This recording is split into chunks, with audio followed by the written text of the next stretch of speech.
Nathaniel Hawthorne, The Scarlet Letter.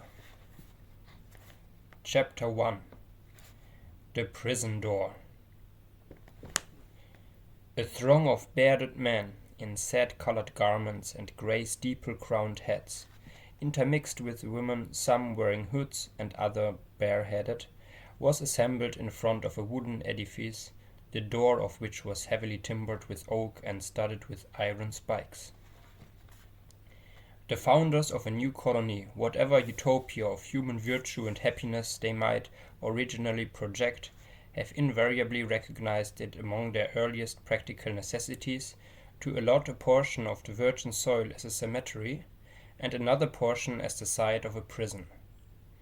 In accordance with this rule, it may safely be assumed that the forefathers of Boston had built the first prison house somewhere in the vicinity of Cornhill, almost as seasonably as they marked out the first burial ground on Isaac Johnson's lot, and round about his grave, which subsequently became the nucleus of all the congregated sepulchres in the old churchyard of King's Chapel.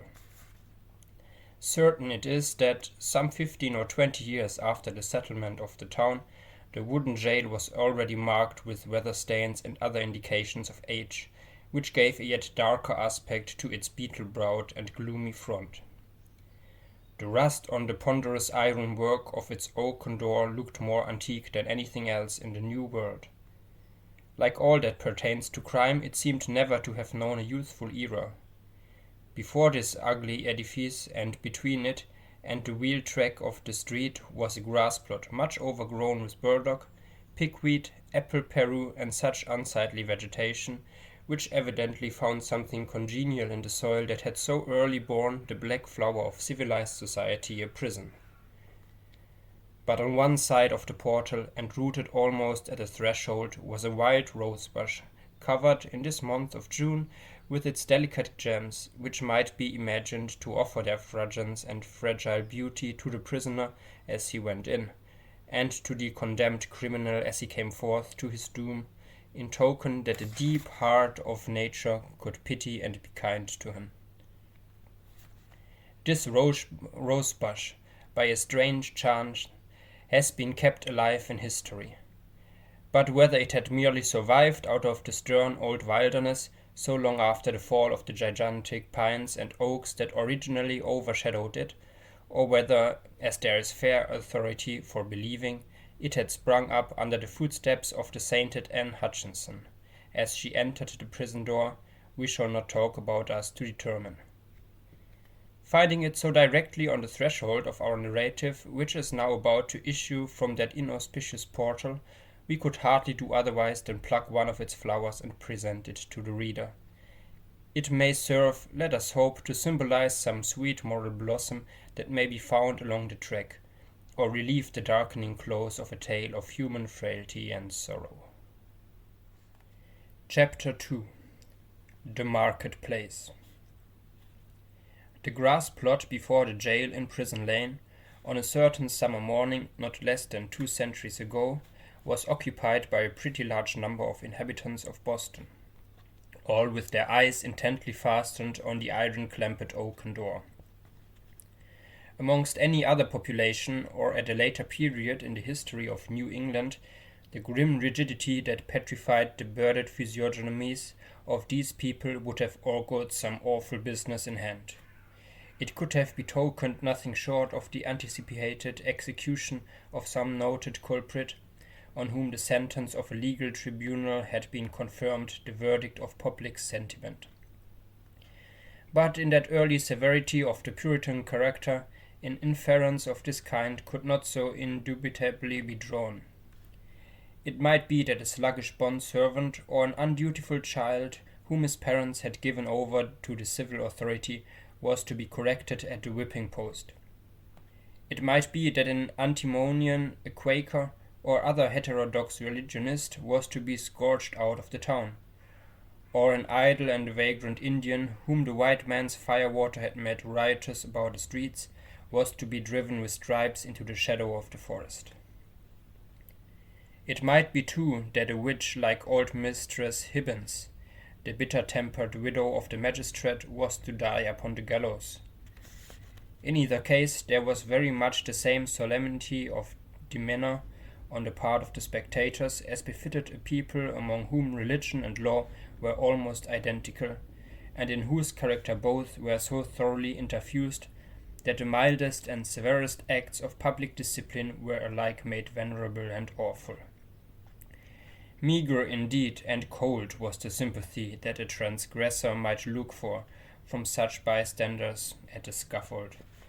On the other hand, a penalty which in our days would infer a degree of mocking infamy and ridicule might then be invested with almost as stern a dignity as the punishment of death itself. It was a circumstance to be noted on the summer morning when our story begins its course, that the women, of whom there were several in the crowd, appeared to take a peculiar interest in whatever penal infliction might be expected to ensue. The age had not so much refinement that any sense of impropriety restrained the wearers of petticoat and farthingale from stepping forth into the public ways and wedging their not unsubstantial persons, if occasion were, into the throng nearest to the scaffold at an execution. Morally, as well as materially, there was a coarser fibre in those wives and maidens of old English birth and breeding than in their fair descendants, separated from them by a series of 6 or 7 generations. For throughout that chain of ancestry, every successive mother has transmitted to her child a fainter bloom, a more delicate and briefer beauty, and a slighter physical frame, if not a character of less force and solidity than her own. The women who were now standing about the prison door stood within less than half a century of the period when the man like Elizabeth had been the not altogether unsuitable representative of the sex. They were her countrywomen, and the beef and ale of their native land, with a moral diet not a whit more refined, entered largely into their composition.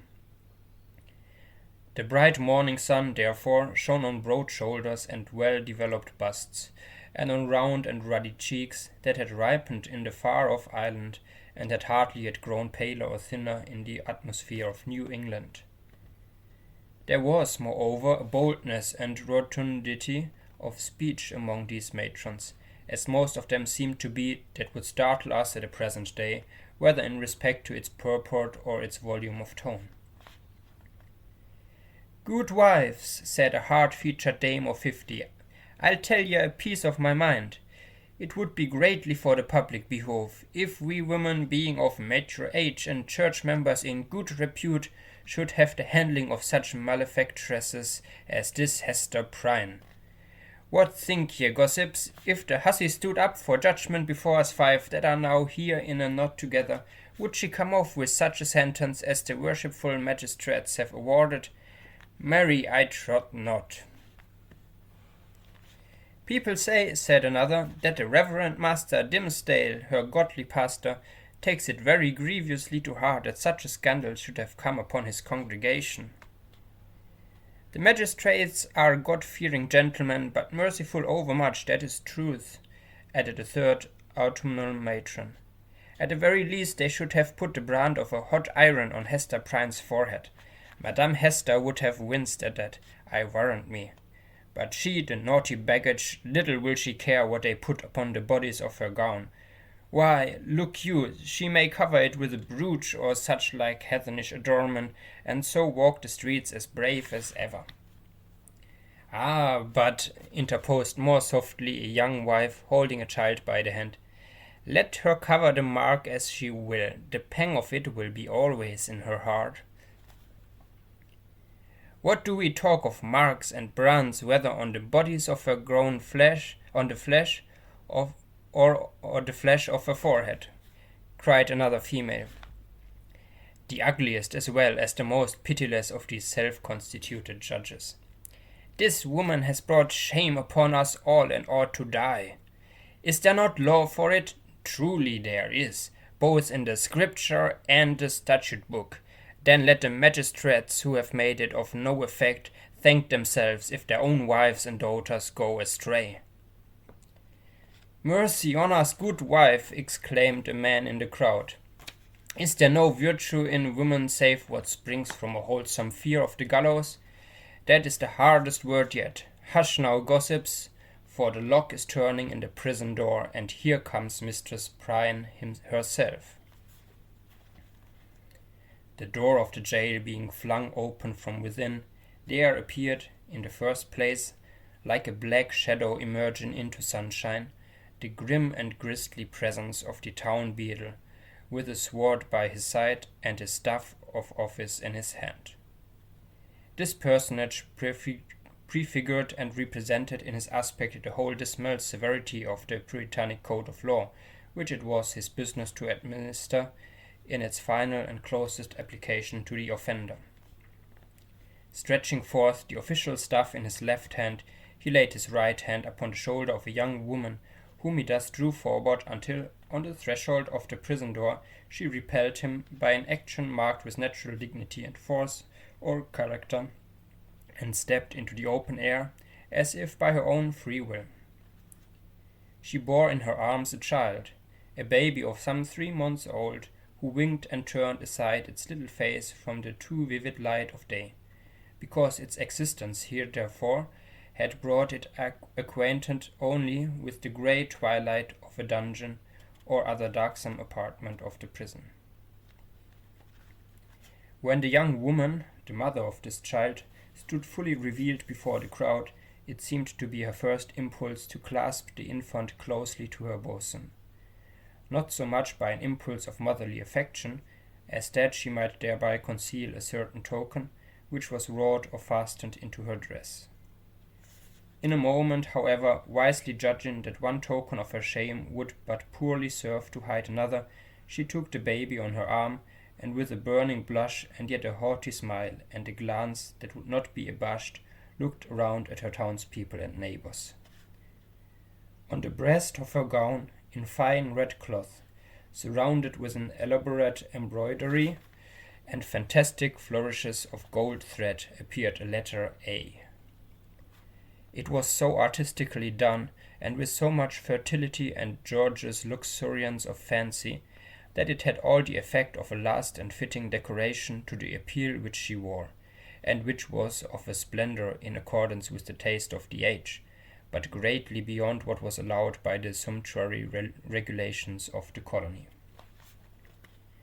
The young woman was tall, with a figure of perfect elegance on a large scale. She had dark and abundant hair, so glossy that it threw off the sunshine with a gleam, and a face which, besides being beautiful from regularity of feature and richness of complexion, had the impressiveness belonging to a marked brow and deep black eyes. She was ladylike, too, after the manner of the feminine gentility of those days, characterized by a certain state and dignity, rather than by the delicate, evanescent, and indescribable grace which is now recognized as its indication. And never had Hester Prynne appeared more ladylike in the antique interpretation of the term than as she issued from the prison. Those who had before known her and had expected to behold her dimmed and obscured by a disastrous cloud were astonished and even startled to perceive how her beauty shone out and made a halo of the misfortune and ignominy in which she was enveloped. It may be true that to a sensitive observer there was something exquisitely painful in it. Her attire, which indeed she had wrought for the occasion in prison and had modelled much after her own fancies, seemed to express the attitude of her spirit, the desperate recklessness of her mood, by its wild and picturesque peculiarity. But the point which drew all eyes, and as it were transfigured the wearer, so that both men and women who had been familiarly acquainted with Hester Prynne were now impressed, as if they beheld her for the first time, was the Scarlet Letter, so fantastically embroidered and illuminated upon her bosom. It had the effect of a spell, taking her out of the ordinary relations with humanity and enclosing her in a sphere by herself. "She hath good skill at her needle, that's certain," remarked one of her female spectators, But did ever a woman before this brazen hussy contrive such a way of showing it? Why, gossips, what is it but to laugh in the faces of our godly magistrates, and make a pride out of what they, worthy gentlemen, meant for a punishment? It were well, muttered the most iron-visaged of the old dames, if we stripped Madam Hester's rich gown off her dainty shoulders, and as for the red letter, which she had stitched so curiously, I'll bestow a rag of my own rheumatic flannel to make a fitter one. Oh, peace, neighbors, peace, whispered their youngest companion. Do not let her hear you. Not a stitch in that embroidered letter but she has felt it in her heart. The grim beadle now made a gesture with his staff. Make way, good people, make way in the king's name, cried he. Open a passage, and I promise ye, Mistress Prynne shall be set where man, woman, and child may have a fair sight of her brave apparel from this time till an hour past meridian. A blessing on the righteous colony of the Massachusetts, where iniquity is dragged out into the sunshine. Come along, Madam Hester, and show your scarlet letter in the marketplace. A lane was forthwith opened through the crowd of spectators. Preceded by the beadle and attended by an irregular procession of stern-browed men and unkindly visaged women, Hester Prynne set forth towards the place appointed for her punishment. A crowd of eager and curious schoolboys, understanding little of the matter in hand, except that it gave them a half holiday, ran before the progress, turning their heads continually to stare into her face and at the winking baby in her arms, and at the ignominious letter on her breast. It was no great distance in those days from the prison door to the marketplace. Measured by the prisoner's experience, however, it might be reckoned a journey of some length, for, haughty as her demeanour was, she perchance underwent an agony from every footstep of those that thronged to see her, as if her heart had been flung into the street for them all to spurn and trample upon. In our nature, however, there is a provision alike marvellous and merciful, that the sufferer should never know the intensity of what he endures by its present torture, but chiefly by the pang that rankles after it. With almost a serene deportment, therefore, Hester Prynne passed through this portion of her ordeal, and came to a sort of a scaffold at the western extremity of the marketplace. It stood nearly beneath the eaves of Boston's earliest church, and appeared to be a fixture there. In fact, this scaffold constituted a portion of a panel machine, which now, for 2 or 3 generations past, has been merely historical and traditionary among us, but was held in the old time to be as effectual an agent in the promotion of good citizenship as ever was the guillotine among the terrorists of France. It was, in short, the platform of the pillory, and above it rose the framework of that instrument of discipline so fashioned as to confine the human head in its tight grasp, and thus hold it up to the public gaze. The very ideal of ignominy was embodied and made manifest in this contrivance of wood and iron. There can be no outrage, methinks, against our common nature. Whatever be the delinquencies of the individual, no outrage more flagrant than to forbid the culprit to hide his face for shame, as it was the essence of this punishment to do. In Hester Prynne's instance, however, as not infrequently in other cases, her sentence bore that she should stand a certain time upon the platform, but without undergoing that gripe about the neck and confinement of her head, the proneness to which was the most devilish characteristic of this ugly engine. Knowing well her part, she ascended a flight of wooden steps, and was thus displayed to the surrounding multitude at about the height of a man's shoulders above the street.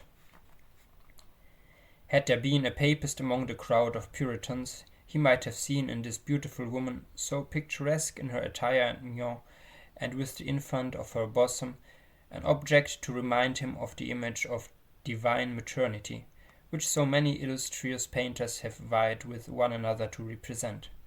Something which should remind him, indeed, but only by contrast, of that sacred image of sinless motherhood, whose infant was to redeem the world. Here there was the taint of deepest sin in the most sacred quality of human life, work in such effect that the world was only the darker for this woman's beauty, and the more lost for the infant that she had borne. The scene was not without a mixture of awe, such as must always invest the spectacle of guilt and shame in a fellow creature, before society shall have grown corrupt enough to smile instead of shuddering at it. The witnesses of Hester Prynne's disgrace had not yet passed beyond their simplicity. They were stern enough to look upon her death, had that been the sentence, without a murmur at its severity, but had none of the heartlessness of another social state, which would find only a theme for jest in an exhibition like the present.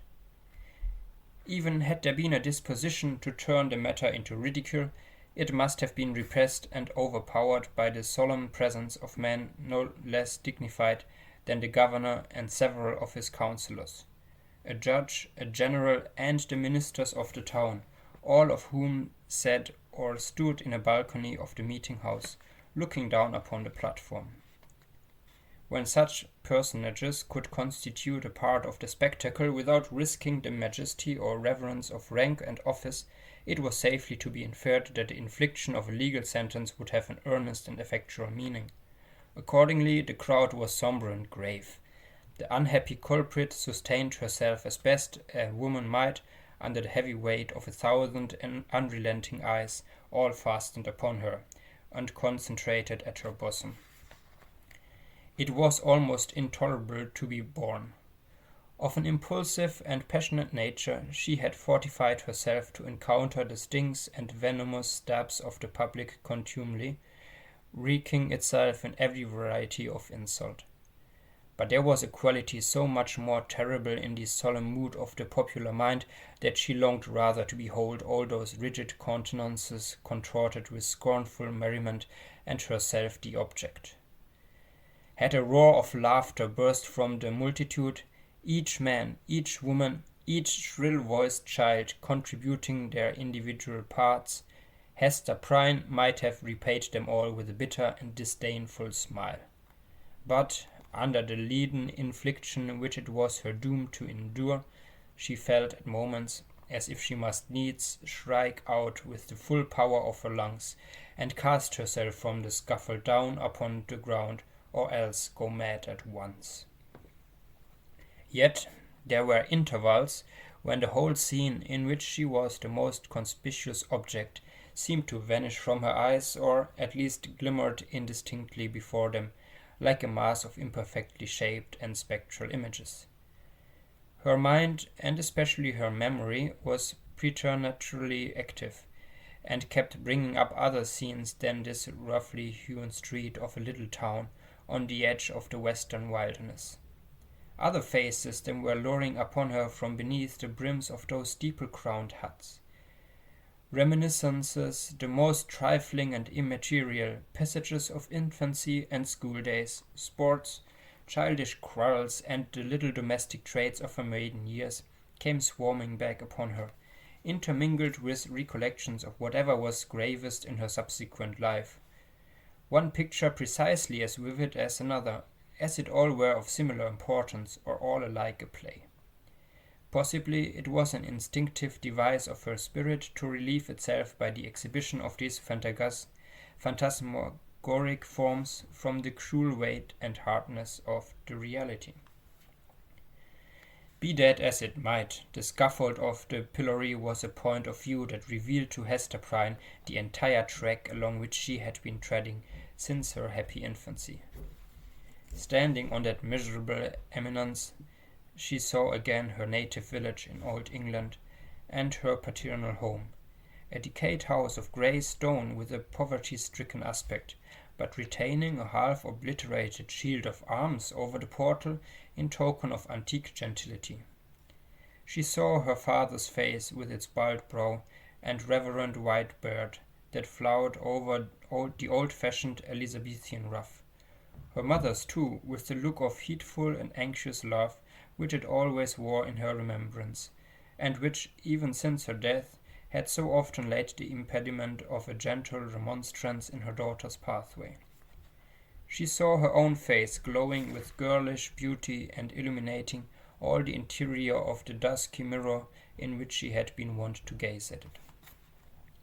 There she beheld another countenance of a man well stricken in years, a pale, thin, scholar-like visage, with eyes dim and bleared by the lamplight that had served them to pore over many ponderous books. Yet those same bleared optics had a strange penetrating power when it was their owner's purpose to read the human soul. This figure of the study and the cloister, as Hester Prynne's womanly fancy failed not to recall, was slightly deformed, with the left shoulder a trifle higher than the right. Next rose before her in memory's picture gallery the intricate and narrow thoroughfares, the tall grey houses, the huge cathedrals, and the public edifices, ancient in date and quaint in architecture, of a continental city. Where a new life had awaited her, still in connection with the misshapen scholar. A new life, but feeding itself on time-worn materials like a tuft of green moss on a crumbling wall. Lastly, in lieu of these shifting scenes, came back the rude marketplace of Puritan settlement, with all the townspeople assembled and levelling their stern regards at Hester Prynne, yes, at herself, who stood on the scaffold of the pillory, an infant on her arm, and the letter A, in scarlet, fantastically embroidered with gold thread upon her bosom. Could it be true? She clutched the child so fiercely to her breast that it sent forth a cry. She turned her eyes downward at the scarlet letter, and even touched it with her finger to assure herself that the infant and the shame were real. Yes, these were her realities. All else had vanished. Chapter 3. The Recognition. From this intense consciousness of being the object of severe and universal observation, the wearer of the Scarlet Letter was at length relieved by discerning on the outskirts of the crowd a figure which irresistibly took possession of her thoughts. An Indian in his native garb was standing there, but the red men were not so infrequent visitors of the English settlements that one of them would have attracted any notice from Hester Prynne at such a time. Much less would he have excluded all other objects and ideas from her mind. By the Indian's side, and evidently sustaining a companionship with him, stood a white man, clad in a strange disarray of civilized and savage costume. He was in a small stature, with a furrowed visage, which as yet could hardly be termed age. There was a remarkable intelligence in his features, as of a person who had so cultivated his mental part that it could not fail to mould the physical to itself, and become manifest by unmistakable tokens. Although by a seemingly careless arrangement of his heterogeneous garb he had endeavoured to conceal or abate the peculiarity, it was sufficiently evident to Hester Prynne that one of this man's shoulders rose higher than the other. Again, at the first instant of perceiving that thin visage and the slight deformity of the figure, she pressed her infant to her bosom with so convulsive a force that the poor babe uttered another cry of pain. But the mother did not seem to hear it. At his arrival in the marketplace, and some time before she saw him, the stranger had bent his eyes on Hester Prynne. It was carelessly at first, like a man chiefly accustomed to look inward, and to whom external matters are of little value and import, unless they bear relation to something within his mind.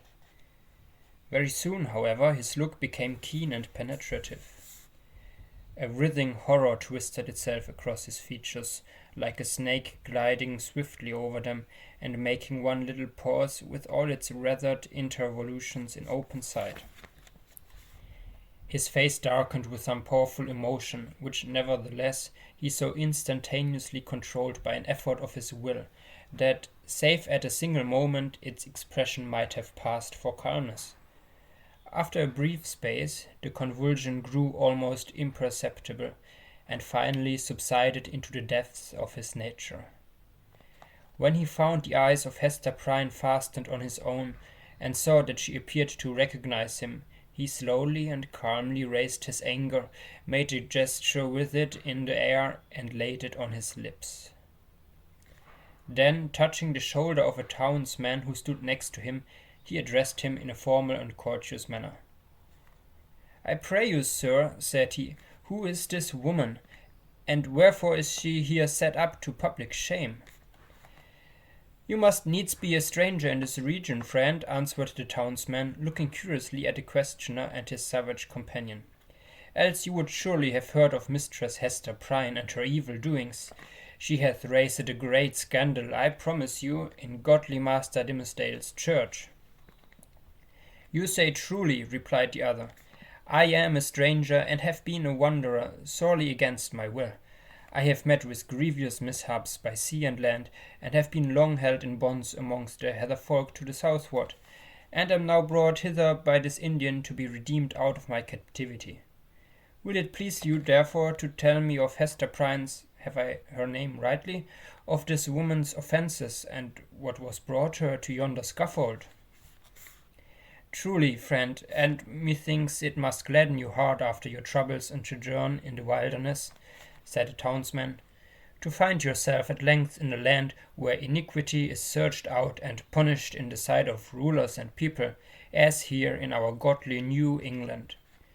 Yonder woman, sir, you must know, was the wife of a certain learned man, English by birth, but who had long dwelt in Amsterdam, whence, some good time agone, he was minded to cross over and cast in his lot with us of the Massachusetts. To this purpose he sent his wife before him, remaining himself to look after some necessary affairs. Marry, good sir, in some 2 years or less that the woman has been a dweller here in Boston, no tidings have come of this learned gentleman, Master Prynne, and his young wife, look you, being left to her own misguidance." "Ah, I conceive you," said the stranger with a bitter smile. "So learned a man as you speak of should have learned this too in his books. And who, by your favour, sir, may be the father of yonder babe? It is some 3 or 4 months old, I should judge, with Mistress Prynne is holding in her arms." "Of a truth, friend, that matter remaineth a riddle, and the Daniel who shall expound it is yet a wanton," answered the townsman. "Madame Hester absolutely refuses to speak, and the magistrates have laid their heads together in vain. Peradventure the guilty one stands looking on at this sad spectacle, unknown of a man, and forgetting that God sees him." "The learned man," observed the stranger with another smile, "should come himself to look into the mystery."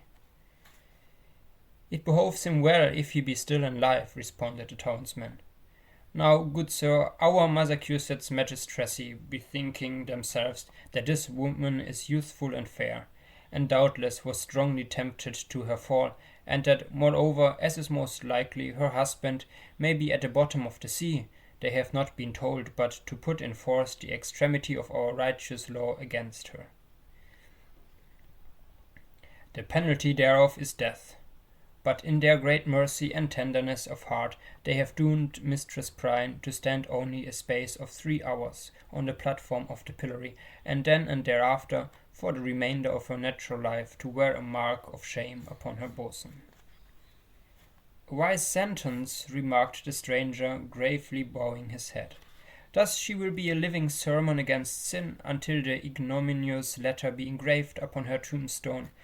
It irks me, nevertheless, that the partner of her iniquity should not, at least, stand on the scaffold by her side.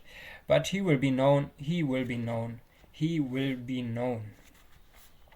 He bowed courteously to the communicative townsman, and whispering a few words to his Indian attendant, they both made their way through the crowd. While this passed, Hester Prynne had been standing on her pedestal, still with a fixed gaze towards the stranger. So fixed a gaze that, at moments of intense absorption, all other objects in the visible world seemed to vanish, leaving only him and her.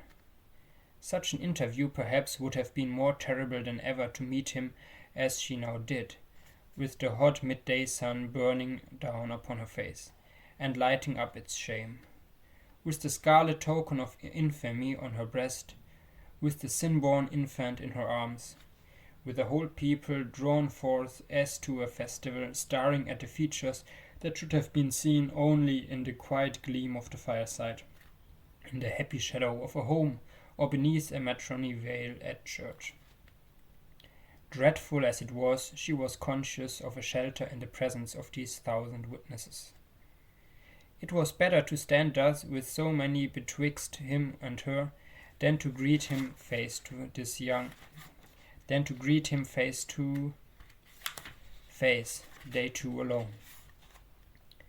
She fled for refuge, as it were, to the public exposure, and dreaded the moment when its protection should be withdrawn from her. Involved in these thoughts, she scarcely heard a voice behind her until it had repeated her name more than once, in a loud and solemn tone, audible to the whole multitude. "Hearken unto me, Hester Prynne," said the voice. It has already been noticed that directly over the platform on which Hester Prynne stood was a kind of balcony or open gallery appended to the meeting house. It was the place whence proclamations were wont to be made, amidst an assemblage of the magistracy, with all the ceremonial that attended such public observances in those days. Here, to witness the scene which we are describing, sat Governor Bellingham himself, with 4 surgeons about his chair, bearing halberds as a guard of honor. He wore a dark feather in his hat, a border of embroidery on his cloak, and a black velvet tunic beneath. A gentleman advanced in years, with a hard experience written in his wrinkles. He was not ill-fitted to be the head and representative of a community which owed its origin and progress and its present state of development not to the impulses of youth, but to the stern and tempered energies of manhood and the sombre sagacity of age, accomplishing so much precisely because it imagined and hoped so little. The other eminent characters by whom the chief ruler was surrounded were distinguished by a dignity of mien, belonging to a period when the forms of authority were felt to possess the sacredness of divine institutions. They were doubtless good men, just and sage. But out of the whole human family it would not have been easy to elect the same number of wise and virtuous persons who should be less capable of sitting in judgment on an erring woman's heart and disentangling its mesh of good and evil, than the sages of rigid aspect towards whom Hester Prynne now turned her face. She seemed conscious, indeed, that whatever sympathy she might expect lay in the larger and warmer heart of the multitude, for as she lifted her eyes towards the balcony, the unhappy woman grew pale and trembled. The voice which had called her attention was that of the Reverend and famous John Wilson, the eldest clergyman of Boston, a great scholar like most of his contemporaries in the profession, and withal a man of kind and genial spirit. This last attribute, however, had been less carefully developed than his intellectual gifts, and was, in truth, rather a matter of shame than self-congratulation with him. There he stood, with a border of grizzled looks beneath his skull-cap, while his grey eyes, accustomed to the shaded light of his study, were winking like those of Hester's infant in the unadulterated sunshine. He looked like the darkly engraved portraits which we see prefixed to old volumes of sermons, and had no more right than one of those portraits would have to step forth, as he now did, and meddle with the question of human guilt, passion, and anguish. "Hester Prynne," said the clergyman, "I have striven with my young brother here, under whose preaching of the world you have been privileged to sit." Here Mr. Wilson laid his hand on the shoulder of a pale young man beside him. "I have thought, I say, to persuade this godly youth that he should deal with you here in the face of heaven and before these wise and upright rulers, in hearing of all the people, as touching the vileness and blackness of your sin. Knowing your natural temper better than I, he could the better judge what arguments to use whether of tenderness or terror, such as might prevail over your hardness and obstinacy, insomuch that you should no longer hide the name of him who tempted you to this grievous fall. But he opposes to me, with a young man's over-softness, albeit wise beyond his years, that it were wronging the very nature of woman to force her to lay upon her heart's secrets in such broad daylight, and in presence of so great a multitude. Truly, as I thought to convince him, the shame lay in the commission of the sin, and not in the showing of it forth. What say you to it, once again, brother Dimmesdale? Must it be thou or I that shall deal with this poor sinner's soul? There was a murmur among the dignified and reverend occupants of the balcony, and Governor Bellingham gave expression to its purport, speaking in an authoritative voice, also tempered with respect, towards the youthful clergyman whom he addressed. Good Master Dimmesdale, said he, the responsibility of this woman's soul lies greatly with you. It behoves you therefore to exhort her to repentance and to confession as proof and consequence thereof. The directness of this appeal drew the eyes of the whole crowd upon the Reverend Mr. Dimmesdale, a young clergyman who had come from one of the great English universities, bringing all the learning of the age into our wild forest land. His eloquence and religious fervour had already given the earnest of high eminence in his profession. He was a person of very striking aspect, with a wide, lofty, and impending brow, large, brown, melancholy eyes, and a mouth which, unless when he forcibly compressed it, was apt to be tremulous, expressing both nervous sensibility and a vast power of self-restraint. Notwithstanding his high native gifts and scholar-like attainments, there was an air about this young minister, an apprehensive, a startled, a half-frightened look, as of a being who felt himself quite astray, and at a loss in the pathway of human existence, and could only be at ease in some seclusion of his own. And therefore, so far as his duties would permit, he trod in the shadowy bypath, and thus kept himself simple and childlike, coming forth when occasion was, with a freshness and fragrance and dewy purity of thought, which, as many people said, affected them like the speech of an angel. Such was the young man whom the Reverend Mr. Wilson and the governor had introduced so openly to the public notice, bidding him speak in the hearing of all men to that mystery of a woman's soul, so sacred even in its pollution. The trying nature of his position drove the blood from his cheek and made his lips tremulous. "Speak to the woman, my brother," said Mr. Wilson. "It is of moment to her soul, and therefore, as the worship governor says, momentous to thine own, in whose charge hers is. Exhort her to confess the truth." The Reverend Mr. Dimmesdale bent his head in silent prayer, as it seemed, and then came forward. "Hester Prynne," said he, leaning over the balcony and looking down steadfastly into her eyes, "thou hearest what this good man says, and seest the accountability under which I labour. If thou feelest it to be for thy soul's peace, and that thy earthly punishment will thereby be made more effectual to salvation, I charge thee to speak out the name of thy fellow sinner and fellow sufferer. Be not silent from any mistaken pity and tenderness for him, for, believe me, Hester, though he were to step down from a high place and stand there beside thee, on thy pedestal of shame, yet better were it so than to hide a guilty heart through life. What can thy silence do for him except it tempt him, yea, compel him, as it were, to add hypocrisy to sin? Heaven hath granted thee an open ignominy, that thereby thou mayest work out an open triumph over the evil within thee and the sorrow without. Take heed how thou deniest to him, who perchance hath not the courage to grasp it for himself, the bitter but wholesome cup that is now presented to thy lips."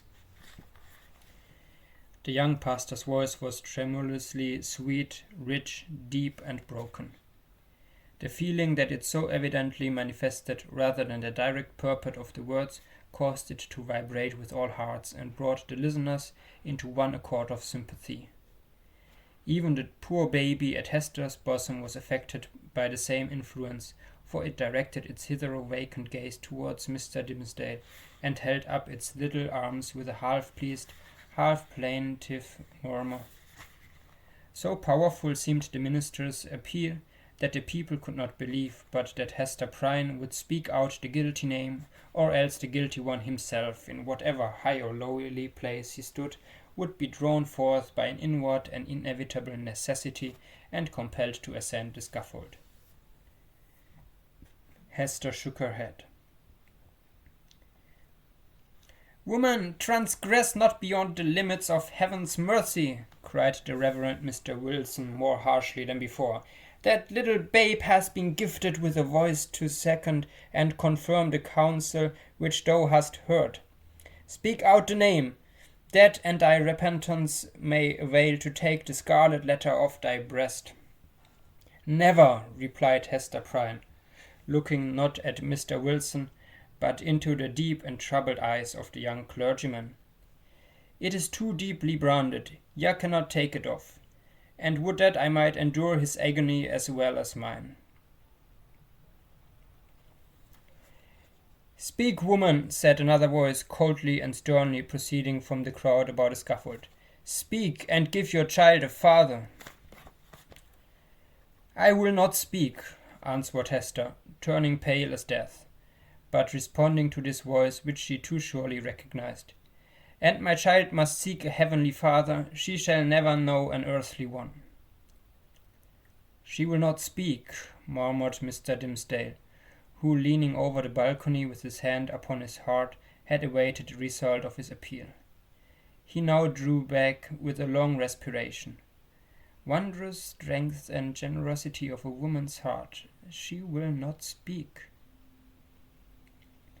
Discerning the impracticable state of the poor culprit's mind, the elder clergyman, who had carefully prepared himself for the occasion, addressed to the multitude a discourse on sin, in all its branches, but with continual reference to the ignominious letter. So forcibly did he dwell upon this symbol for the hour or more during which his periods were rolling over the people's heads, that it assumed new terrors in their imagination, and seemed to derive its scarlet hue from the names of the infernal pit. Hester Prynne, meanwhile, kept her place upon the pedestal of shame, with glazed eyes and an air of very indifference. She had borne that morning all that nature could endure, and as her temperament was not of the order that escapes from too intense suffering by a swoon, her spirit could only shelter itself beneath the stony crust of insensibility, while the faculties of animal life remained entire. In this state the voice of the preacher thundered remorselessly but unavailingly upon her ears. The infant, during the latter portion of her ordeal, pierced the air with its wailings and screams. She strove to hush it mechanically, but seemed scarcely to sympathize with its trouble. With the same hard demeanor, she was led back to prison, and vanished from the public gaze within its iron-clampered portal. It was whispered by those who peered after her that the Scarlet Letter threw a lurid gleam along the dark passageway of the interior. Chapter 4. The Interview. After her return to the prison, Hester Prynne was found to be in a state of nervous excitement that demanded constant watchfulness, lest she should perpetrate violence on herself, or do some half-frenzied mischief to the poor babe. As night approached, it proving impossible to quell her insubordination by rebuke or threats of punishment, Master Brackett, the jailer, thought fit to introduce a physician. He described him as a man of skill in all Christian modes of physical science, and likewise familiar with whatever the savage people could teach in respect to medicinal herbs and roots that grew in the forest. To say the truth, there was much need of professional assistance, not merely for Hester herself, but still more urgently for the child, who, drawing its sustenance from the maternal bosom, seemed to have drank in with it all the turmoil, the anguish and despair which pervaded the mother's system. It now writhed in convulsions of pain, and was a forcible type, in its little frame, of the moral agony which Hester Prynne had borne throughout the day. Closely following the jailer into the dismal apartment appeared that individual of singular aspect, whose presence in the crowd had been of such deep interest to the wearer of the Scarlet Letter. He was lodged in the prison not as suspected of any offence, but as the most convenient and suitable mode of disposing him until the magistrates should have conferred with the Indian sagamores respecting his ransom. His name was announced as Roger Chillingworth. The jailer, after ushering him into the room, remained a moment, marvelling at the comparative quiet that followed his entrance, for Hester Prynne had immediately become as still as death, although the child continued to moan. "Pithee, friend, leave me alone with my patients," said the practitioner. "Trust me, good jailer, you shall briefly have peace in your house, and I promise you Mistress Prynne shall hereafter be more amenable to just authority than you may have found her heretofore." "Nay, if your worship can accomplish that," answered Master Brackett, "I shall own you for a man of skill indeed. Verily, the woman hath been like a possessed one, and there lacks little that I should take in hand to drive Satan out of her with stripes." The stranger had entered the room with the characteristic quietude of the profession to which he announced himself as belonging. Nor did his demeanour change when the withdrawal of the prison keeper left him face to face with the woman whose absorbed notice of him in the crowd had intimidated so close a relation between himself and her. His first care was given to the child, whose cries, indeed, as she lay writhing on the trundle bed, made it of peremptory necessity to postpone all other business to the task of soothing her. He examined the infant carefully, and then proceeded to unclasp a leathern case, which he took from beneath his dress. It appeared to contain medical preparations, one of which he mingled with a cup of water.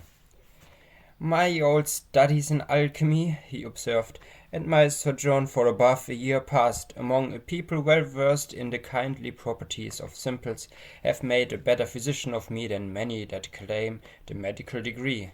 Here, woman, the child is yours. She is none of mine, neither will she recognize my voice or aspect as a father's. Administer this draught, therefore, with thine own hand." Hester repelled the offered medicine, at the same time gazing with strongly marked apprehension into his face. "Wouldst do avenge thyself on the innocent babe?" whispered she. "Foolish woman," responded the physician, half coldly, half soothingly, "what should ail me to harm this misbegotten and miserable babe? The medicine is potent for good, and were it my child, yea, mine own as well as thine, I could do no better for it." As she still hesitated, being in fact in no reasonable state of mind, he took the infant in his arms and himself administered the draught. It soon proved its efficacy and redeemed the leech's pledge. The moans of the little patient subsided, its convulsive tossings gradually ceased, and in a few moments, as is the custom of young children after relief from pain, it sank into a profound and dewy slumber. The physician, as he had a fair right to be termed, next bestowed his attention on the mother. With calm and intense scrutiny he felt her pulse, looked into her eyes, a gaze that made her heart shrink and shudder, because so familiar and yet so strange and cold, and finally, satisfied with his investigation, proceeded to mingle another draught. "I know not Lethe nor Nepenthe," remarked he, "but I have learned many new secrets in the wilderness, and here is one of them. A recipe that an Indian taught me in a requital of some lessons of my own that were as old as Paracelsus. Drink it. It may be less soothing than a sinless conscience. That I cannot give thee, but it will calm the swell and heaving of thy passion, like oil thrown on the waves of a tempestuous sea." He presented the cup to Hester, who received it with a slow, earnest look into his face.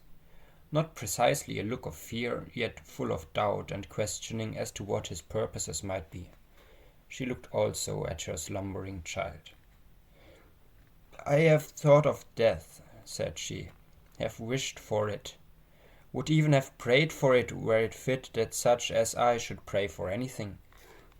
Yet, if death be in this cup, I bid thee think again, ere thou beholdest me quaff it. See, it is even now at my lips." "Drink then," replied he, still with the same cold composure. "Dost thou know me so little, Hester Prynne? Are my purposes wont to be so shallow? Even if I imagine a scheme of vengeance, what could I do better for my object than to let thee live? Than to give thee medicines against all harm and peril of life, so that this burning shame may still blaze upon thy bosom?"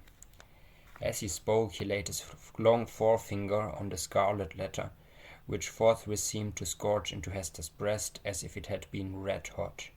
He noticed her involuntary gesture and smiled. "Live, therefore, and bear about thy doom with thee, in the eyes of men and women, in the eyes of him whom thou didst call thy husband, in the eyes of yonder child. And that thou mayest live, take off this draught." Without further expostulation or delay, Hester Prynne drained the cup and, at a motion of the man of skill, seated herself on the bed where the child was sleeping, while he drew the only chair which the room afforded and took his seat beside her.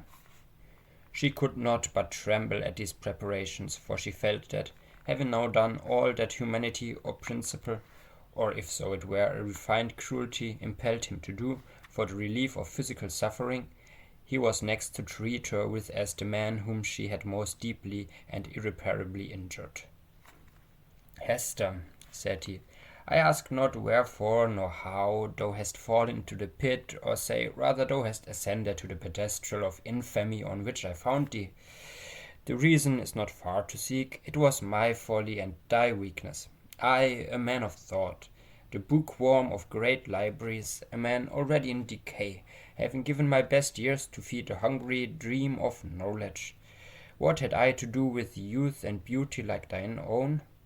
Mishappen from my birth hour, how could I delude myself with the idea that intellectual gifts might veil physical deformity in a young girl's fantasy? Men call me wise. If sages were ever wise in their own behoof, I might have foreseen all this. I might have known that as I came out of the vast and dismal forest and entered this settlement of Christian men, the very first object to meet my eyes would be thyself, Hester Prynne, standing up, a statue of ignominy before the people. Nay, from the moment when we came down the old church steps together, a married pair, I might have beheld the bale fire of that Scarlet Letter blazing at the end of our path. "Thou knowest," said Hester, for depressed as she was, she could not endure this last quiet step at the token of her shame. "Thou knowest that I was frank with thee. I felt no love, no faint any." "True," replied he, "it was my folly. I have said it, but up to that epoch of my life I had lived in vain. The world had been so cheerless, my heart was a habitation large enough for many guests, but lonely and chill, and without a household fire. I longed to kindle one. It seemed not so wild a dream, old as I was, and sombre as I was, and mishappen as I was, that a simple bliss which is scattered far and wide for all mankind to gather up might yet be mine. And so, Hester, I drew thee into my heart, into its innermost chamber, and sought to warm thee by the warmth which thy presence made there." "I have greatly wronged thee," murmured Hester. "We have wronged each other," answered he. "Mine was the first wrong when I betrayed thy budding youth into a false and unnatural relation with my decay. Therefore, as a man who has not thought and philosophized in vain, I seek no vengeance, plot no evil against thee. Between thee and me the scales hangs fairly balanced. But, Hester, the man lives who has wronged us both. Who is he?" "Ask me not," replied Hester Prynne, looking firmly into his face. "That thou shalt never know." "Never, sayest thou?" rejoined he with a smile of dark and self-relying intelligence. "Never know him? Believe me, Hester, there are few things, whether in the outward world or to a certain depth in the invisible sphere of thought, few things hidden from the man who devotes himself earnestly and unreservedly to the solution of a mystery. Thou mayest cover up thy secret from the prying multitude, thou mayest conceal it too from the ministers and magistrates, even as thou didst this day when they thought to wrench the name out of thy heart and give thee a partner on thy pedestal. But as for me, I come to the inquest with other senses than thy possesses. I shall seek this man as I have thought truth in my books, as I have thought gold in alchemy. There's a sympathy that will make me conscious of him. I shall see him tremble. I shall feel myself shudder suddenly and unawares. Sooner or later he must needs be mine. The eyes of the wrinkled scholar glowed so intensely upon her that Hester Prynne clasped her hands over her heart, dreading lest he should read the secret there at once. Thou wilt not reveal his name. Not the less he is mine, resumed he, with a look of confidence, as if destiny were at one with him.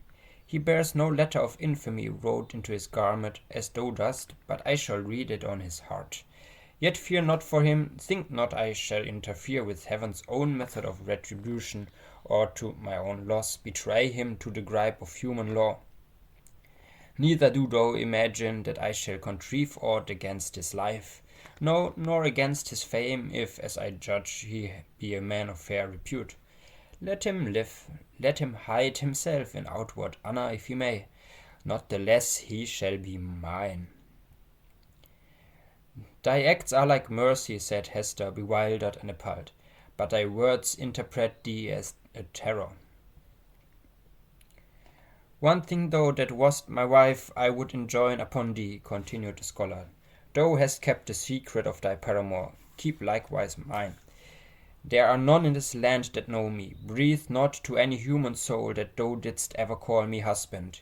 Here on this wild outskirts of the earth I shall pitch my tent, for elsewhere a wanderer and isolated from human interests, I find here a woman, a man, a child, amongst whom and myself there exists the closest ligaments.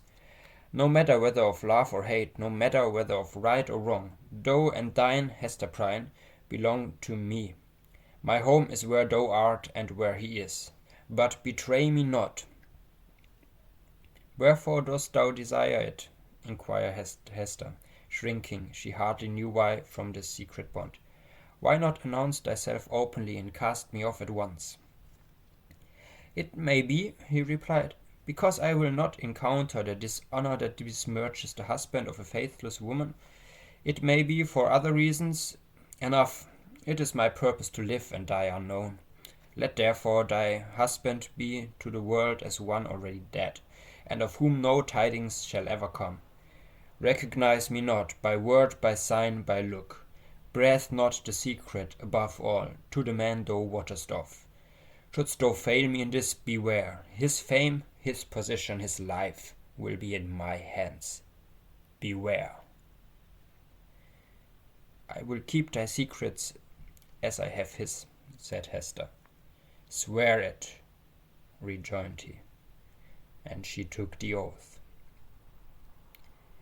And now, Mistress Prynne, said old Roger Chillingworth, as he was hereafter to be named, I leave thee alone with thy infant and the Scarlet Letter. How is it, Hester? Does thy sentence bind thee to wear the token in thy sleep? Art thou not afraid of nightmares and hideous dreams? Why dost thou smile so at me? Inquired Hester, troubled at the expression of his eyes. Art thou like the black man that haunts the forest round about us? Hast thou enticed me into a bond that will prove the ruin of my soul?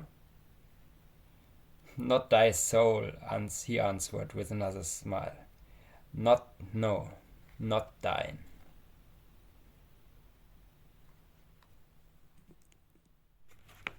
Chapter 5.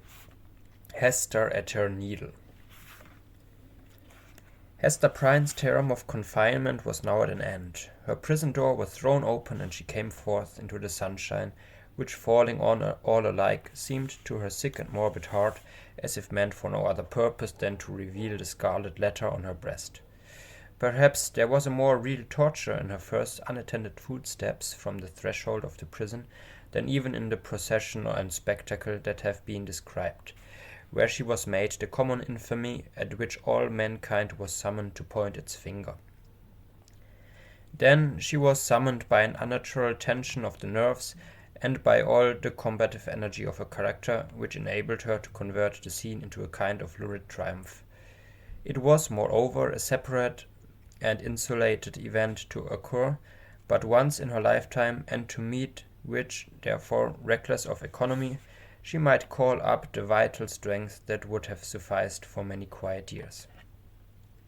The very law that condemned her, a giant of stern features but with vigor to support as well as to annihilate in his iron arm, had held her up through the terrible ordeal of her ignominy.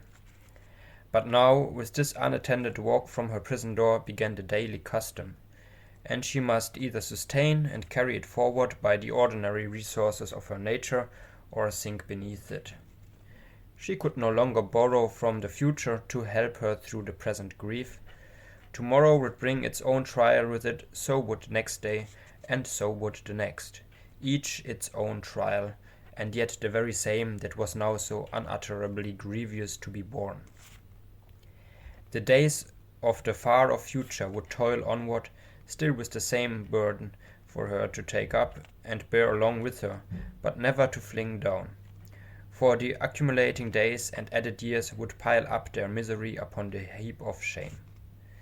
Throughout them all, giving up her individuality, she would become the general symbol at which the preacher and moralist might point, and in which they might vivify and embody their images of woman's frailty and sinful passion. Thus the young and pure would be taught to look at her, with the scarlet letter naming on her breast, at her, the child of honorable parents, at her, the mother of a babe that would hereafter be a woman, at her, who had once been innocent, as the figure, the body, the reality of sin. And over her grave the infamy that she must carry thither would be her only monument. It may seem marvelous that, with the world before her, kept by no restrictive clause of her condemnation within the limits of the Puritan settlement, so remote and so obscure, free to return to her birthplace or to any other European land, and there hide her character and identity under a new exterior, as completely as if emerging into another state of being, and having also the passes of the dark, inscrutable forest open to her, where the wilderness of her nature might assimilate itself with a people whose customs and life were alien from the law that had condemned her. It may seem marvelous that this woman should still call that place her home, where and where only she must needs be the type of shame. But there is a fatality, a feeling so irresistible and inevitable that it has the force of doom, which almost invariably compels human beings to linger around and haunt, ghost-like, the spot where some great and marked event has given the color to their lifetime. And still the more irresistibly, the darker the tinge that saddens it. Her sin, her ignominy, were the roots which she had struck into the soil. It was as if a new birth, with stronger assimilations than the first, had converted the forest land, still so uncongenial to every other pilgrim and wanderer, into Hester Prynne's wild and dreary, but lifelong home. All other scenes of earth, even that village of rural England, where happy infancy and stainless maidenhood seemed yet to be in her mother's keeping, like garments put off long ago, were foreign to her in comparison. The chain that bound her here was of iron links and galling to her inmost soul, but could never be broken. It might be too, doubtless it was so, also she hid the secret from herself and grew pale whenever it struggled out of her heart like a serpent from its hole. It might be that another feeling kept her within the scene and pathway that had been so fatal. There dwelt, there trod the feet of one with whom she deemed herself connected in a union that, unrecognized on earth, would bring them together before the bar of final judgment, and make that their marriage altar for a joint futurity of endless retribution. Over and over again the tempter of souls had thrust this idea upon Hester's contemplation, and laughed at the passionate and desperate joy with which she seized, and then strove to cast it from her. She barely looked the idea in the face, and hastened to bar it in its dungeon. What she compelled herself to believe, what finally she reasoned upon as her motive for continuing a resident of New England, was half a truth and half a self-delusion. Here, she said to herself, had been the scene of her guilt, and here should be the scene of her earthly punishment. And so, perchance, the torture of her daily shame would at length purge her soul and work out another purity than that which she had lost, more saint-like, because the result of martyrdom. Hester Prynne, therefore, did not flee. On the outskirts of the town, within the verge of the peninsula, but not in close vicinity to any other habitation, there was a small thatched cottage. It had been built by an earlier settler and abandoned because the soil about it was too sterile for cultivation, while its comparative remoteness put it out of the sphere of that social activity which already marked the habits of the emigrants. It stood on the shore, looking across a basin of the sea at the forest-covered hills towards the west. A clump of scrubby trees, such as alone grew on the peninsula, did not so much conceal the cottage from view as seemed to denote that there was some object within, some object which would fain have been, or at least ought to be, concealed. In this little lonesome dwelling, with some slender means that she possessed, and by the license of the magistrates, who still kept an inquisitorial watch over her, Hester established herself with her infant child. A mystic shadow of suspicion immediately attached itself to the spot. Children, too young to comprehend wherefore this woman should be shut out from the sphere of human charities, would creep nigh enough to behold her plying her needle at the cottage window, or standing in the doorway, or laboring in her little garden, or coming forth along the pathway that led townward, and, discerning the Scarlet Letter on her breast, would scamper on with a strange, contagious fear. Lonely as was Hester's situation, and without a friend on earth who dared to show himself, she, however, incurred no risk of want.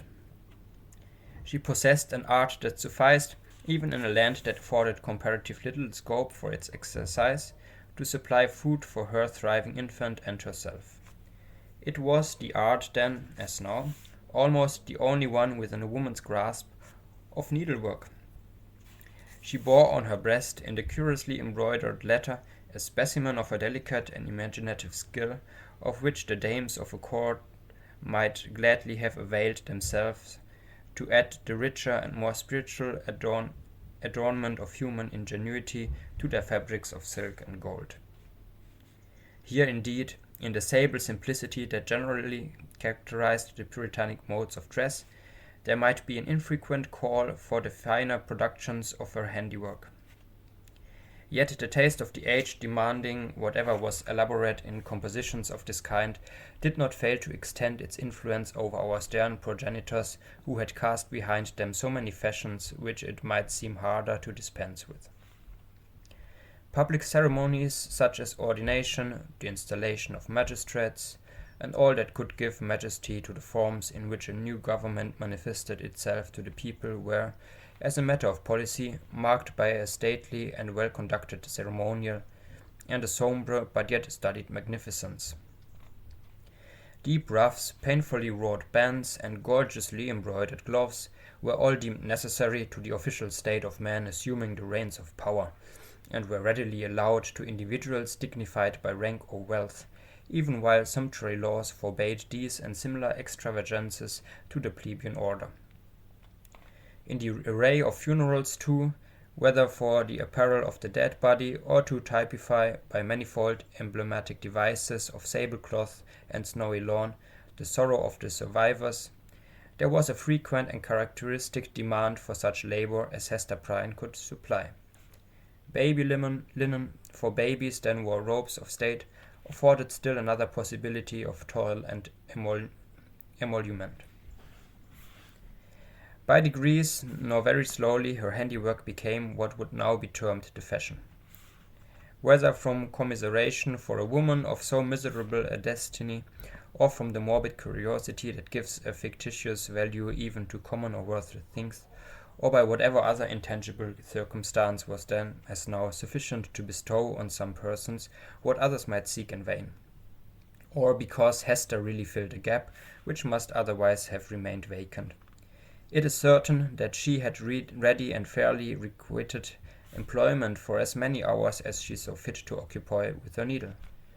Vanity, it may be, chose to mortify itself by putting on, for ceremonials of pomp and state, the garments that had been wrought by her sinful hands.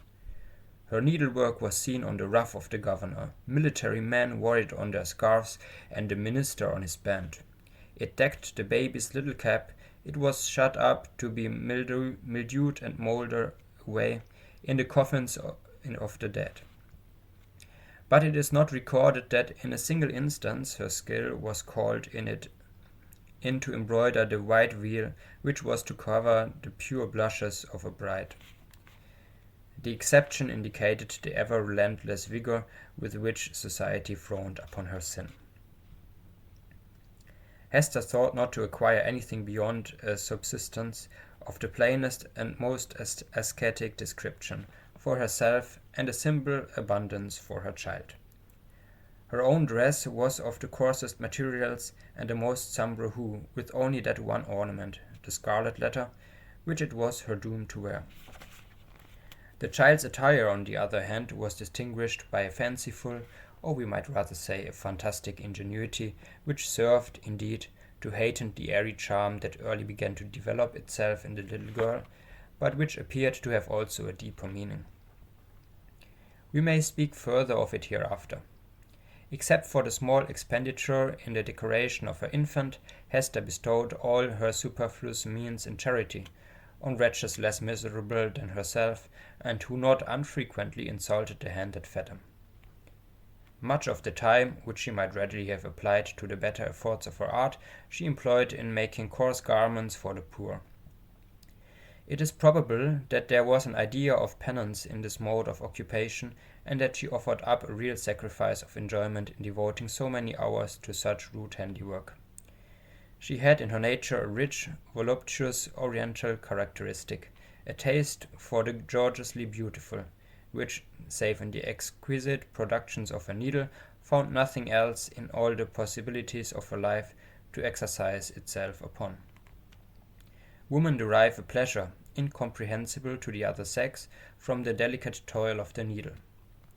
To Hester Prynne it might have been a mode of expressing, and therefore soothing, the passion of her life. Like all other joys, she rejected it as sin. This morbid meddling of conscience with an immaterial matter betokened, it is to be feared, no genuine and steadfast penitence, but something doubtful, something that might be deeply wrong beneath. In this manner Hester Prynne came to have a part to perform in the world. With her native energy of character and rare capacity, it could not entirely cast her off, although it had set a mark upon her more intolerable to a woman's heart than that which branded the brow of Cain. In all her intercourse with society, however, there was nothing that made her feel as if she belonged to it.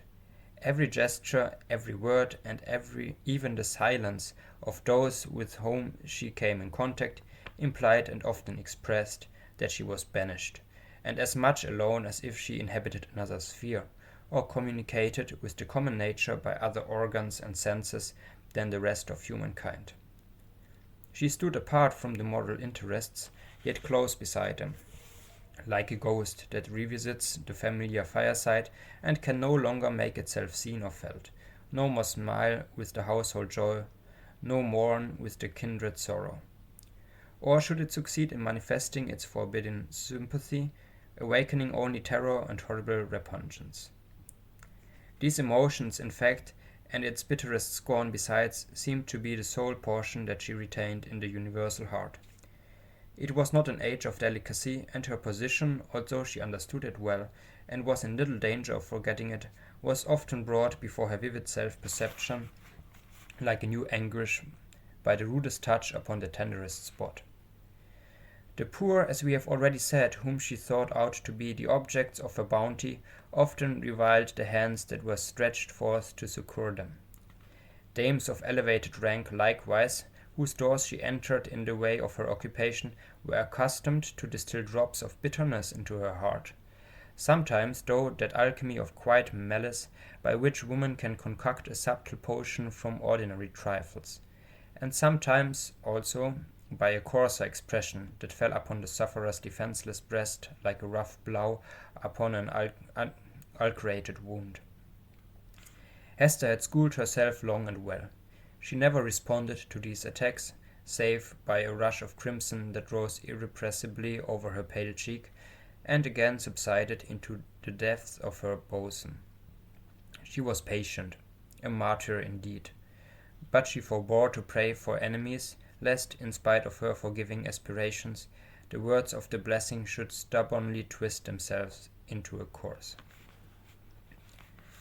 Continually, and in 1,000 other days, did she feel the innumerable throbs of anguish that had been so cunningly contrived for her by the undying, the ever-active sentence of the Puritan tribunal.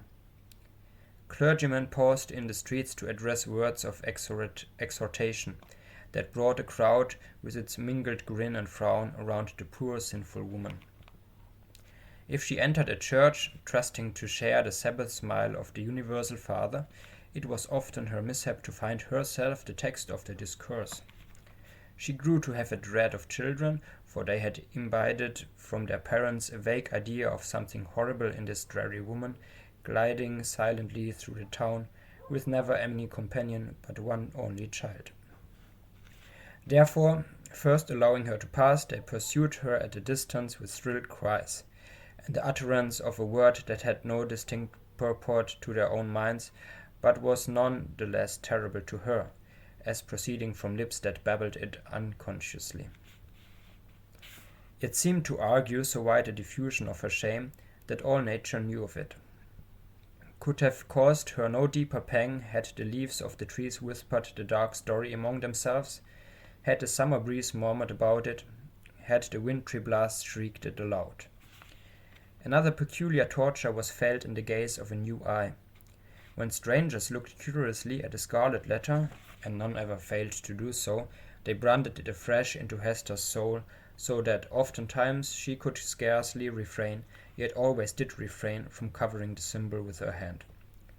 But then, again, an accustomed eye had likewise its own anguish to inflict. Its cool stare of familiarity was intolerable.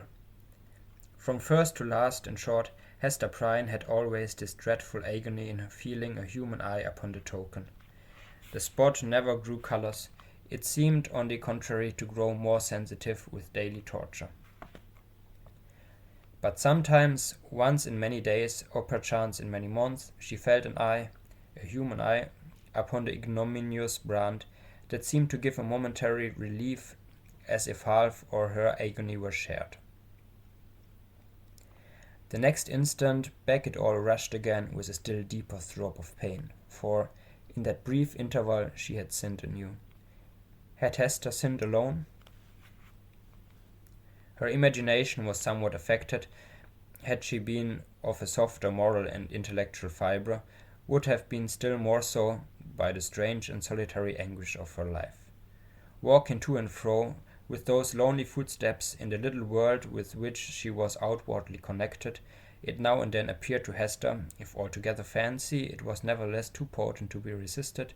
She felt or fancied then that a Scarlet Letter had endowed her with a new sense. She shuddered to believe, yet could not help believing, that it gave her a sympathetic knowledge of the hidden sin in other hearts. She was terror-stricken by the revelations that were thus made. What were they?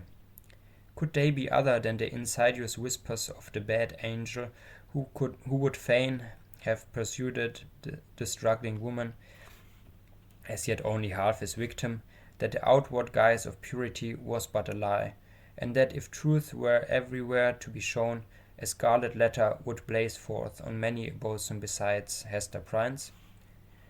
Or must she receive those intimations, so obscure yet so distinct, as truth? In all her miserable experience, there was nothing else so awful and so loathsome as this sense. It perplexed as well as shocked her by the irreverent inopportuneness of the occasions that brought it into vivid action. Sometimes the red infamy upon her breast would give a sympathetic throb as she passed near a venerable minister or magistrate, the model of piety and justice, to whom that age of antique reverence looked up as to a mortal man in fellowship with angels. What evil thing is at hand, would Hester say to herself. Lifting her reluctant eyes, there would be nothing human within the scope of view, save the form of this earthly saint. Again, a mystic sisterhood would contumaciously assert itself as she met the sanctified frown of some matron who, according to the rumor of all tongues, had kept cold snow within her bosom throughout life. That unsunned snow in the matron's bosom and the burning shame on Hester Prynne's, what had the two in common? Or once more, the electric thrill would give her warning. Behold, Hester, here is a companion, and, looking up, she would detect the eyes of a young maiden glancing at a scarlet letter, shyly and aside, and quickly averted, with a faint, chill crimson in her cheeks, as if her purity were somewhat sullied by that momentary glance. O fiend, whose talisman was that fatal symbol, wouldst thou leave nothing, whether in youth or age, for this poor sinner to revere? Such loss of faith is ever one of the saddest results of sin. But it accepted as a proof that all was not corrupt in this poor victim of her own frailty, and man's hard law, that Hester Prynne yet struggled to believe that no fellow mortal was guilty like herself. The vulgar, who in those dreary old times were always contributing a grotesque horror to what interested their imaginations, had a story about the Scarlet Letter which we might readily work up into a terrific legend.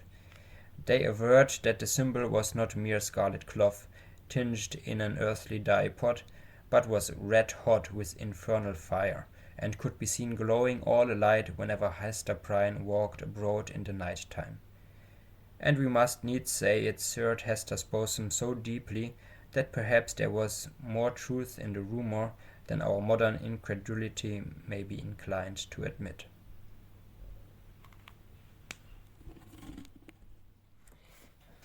Chapter 6. Pearl. We have as yet hardly spoken of the infant, that little creature whose innocent life had sprung by the inscrutable decree of Providence, a lovely and immortal flower out of the rank luxuriance of a guilty passion. How strange it seemed to the sad woman as she watched the growth and the beauty that became every day more brilliant, and the intelligence that threw its quivering sunshine over the tiny features of this child. Her Pearl.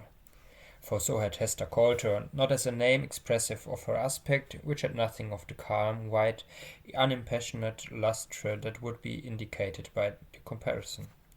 But she named the infant Pearl as being of great price, purchased with all she had, her mother's only treasure. How strange, indeed!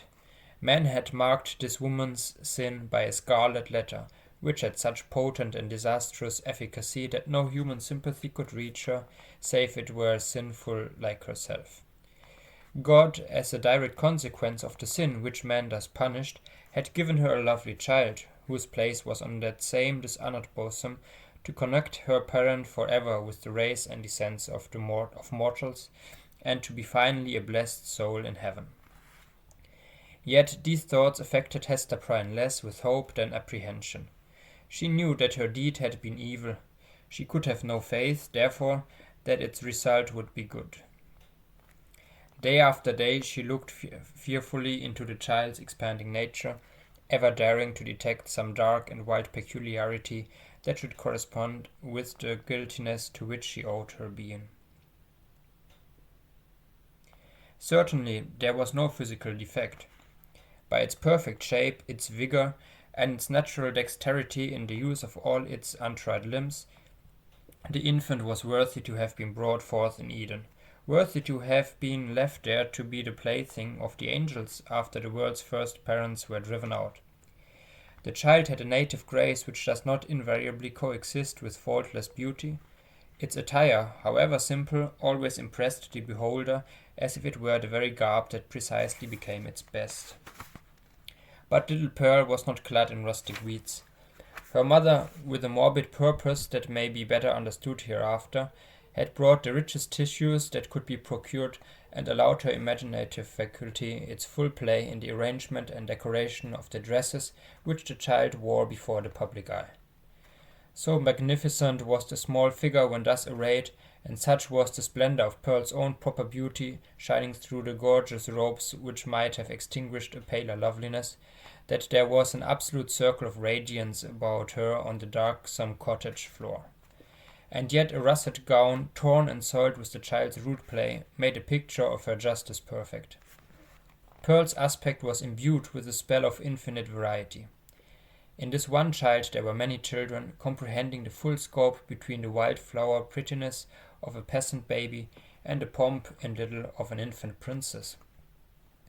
Throughout all, however, there was a trait of passion, a certain depth of hue which she never lost, and if in any of her changes she had grown fainter or paler, she would have ceased to be herself. It would have been no longer Pearl. This outward mutability indicated, and did not more than fairly express, the various properties of her inner life.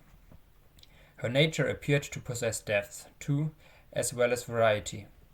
But, or else Hester's fears deceived her, it lacked reference and adaptation to the world into which she was born. The child could not be made amenable to rules. In giving her existence, a great law had been broken, and the result was a being whose elements were perhaps beautiful and brilliant, but all in disorder, or with an order peculiar to themselves, amidst which the point of variety and arrangement was difficult or impossible to be discovered. Hester could only account for the child's character, and even then most vaguely and imperfectly, by recalling what she herself had been during that momentous period while Pearl was imbibing her soul from the spiritual world, and her bodily frame from its material of earth. The mother's impassionate state had been the medium through which were transmitted to the unborn infant the rays of its mortal life. And however white and clear originally, they had taken the deep stains of crimson and gold, the pure lustre, the black shadow, and the untempered light of the intervening substance. Above all, the warfare of Hester's spirit at that epoch was perpetuated in Pearl. She could recognize her wild, desperate, defiant mood, the flightiness of her temper, and even some of the very cloud shapes of gloom and despondency that had brooded in her heart. They were now illuminated by the morning radiance of a young child's disposition, but later in the day of earthly existence might be prolific of the storm and whirlwind. The discipline of the family in those days was of a far more rigid kind than now. The frown, the harsh rebuke, the frequent application of the rod, enjoyed by scriptural authority, were used not merely in the way of punishment for actual offences, but as a wholesome regimen for the growth and promotion of all childish virtues. Hester Prynne, nevertheless, the lonely mother of this one child, ran little risk of erring on the side of undue severity. Mindful, however, of her own errors and misfortunes, she early sought to impose a tender but strict control over the infant immortality that was committed to her charge. But the task was beyond her skill. After testing both smiles and frowns, and proving that neither mode of treatment possessed any calculable influence, Hester was ultimately compelled to stand aside and permit the child to be swayed by her own impulses. Physical compulsion or restraint was effectual, of course, while it lasted. As to any other kind of discipline, whether addressed to her mind or heart, little Pearl might or might not be within its reach, in accordance with the caprice that ruled the moment.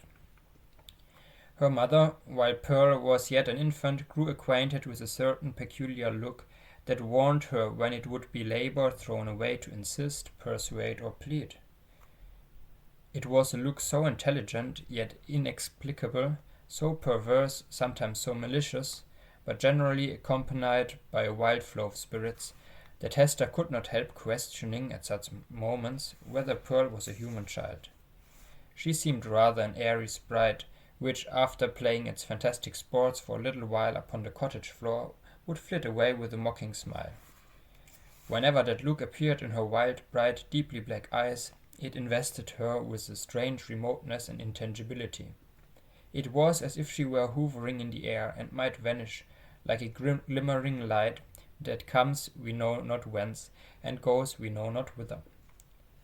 Beholding it, Hester was constrained to rush towards the child, to pursue the little elf in the flight which she invariably began, to snatch her to her bosom with a close pressure and earnest kisses, not so much from overflowing love as to assure herself that Pearl was flesh and blood, and not utterly delusive. But Pearl's laugh, when she was caught, though full of merriment and music, made her mother more doubtful than before. Heart smitten at this bewildering and baffling spell that so often came between herself and her sole treasure, whom she had bought so dear, and who was all her world, Hester sometimes burst into passionate tears. Then, perhaps, for there was no foreseeing how it might affect her, Pearl would frown, and clench her little fist, and harden her small features into a stern, unsympathizing look of discontent.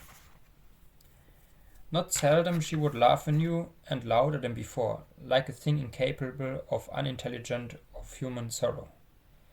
Or, but this more rarely happened, she would be convulsed with a rage of grief, and sob out her love for her mother in broken words, and seem intent on proving that she had a heart by breaking it.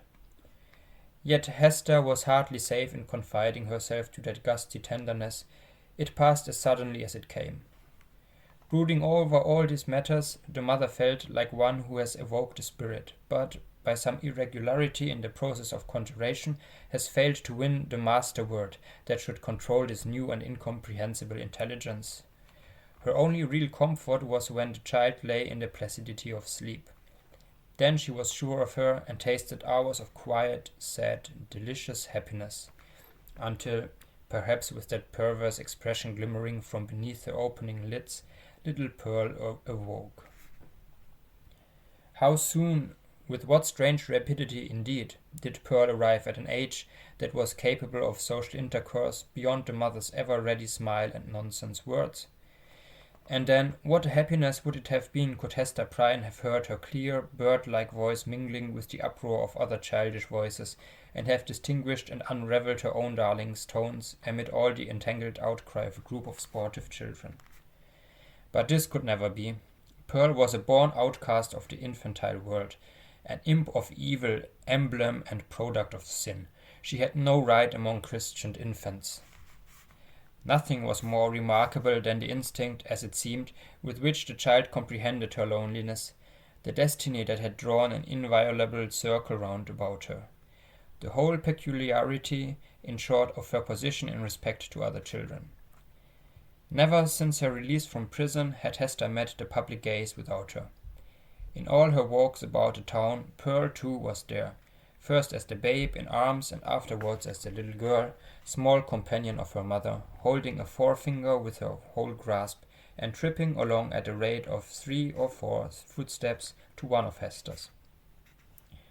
She saw the children of the settlement on the grassy margin of the street or at the domestic thresholds, disporting themselves in such grim fashion as the puritanic nurture would permit, playing at going to church, perchance, or at scourging Quakers, or taking scalps in a sham fight with the Indians, or scaring one another with freaks of imitative witchcraft. Pearl saw and gazed intently, but never thought to make acquaintance. If spoken to, she would not speak again. If the children gathered about her, as they sometimes did, Pearl would grow positively terrible in her puny wrath, snatching up stones to fling at them with shrill, incoherent exclamations that made her mother tremble because they had so much the sound of a witch's anathemas in some unknown tongue. The truth was that the little Puritans, being of the most intolerant brood that ever lived, had got a vague idea of something outlandish, unearthly, or at variance with ordinary fashions in the mother and child, and therefore scorned them in their hearts, and not unfrequently reviled them with their tongues. Pearl felt the sentiment and requited it with the bitterest hatred that can be supposed to rankle in a childish bosom. These outbreaks of a fierce temper had a kind of value and even comfort for her mother, because here was at least an intelligible earnestness in the mood, instead of the fitful caprice that so often thwarted her in the child's manifestations. It appalled her, nevertheless, to discern here again a shadowy reflection of the evil that had existed in herself. All this enmity and passion had Pearl inherited by inalienable right out of Hester's heart. Mother and daughter stood together in the same circle of seclusion from human society, and in the nature of the child seemed to be perpetuated those unquiet elements that had distracted Hester Prynne before Pearl's birth, but had since begun to be soothed away by the softening influences of maternity. At home, within and around the mother's cottage, Pearl wanted not a wide and various circle of acquaintance. The spell of life went forth from her ever-creative spirit and communicated itself to 1,000 objects, as a torch kindles a name wherever it may be applied. The unlikeliest materials, a stick, a bunch of rags, a flower, were the puppets of Pearl's witchcraft, and, without undergoing any outward change, became spiritually adapted to whatever drama occupied the stage of her inner world. Her one baby voice served a multitude of imaginary personages, old and young, to talk withal. The pine trees, aged, black, and solemn, and flinging groans and other melancholy utterances on the breeze, needed little transformation to figure as Puritan elders. The ugliest weeds of the garden were their children, whom Pearl smote down and uprooted most unmercifully. It was wonderful, the vast variety of forms into which she threw her intellect, with no continuity indeed, but darting up and dancing, always in a state of preternatural activity, soon sinking down as if exhausted by so rapid and feverish a tide of life, and succeeded by other shapes of a similar wild energy. It was like nothing so much as the phantasmagoric play of the northern lights. In the mere exercise of fancy, however, and the sportiveness of a growing mind, there might be little more than was observable in other children of bright faculties, except as Pearl, in the dearth of human playmates, was thrown more upon the visionary throng which she created. The singularity lay in the hostile feelings with which the child regarded all these offsprings of her own heart and mind. She never created a friend, but seemed always to be sowing broadcast the dragon's teeth, whence sprung a harvest of armed enemies against whom she rushed to battle.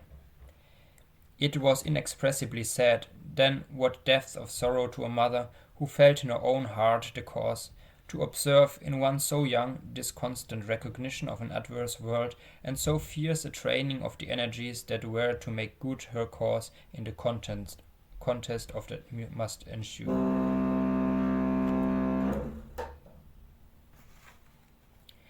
Gazing at Pearl, Hester Prynne often dropped her work upon her knees and cried out with an agony which she would fain have hidden, but which made utterance for itself betwixt speech and a groan. O Father in heaven, if thou art still my Father, what is this being which I have brought into the world?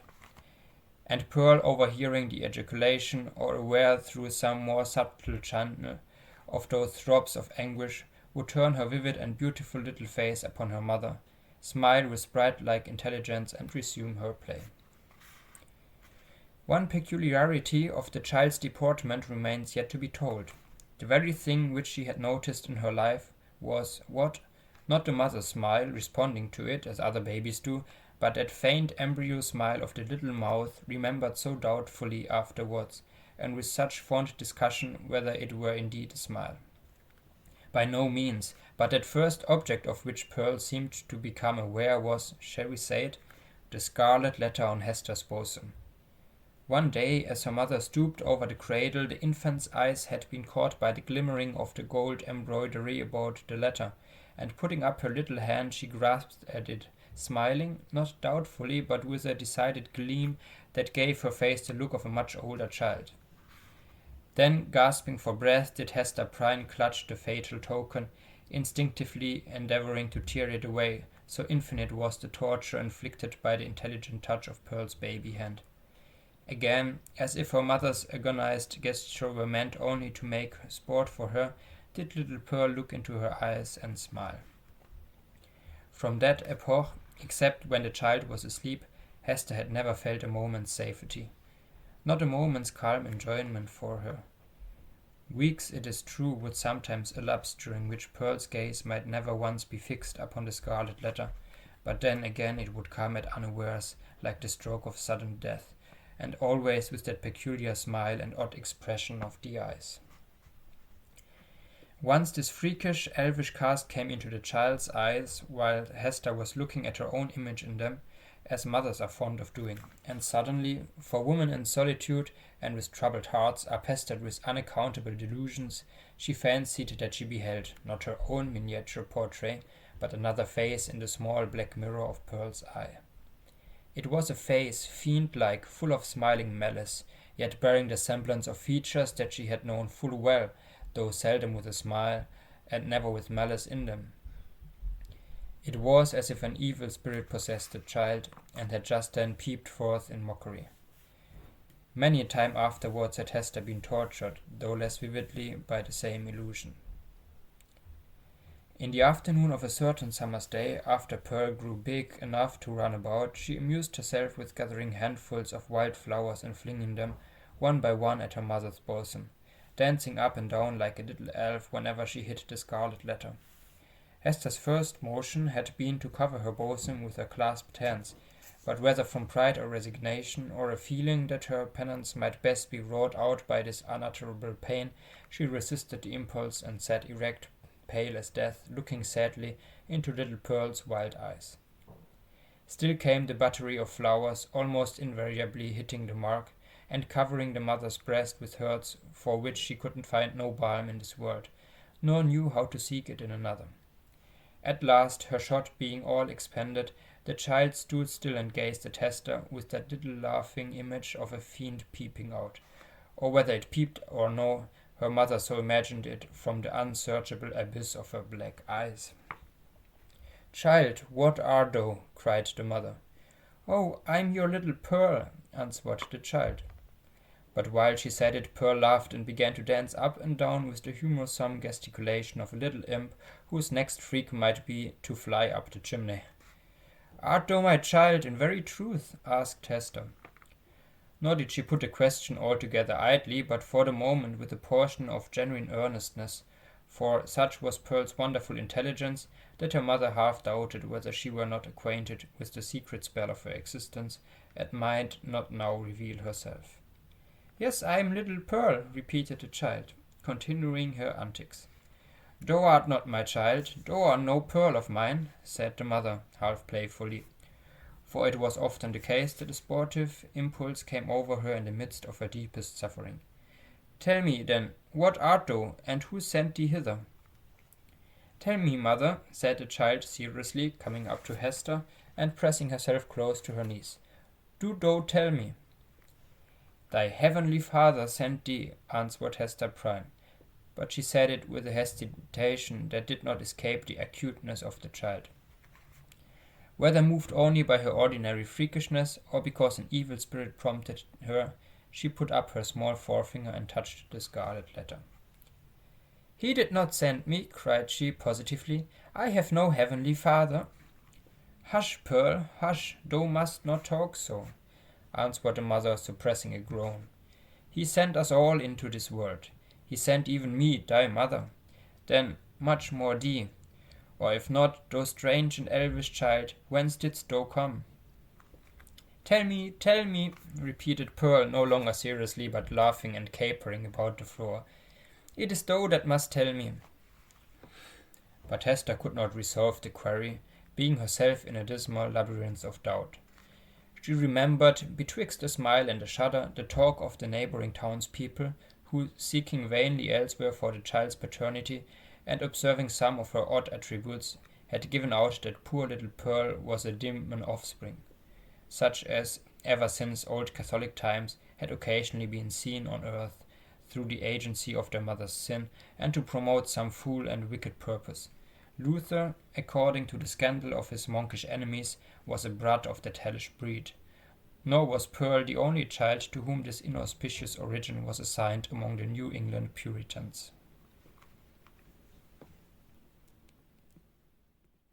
Chapter 7. The Governor's Hall.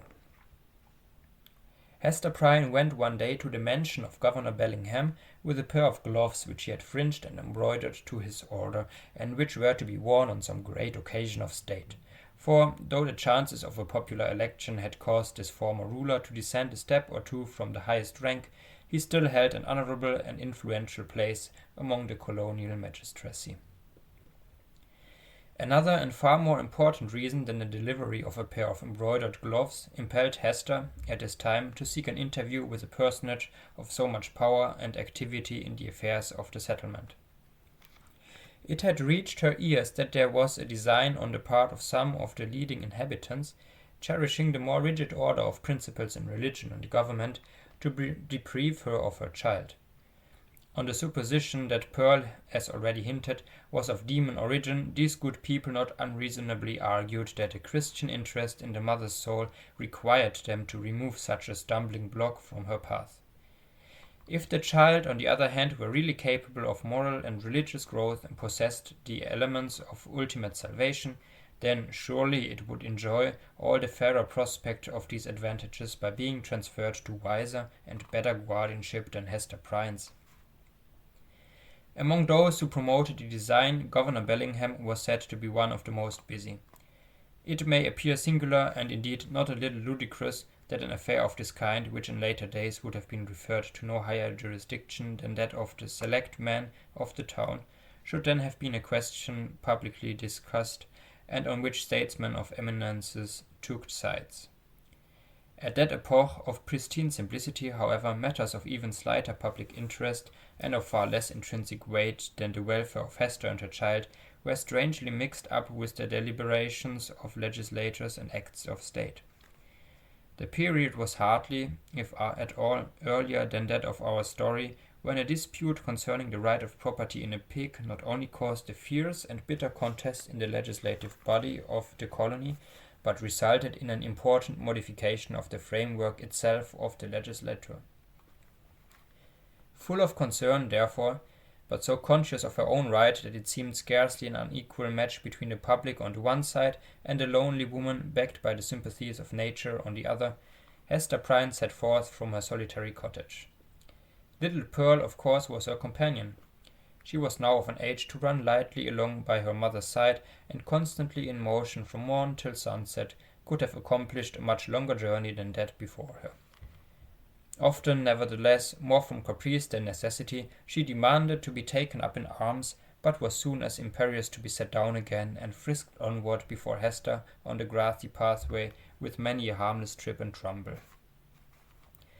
We have spoke of Pearl's rich and luxuriant beauty, a beauty that shone with deep and vivid tints, a bright complexion, eyes possessing intensity both of depth and glow, and hair already of a deep glossy brown, and which in after years would be nearly akin to black.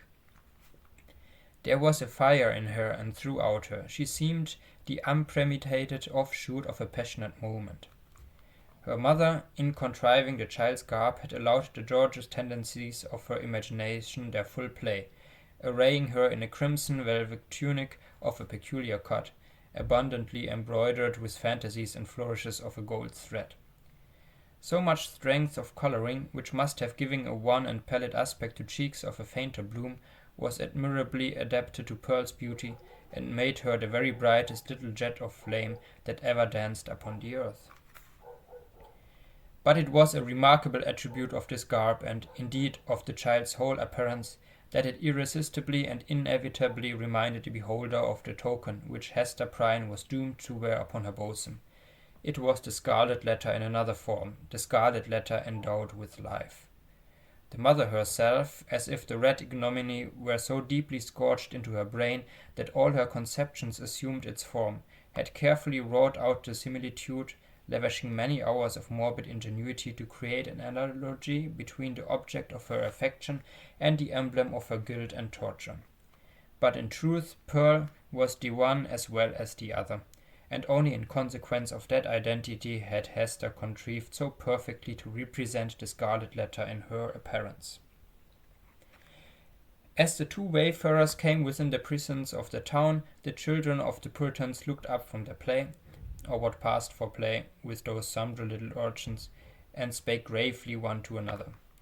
Behold, verily, there is the woman of the Scarlet Letter, and of a truth, moreover, there is the likeness of the Scarlet Letter running along by her side. Come, therefore, and let us fling mud at them. But Pearl, who was a dauntless child, after frowning, stamping her foot, and shaking her little hand with a variety of threatening gestures, suddenly make a rush at a knot of her enemies, and put them all to flight.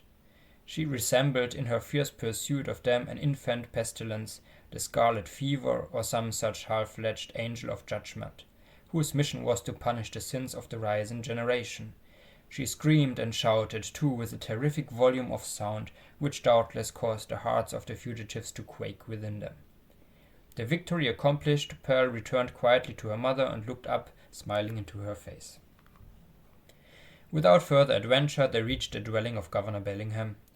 This was a large wooden house, built in a fashion of which there are specimens still extant in the streets of our elder towns. Now moss-grown, crumbling to decay and melancholy at heart, with the many sorrowful or joyful occurrences, remembered or forgotten, that have happened and passed away within their dusky chambers. Then, however, there was the freshness of the passing year on its exterior, and the cheerfulness gleaming forth from the sunny windows of a human habitation into which death had never entered. It had, indeed, a very cheery aspect, the walls being overspread with a kind of stucco, in which fragments of broken glass were plentifully intermixed, so that when the sunshine fell aslantwise over the front of the edifice, it glittered and sparkled as if diamonds had been flung against it by the double handful. The brilliancy might have been befitted Aladdin's palace rather than the mansion of a grave old Puritan ruler. It was further decorated with strange and seemingly cabalistic figures and diagrams, suitable to the quaint taste of the age, which had been drawn in the stucco when newly laid on, and had now grown hard and durable for the admiration of after times. Pearl, looking at this bright wonder of a house, began to caper and dance, and imperatively required that the whole breath of sunshine should be stripped off its front and given her to play with. "No, my little Pearl," said her mother, "thou must gather thine own sunshine. I have none to give thee." They approached the door, which was of an arched form, and flanked on each side by a narrow tower or projection of the edifice, in both of which were lattice windows, with wooden shutters to close over them at need. Lifting the iron hammer that hung at the portal, Hester Prynne gave the summons, which was answered by one of the governor's bond servants, a free-born Englishman, but now a 7 years' slave. During that term he was to be the property of his master, and as much a commodity of bargain and sale as an ox or a joint stool. The serf wore the blue coat, which was the customary garb of serving men at that period and long before in the old hereditary halls of England. "Is the worshipful Governor Bellingham within?" inquired Hester. "Yea, forsooth," replied the bond servant, staring with wide-opened eyes at the Scarlet Letter, which, being a newcomer in the county, he had never before seen. "Yea, his honourable worship is within, but he hath a godly minister or two with him, and likewise a leech. He may not see his worship now." "Nevertheless, I will enter," answered Hester Prynne, and the bond servant, perhaps judging from the decision of her air and the glittering symbol in her bosom that she was a great lady in the land, offered no opposition. So the mother and little Pearl were admitted into the hall of entrance, with many variations suggested by the nature of his building materials, diversity of climate, and the difference of mode of social life. Governor Bellingham had planned his new habitation after the residences of gentlemen of fair estate in his native land. Here, then, was a wide and reasonably lofty hall, extending through the whole depth of the house, and forming a medium of general communication, more or less directly, with all the other apartments. At one extremity, the spacious room was lighted by the windows of the two towers, which formed a small recess on either side of the portal.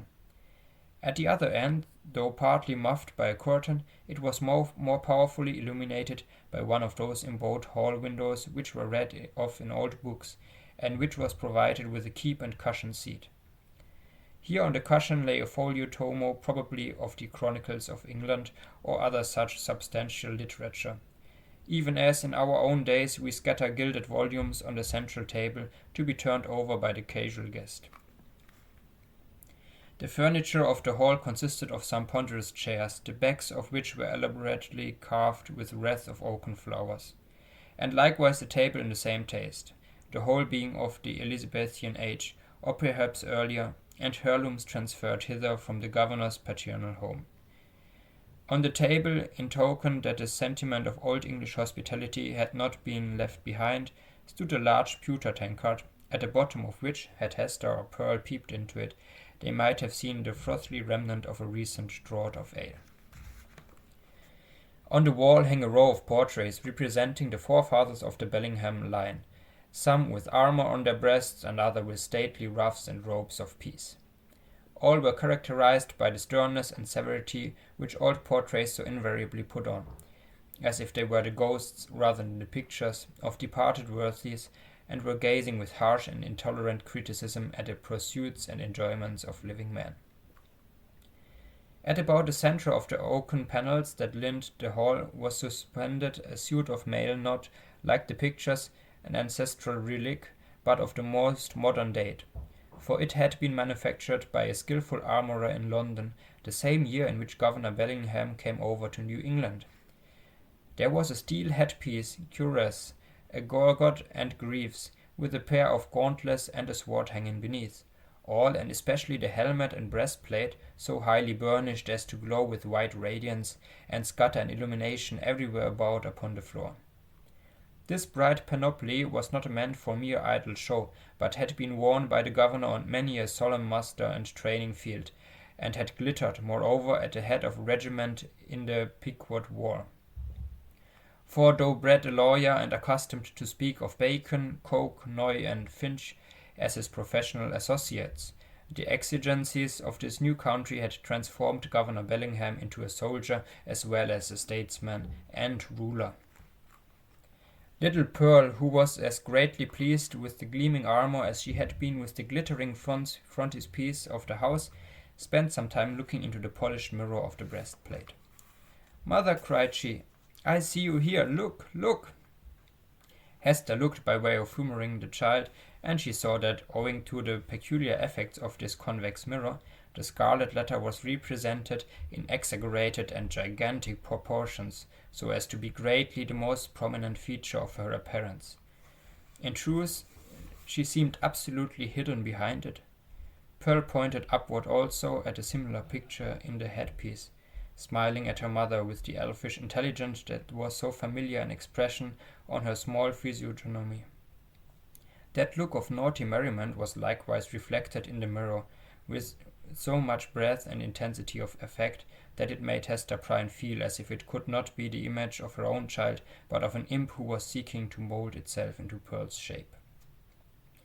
"Come along, Pearl," said she, drawing her away. "Come and look into this fair garden. It may be well shall see flowers there, more beautiful ones than we find in the woods."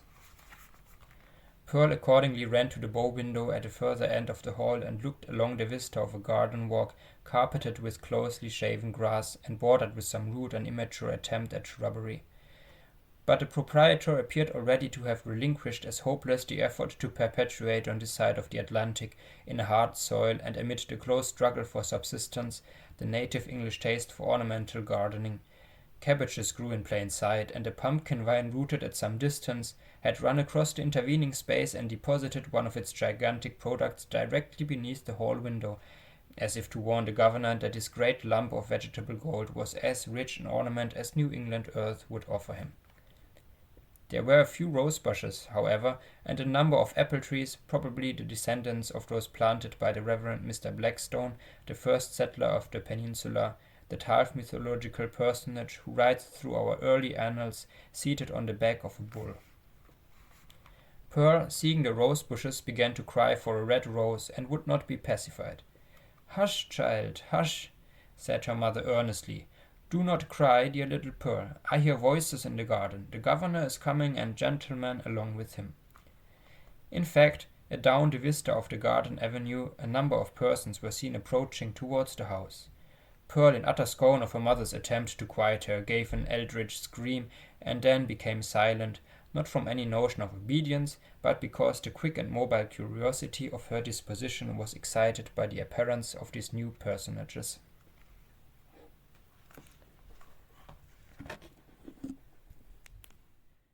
Chapter 8. The Elf Child and the Minister. Governor Bellingham, in a loose gown and easy cap, such as elderly gentlemen love to endue themselves with in their domestic privacy, walked foremost and appeared to be showing off his estate and expatiating on his projected improvements.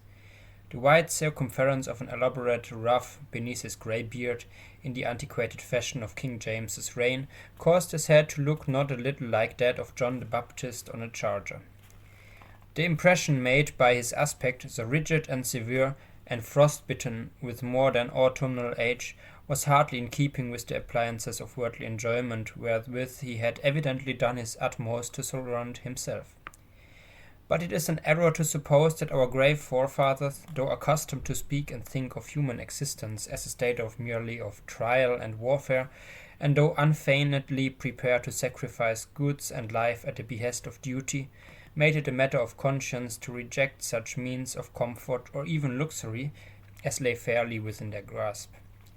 This creed was never taught, for instance, by the venerable pastor John Wilson, whose beard, white as snowdrift, was seen over Governor Bellingham's shoulder, while its wearer suggested that pears and peaches might yet be naturalized in the New England climate, and that purple grapes might possibly be compelled to flourish against the sunny garden wall. The old clergyman, nurtured at the rich bosom of the English Church, had a long established and legitimate taste for all good and comfortable things, and however stern he might show himself in the pulpit or his public reproof of such transgression as that of Hester Prynne, still the genial benevolence of his private life had won him warmer affection than was accorded to any of his professional contemporaries. Behind the governor and Mr. Wilson came two other guests, one the Reverend Arthur Dimmesdale, whom the reader may remember as having taken a brief and reluctant part in the scene of Hester Prynne's disgrace, and, in close companionship with him, old Roger Chillingworth, a person of great skill in physics, who for 2 or 3 years past had been settled in the town. It was understood that this learned man was the physician as well as friend of the young minister, whose health had severely suffered of late by his too unreserved self-sacrifice to the labours and duties of the pastoral relation. The governor, in advance of his visitors, ascended 1 or 2 steps, and in throwing open the leaves of the great hall window, found himself close to little Pearl. The shadow of the curtain fell on Hester Prynne and partially concealed her. "What have we here?" said Governor Bellingham, looking with surprise at the scarlet little figure before him. "I profess I have never seen the like since my days of vanity in old King James's time, when I was wont to esteem it a high favour to be admitted to a court masque. There used to be a swarm of these small apparitions in holiday time, and we called them children of the Lord of Misrule. But who got such a guest into my hall?" "Ay, indeed," cried good old Mr. Wilson. "What little bird of scarlet plumage may this be? Methinks I have seen just such figures when the sun has been shining through a richly painted window and tracing out the golden and crimson images across the floor. But that was in the old land. Prithee, young one, who art thou, and what has ailed thy mother to bedizen thee in this strange fashion? Art thou a Christian child, Dost know thy catechism, or art thou one of those naughty elves or fairies whom we thought to have left behind us with other relics of papistry in merry old England?" "I am my mother's child," answered the Scarlet Vision, "and my name is Pearl." "Pearl, Ruby rather, or Coral, or Red Rose, at the very least, judging from thy hue," responded the old minister, putting forth his hand in a vain attempt to pat little Pearl on the cheek. "But where is this mother of thine? Ah, I see," he added, and turning to Governor Bellingham whispered, This is the self-same child of whom we have held speech together, and behold here the unhappy woman, Hester Prynne, her mother. Sayest thou so? Cried the governor.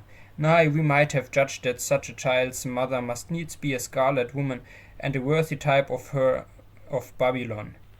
But she comes at a good time, and we will look into this matter forthwith. Governor Bellingham stepped through the window into the hall, followed by his 3 guests. Hester Prynne, said he, fixing his naturally stern regard on the wearer of the Scarlet Letter, there has been much question concerning thee of late. The point hath been weightily discussed, whether we, that are of authority and influence, do well discharge our consciences by trusting an immortal soul, such as there is in yonder child, to the guidance of one who hath stumbled and fallen amid the pitfalls of the world. Speak thou, the child's own mother. Were it not, thinkest thou, for thy little one's temporal and eternal welfare, that she be taken out of thy charge, and clad soberly, and disciplined strictly, and instructed in the truth of heaven and earth? What canst thou do for the child in this kind? I can teach my little Pearl what I have learned from this, answered Hester Prynne, laying her finger on the red token. Woman, this is thy badge of shame, replied the stern magistrate. It is because of the stain which that letter indicates that we would transfer thy child to other hands. Nevertheless, said the mother calmly, though growing more pale, this badge hath taught me. It daily teaches me, it is teaching me at this moment lessons whereof my child may be the wiser and better, albeit they can profit nothing to myself. We will judge warily, said Bellingham, and look well what we are about to do. Good Master Wilson, I pray you, examine this Pearl, since that is her name, and see whether she hath had such Christian nurture as befits a child of her age. The old minister seated himself in an armchair and made an effort to draw Pearl betwixt his knees, but the child, unaccustomed to the touch of familiarity of any but her mother, escaped through the open window and stood on the upper step, looking like a wild tropical bird of rich plumage, ready to take night into the upper air. Mr. Wilson, not a little astonished at this outbreak, for he was a grandfatherly sort of personage, and usually a vast favourite with children, essayed, however, to proceed with the examination. Pearl, said he, with great solemnity, thou must take heed to instruction, that so in due season thou mayest wear in thy bosom the pearl of great price. Canst thou tell me, my child, who made thee? Now Pearl knew well enough who made her, for Hester Prynne, the daughter of a pious home, very soon after her talk with the child about her heavenly Father, had begun to inform her of those truths which the human spirit, at whatever stage of immaturity, imbibes with such eager interest. Pearl, therefore, so large were the attainments of her 3 years' lifetime, could have borne a fair examination in the New England Primer, or the first column of the Westminster Catechism, also unacquainted with the outward form of either of those celebrated works. But that perversity which all children have more or less of, and of which little Pearl had a tenfold portion, now at a most inopportune moment took thorough possession of her, and closed her lips, or impelled her to speak words amiss. After putting her finger in her mouth with many ungracious refusals to answer good Mr. Wilson's question, the child finally announced that she had not been made at all, but had been plucked by her mother of the bush of wild roses that grew by the prison door. This fantasy was probably suggested by the near proximity of the governor's red roses, as Pearl stood outside of the window, together with a recollection of the prison rose-bush which she had passed in coming hither. Old Roger Chillingworth, with a smile on his face, whispered something in the young clergyman's ear. Hester Prynne looked at the man of skill, and even then, with her fate hanging in the balance, was startled to perceive what a change had become over his features.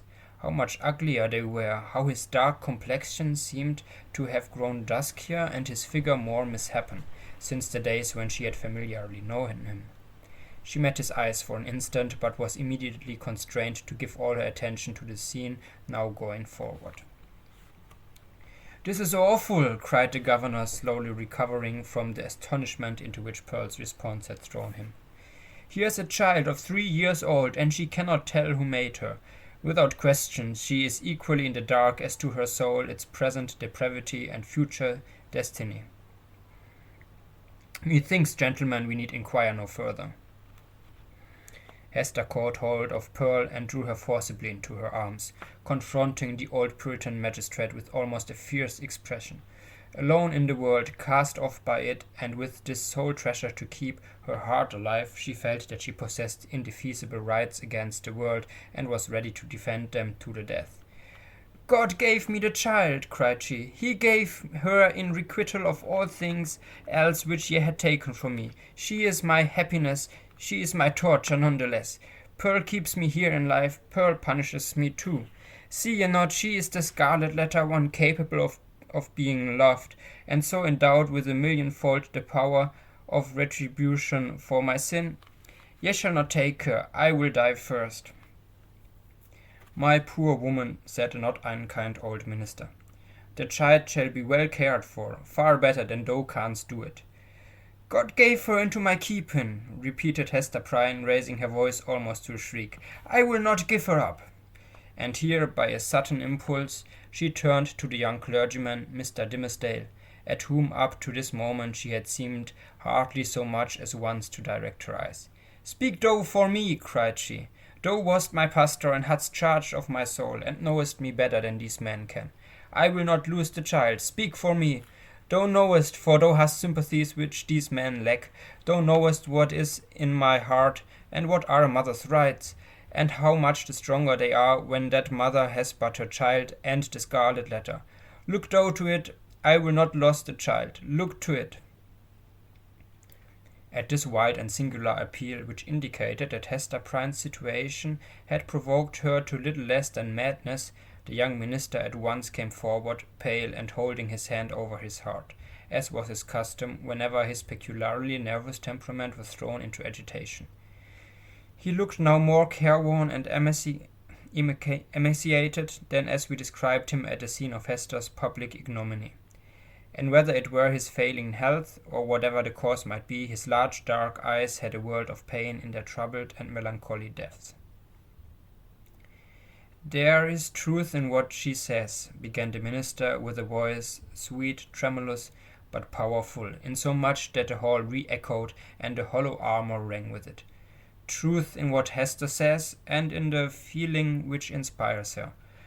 God gave her the child, and gave her, too, an instinctive knowledge of its nature and requirements, both seemingly so peculiar, which no other mortal being can possess. And moreover, is there not a quality of awful sacredness in the relation between this mother and this child? Ay, how is that, good Master Dimmesdale? Interrupted the governor. Make that plain, I pray you. It must be even so, resumed the minister, for if we deem it otherwise, do we not thereby say that the heavenly Father, the Creator of all flesh, hath lightly recognized the deed of sin, and made of no account the distinction between unhallowed lust and holy love? This child of its father's guilt and its mother's shame has come from the hand of God, to work in many ways upon her heart, who pleads so earnestly and with such bitterness of spirit to right to keep her. It was meant for a blessing, for the one blessing of her life. It was meant, doubtless, that the mother, as the mother herself hath told us, for a retribution too, a torture to be felt at many an unthought of moment, a pang, a sting, an ever-recurring agony in the midst of a troubled joy. Has she not expressed the thought in the garb of the poor child, so forcibly reminding us of that red symbol which sears her bosom? Well said again, cried good Mr. Wilson. I feared the woman had no better thought than to make a mountebank of her child. Oh, not so, not so, continued Mr. Dimmesdale. She recognizes, believe me, the solemn miracle which God hath wrought in the existence of that child. And may she feel, too, what methinks is the very truth, that this boon was meant, above all things else, to keep the mother's soul alive, and to preserve her from blacker depths of sin into which Satan might else have thought to plunge her. Therefore it is good for this poor sinful woman that she hath an infant immortality, a being capable of eternal joy or sorrow, confided to her care, to be trained up by her to righteousness, to remind her at every moment of her fall, but yet to teach her, as it were by the Creator's sacred pledge, that if she bring the child to heaven, the child also will bring its parent thither. Herein is the sinful mother happier than the sinful father. For Hester Prynne's sake, then, and no less for the poor child's sake, let us leave them as Providence hath seen fit to place them.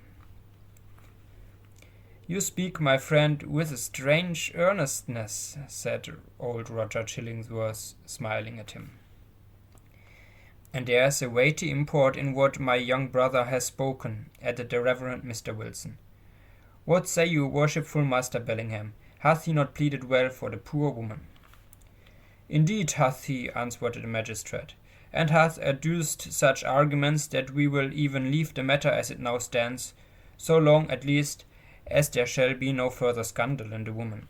Care must be had, nevertheless, to put the child to due and stated examination in the catechism, at thy hands or Master Dimmesdale's. Moreover, at a proper season, the tithing man must take heed that she go both to school and to meeting. The young minister, on ceasing to speak, had withdrawn a few steps from the group, and stood with his face partially concealed in the heavy folds of the window curtain, while the shadow of his figure, which the sunlight cast upon the floor, was tremulous with the vehemence of his appeal. Pearl, that wild and flighty little elf, stole softly towards him, and taking his hand in the grasp of both her own, laid her cheek against it. A caress so tender, and withal so unobtrusive, that her mother, who was looking on, asked herself, "Is that my Pearl?" Yet she knew that there was love in the child's heart, although it mostly revealed itself in passion, and hardly twice in her lifetime had been softened by such gentleness as now. The minister, for save the long-thought regards of woman, nothing is sweeter than these marks of childish preference, accorded spontaneously by a spiritual instinct, and therefore seeming to imply in us something truly worthy to be loved. The minister looked round, laid his hand on the child's head, hesitated an instant, and then kissed her brow. Little Pearl's unwonted mood of sentiment lasted no longer. She laughed and went capering down the hall so airily that old Mr. Wilson raised the question whether even her tiptoes touched the floor. "The little baggage hath witchcraft in her, I profess," said he to Mr. Dimmesdale. "She needs no old woman's broomstick to fly withal." "A strange child," remarked old Roger Chillingworth. "It is easy to see the mother's part in her. Would it be beyond a philosopher's research, think ye, gentlemen, to analyze that child's nature, and from its make and mould to give a shrewd guess at the father? Nay, it would be sinful in such a question to follow the clue of profane philosophy," said Mr. Wilson. "Better to fast and pray upon it, and still better, it may be, to leave the mystery as we find it, unless Providence reveal it of its own accord. Thereby every good Christian man hath a title to show a father's kindness towards the poor deserted babe." The affair being so satisfactorily concluded, Hester Prynne, with Pearl, departed from the house. As they descended the steps, it is averred that the lattice of a chamber window was thrown open, and forth into the sunny day was thrust the face of Mistress Hibbins, Governor Bellingham's bitter-tempered sister, and the same who, a few years later, was executed as a witch. "Hist, hist," said she, while her ill-omened physiognomy seemed to cast a shadow over the cheerful newness of the house. "Wilt thou go with us tonight? There will be a merry company in the forest, and I well nigh promised the black man that comely Hester Prynne should make one." "Make my excuse to him, so please you," answered Hester with a triumphant smile. "I must tarry at home and keep watch over my little Pearl. Had they taken her from me, I would willingly have gone with thee into the forest, and signed my name in the black man's book too, and that with mine own blood." "We shall have thee there anon," said the witch lady, frowning as she drew back her head. But here, if we suppose this interview betwixt Mistress Hibbins and Hester Prynne to be authentic, and not a parable, was already an illustration of the young minister's argument against sundering the relation of a fallen mother to the offspring of her frailty. Even thus early had the child saved her from Satan's snare.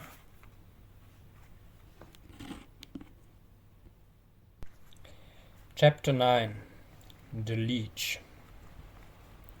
Under the appellation of Roger Chillingworth, the reader will remember, was hidden another name which its former wearer had resolved should never more be spoken. It has been related how in the crowd that witnessed Hester Prynne's ignominious exposure stood a man, elderly, travel-worn, who, just emerging from the perilous wilderness, beheld the woman in whom he hoped to find embodied the warmth and cheerfulness of home, set up as a type of sin before the people. Her matronly fame was trodden under all men's feet. Infamy was babbling around her in the public marketplace.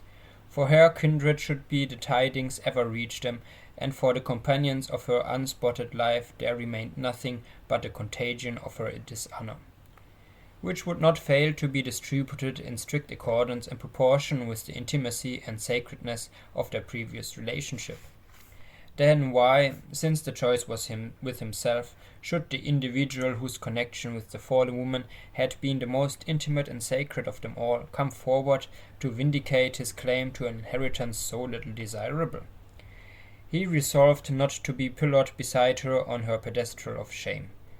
Unknown to all but Hester Prynne, and possessing the lock and key of her silence, he chose to withdraw his name from the roll of mankind, and, as regarded his former ties and interest, to vanish out of life as completely as if he indeed lay at the bottom of the ocean, whither rumour had long ago consigned him. This purpose once effected, new interests would immediately spring up, and likewise a new purpose, dark, it is true, if not guilty, but of force enough to engage the full strength of his faculties. In pursuance of this resolve he took up his residence in the Puritan town as Roger Chillingworth, without other introduction than the learning and intelligence of which he possessed more than a common measure.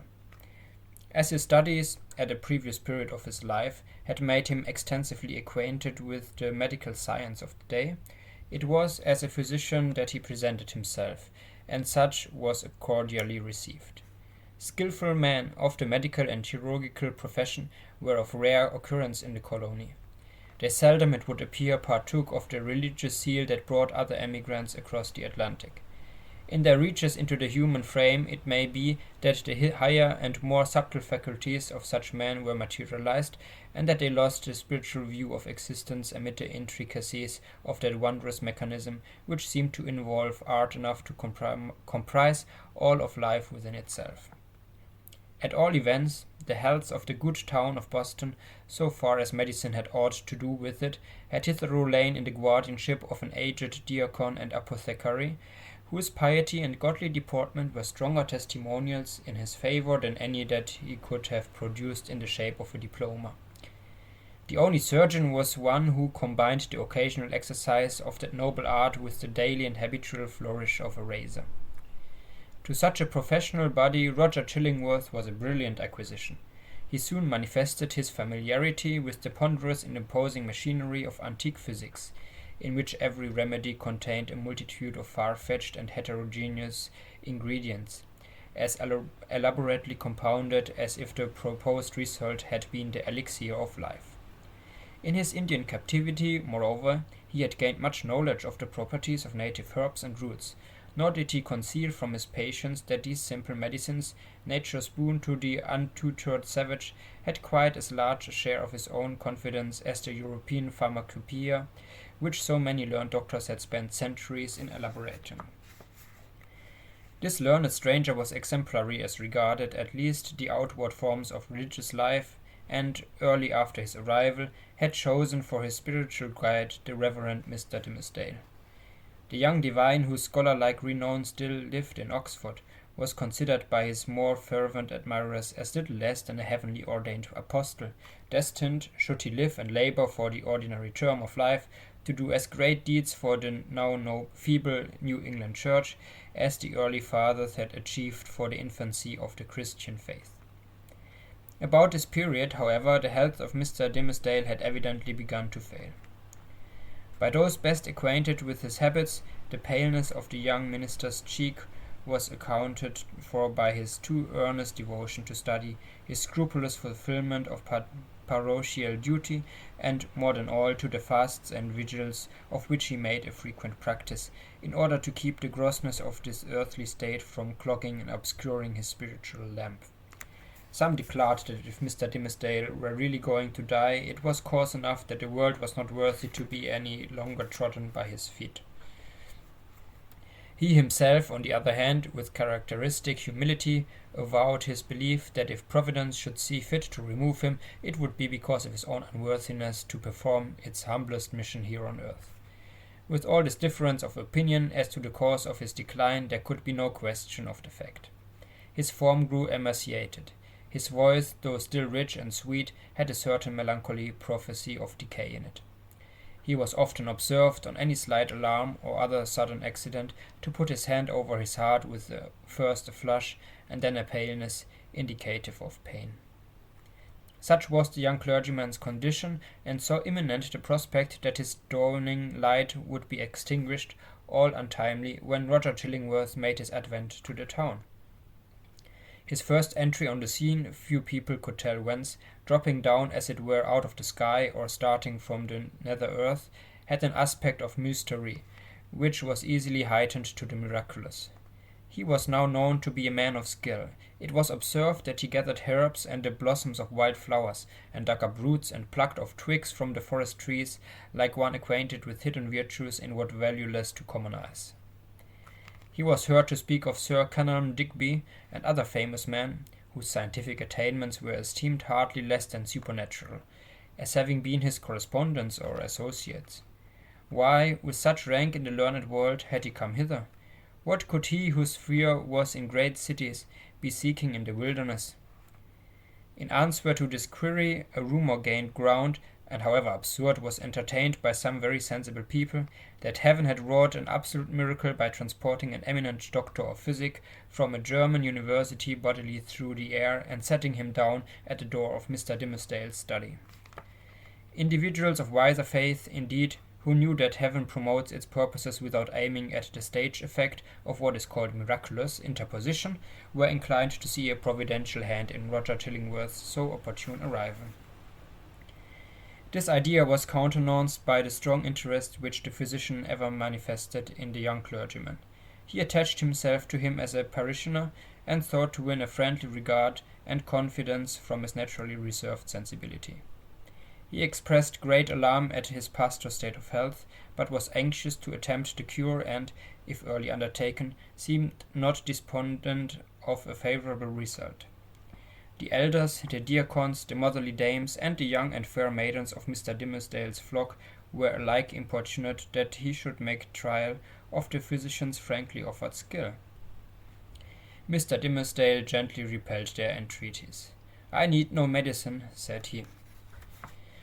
But how could the young minister say so, when, with every successive Sabbath, his cheek was paler and thinner, and his voice more tremulous than before, when it had now become a constant habit, rather than a casual gesture, to press his hand over his heart? Was he weary of his labours? Did he wish to die? These questions were solemnly propounded to Mr. Dimmesdale by the elder ministers of Boston and the diacons of his church, who, to use their own phrase, dealt with him on the sin of rejecting the aid which Providence so manifestly held out. He listened in silence and finally promised to confer with the physician. "Were it God's will," said the Reverend Mr. Dimmesdale, when in fulfilment of this pledge he requested old Roger Chillingsworth's professional advice, "I could be well content that my labours and my sorrows and my sins and my pains should shortly end with me, and what is earthly of them be buried in my grave, and the spiritual go with me to my eternal state, rather than that you should put your skill to the proof in my behalf." "Ah," replied Roger Chillingworth with that quietness in which, whether imposed or naturally, marked all his deportment, "it is thus that a young clergyman is apt to speak. Youthful men, not having taken a deep root, give up their hold of life so easily, and saintly men who walk with God on earth would fain be away to walk with him on the golden pavements of the New Jerusalem." "Nay," rejoined the young minister, putting his hand to his heart, with a flush of pain flitting over his brow. "Were I worthier to walk there, I could be better content to toil here." "Good men ever interpret themselves too meanly," said the physician.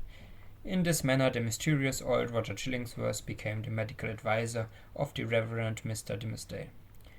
As not only the disease interested the physician, but he was strongly moved to look into the character and qualities of the patient, these two men, so different in age, came gradually to spend much time together.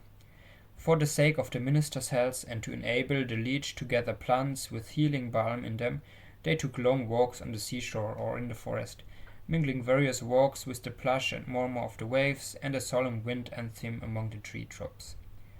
Often, likewise, one was the guest of the other in his place of study and retirement. There was a fascination for the minister in the company of the man of science, and in whom he recognized an intellectual cultivation of no moderate depth or scope, together with a range and freedom of ideas that he would have vainly looked for among the members of his own profession. In truth, he was startled, if not shocked, to find this attribute in the physician. Mr. Dimmesdale was a true priest, a true religionist, with the reverential sentiment largely developed, and an order of mind that impeded itself powerfully along the track of a creed and wore its passage continually deeper with the lapse of time. In no state of society would he have been what is called a man of liberal views. It would always be essential to his peace to feel the pressure of a faith about him, supporting while it confined him within its iron framework. Not the less, however, though with a tremulous enjoyment, did he feel the occasional relief of looking at the universe through the medium of another kind of intellect than those with which he habitually held converse. It was as if a window were thrown open, admitting a freer atmosphere into the close and stifled study, where his life was wasting itself away amid lamplight or obstructed daybeams and the musty fragrance, be it sensual or moral, that exhales from books. But the air was too fresh and chill to be long breathed with comfort, so the minister and the physician with him withdrew again within the limits of what their church defined as orthodox. Thus Roger Chillingworth scrutinized his patient carefully, both as he saw him in his ordinary life, keeping an accustomed pathway in the range of thoughts familiar to him, and as he appeared when thrown amidst other moral scenery, the novelty of which might call out something new to the surface of his character. He deemed it essential, it would seem, to know the man before attempting to do him good. Wherever there is a heart and an intellect, the diseases of the physical frame are tinged with the peculiarities of these. In Arthur Dimmesdale, thought and imagination were so active, and sensibly so intense, that the bodily infirmity would be likely to have its groundwork there. So Roger Chillingworth, the man of skill, the kind of friendly physician, strove to go deep into his patient's bosom, delving among his principles, prying into his recollections, and probing everything with a cautious touch, like a treasure-seeker in a dark cavern. Few secrets can escape an investigator who has opportunity and license to undertake such a quest and skill to follow it up. A man burdened with a secret should especially avoid the intimacy of his physician. If the latter possess native sagacity and a nameless something more, let us call it intuition, if he show no intrusive egotism, nor disagreeably prominent characteristics of his own, if he have the power, which must be born with him, to bring his mind into such affinity with his patients, that this last shall unawares have spoken what he imagines himself only to have thought, if such revelations be received without tumult, and acknowledged not so often by an uttered sympathy as by silence, an inarticulate breath, and here and there a word to indicate that all is understood. If to these qualifications of a confidant be joined the advantages afforded by his recognized character as a physician, then, at some inevitable moment, will the soul of the sufferer be dissolved and flow forth in a dark but transparent stream, bringing all its mysteries into the daylight. Roger Chillingworth possessed all, or most, of the attributes above enumerated. Nevertheless, time went on. A kind of intimacy, as we have said, grew up between these two cultivated minds, which has as wide a field as the whole sphere of human thought and study to meet upon. They discussed every topic of ethics and religion, or public affairs and private character. They talked much on both sides, of matters that seemed personal to themselves, and yet no secret, such as the physician fancied must exist there, ever stole out of the minister's consciousness into his companion's ear. The latter had his suspicions, indeed, that even the nature of Mr. Dimmesdale's bodily disease had never fairly been revealed to him. It was a strange reserve. After a time, at a hint from Roger Chillingworth, the friends of Mr. Dimmesdale effected an arrangement by which the two were lodged in the same house, so that every ebb and flow of the minister's life-tide might pass under the eye of his anxious and attached physician. There was much joy throughout the town when this greatly desirable object was attained. It was held to be the best possible measure for the young clergyman's welfare, unless, indeed, as often urged by such as felt authorized to do so, he had selected some one of the many blooming damsels spiritually devoted to him to become his devoted wife. This latter step, however, there was no present prospect that Arthur Dimmesdale would be prevailed upon to take. He rejected all suggestions of the kind, as if priestly celibacy were one of his articles of church discipline. Doomed by his own choice, therefore, as Mr. Dimmesdale so evidently was, to eat his unsavory morsel always at another's board, and endure the lifelong chill which must be his lot who seeks to warm himself only at another's fireside, it truly seemed that this sagacious, experienced, benevolent old physician, with his concord of paternal and reverential love for the young pastor, was the very man of all mankind to be constantly within reach of his voice. The new abode of the two friends was with a pious widow, of good social rank, who dwelt in a house covering pretty nearly the site on which the venerable structure of King's Chapel has since been built. It had the graveyard, originally Isaac Johnson's home field, on one side, and so was well adapted to call up serious reflection suited to their respective employments in both minister and man of physics. The motherly care of the good widow assigned to Mr. Dimmesdale a front apartment with a sunny exposure and heavy window curtains to create a noontide shadow when desirable. The walls were hung round with tapestry said to be from the Gobelin looms, and at all events representing the scriptural story of David and Bathsheba and Nathan the prophet, in colour still unfaded, but which made the fair woman of the scene almost as grimly picturesque as the woe-denouncing seer. Here the pale clergyman piled up his library, rich with parchment-bound folios of the fathers and the lore of rabbis, and monkish erudition, of which the Protestant divines, even while they vilified and decried that class of writers, were yet constrained often to avail themselves. On the other side of the house old Roger Chillingworth arranged his study and laboratory. Not such a modern man of science would reckon even tolerably complete, but provided with a distilling apparatus and a means of compounding drugs and chemicals which the practised alchemist knew well how to turn to purpose. With such commodiousness of situation, these two learned persons set themselves down, each in his own domain, yet familiarly passing from one apartment to the other and bestowing a mutual and not incurious inspection into one another's business.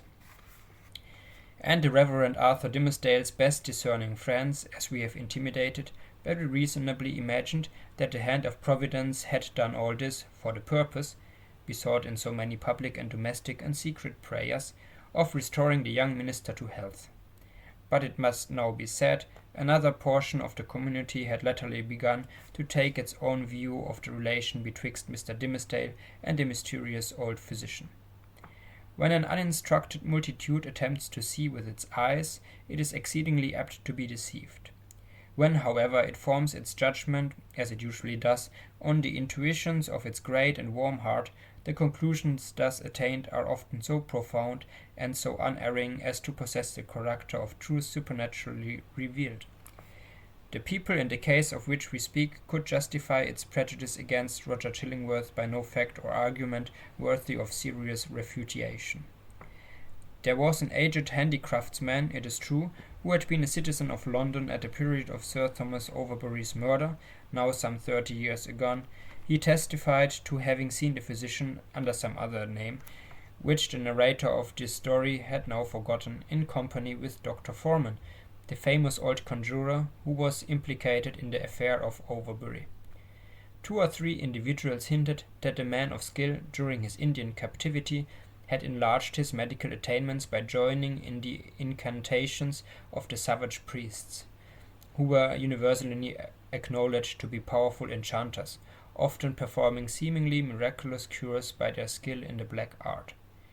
A large number, and many of these were persons of such sober sense and practical observation that their opinions would have been valuable in other matters, affirmed that Roger Chillingsworth's aspect had undergone a remarkable change while he had dwelt in town, especially since his abode with Mr. Dimmesdale.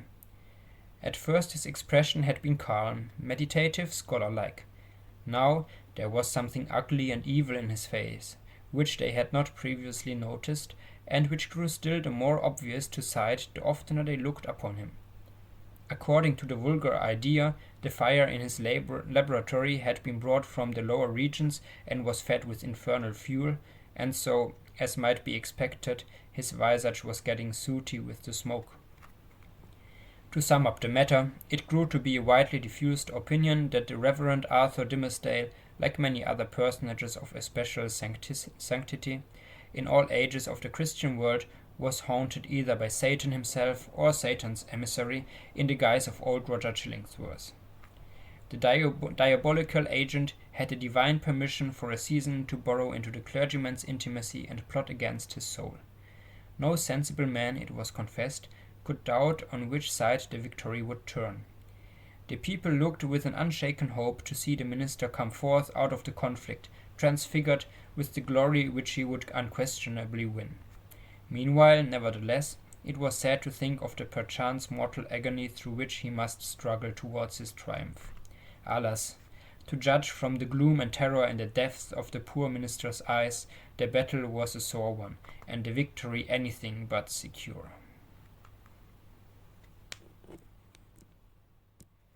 Chapter 10. The Leech and His Patient. Old Roger Chillingworth throughout life had been calm in temperament, kindly, though not of warm affections, but ever and in all his relations with the world a pure and upright man. He had begun an investigation, as he imagined, with the severe and equal integrity of a judge, desirous only of truth, even as if the question involved no more than the air-drawn lines and figures of a geometrical problem, instead of human passions and wrongs inflicted on himself. But as he proceeded, a terrible fascination, a kind of fierce, though still calm, necessity seized the old man within its gripe, and never set him free again until he had done all its bidding. He now dug into the poor clergyman's heart, like a miner searching for gold, or rather, like a sexton delving into a grave, possibly in quest of a jewel that had been buried on the dead man's bosom, but likely to find nothing save mortality and corruption. Alas, for his own soul, if these were what he thought. Sometimes a light glimmered out of the physician's eyes, burning blue and ominous, like the reflection of a furnace, or let us say, like one of those gleams of ghastly fire that darted from Bunyan's awful doorway in the hillside and quivered on the pilgrim's face. The soil where this dark miner was working had perchance shown indications that encouraged him.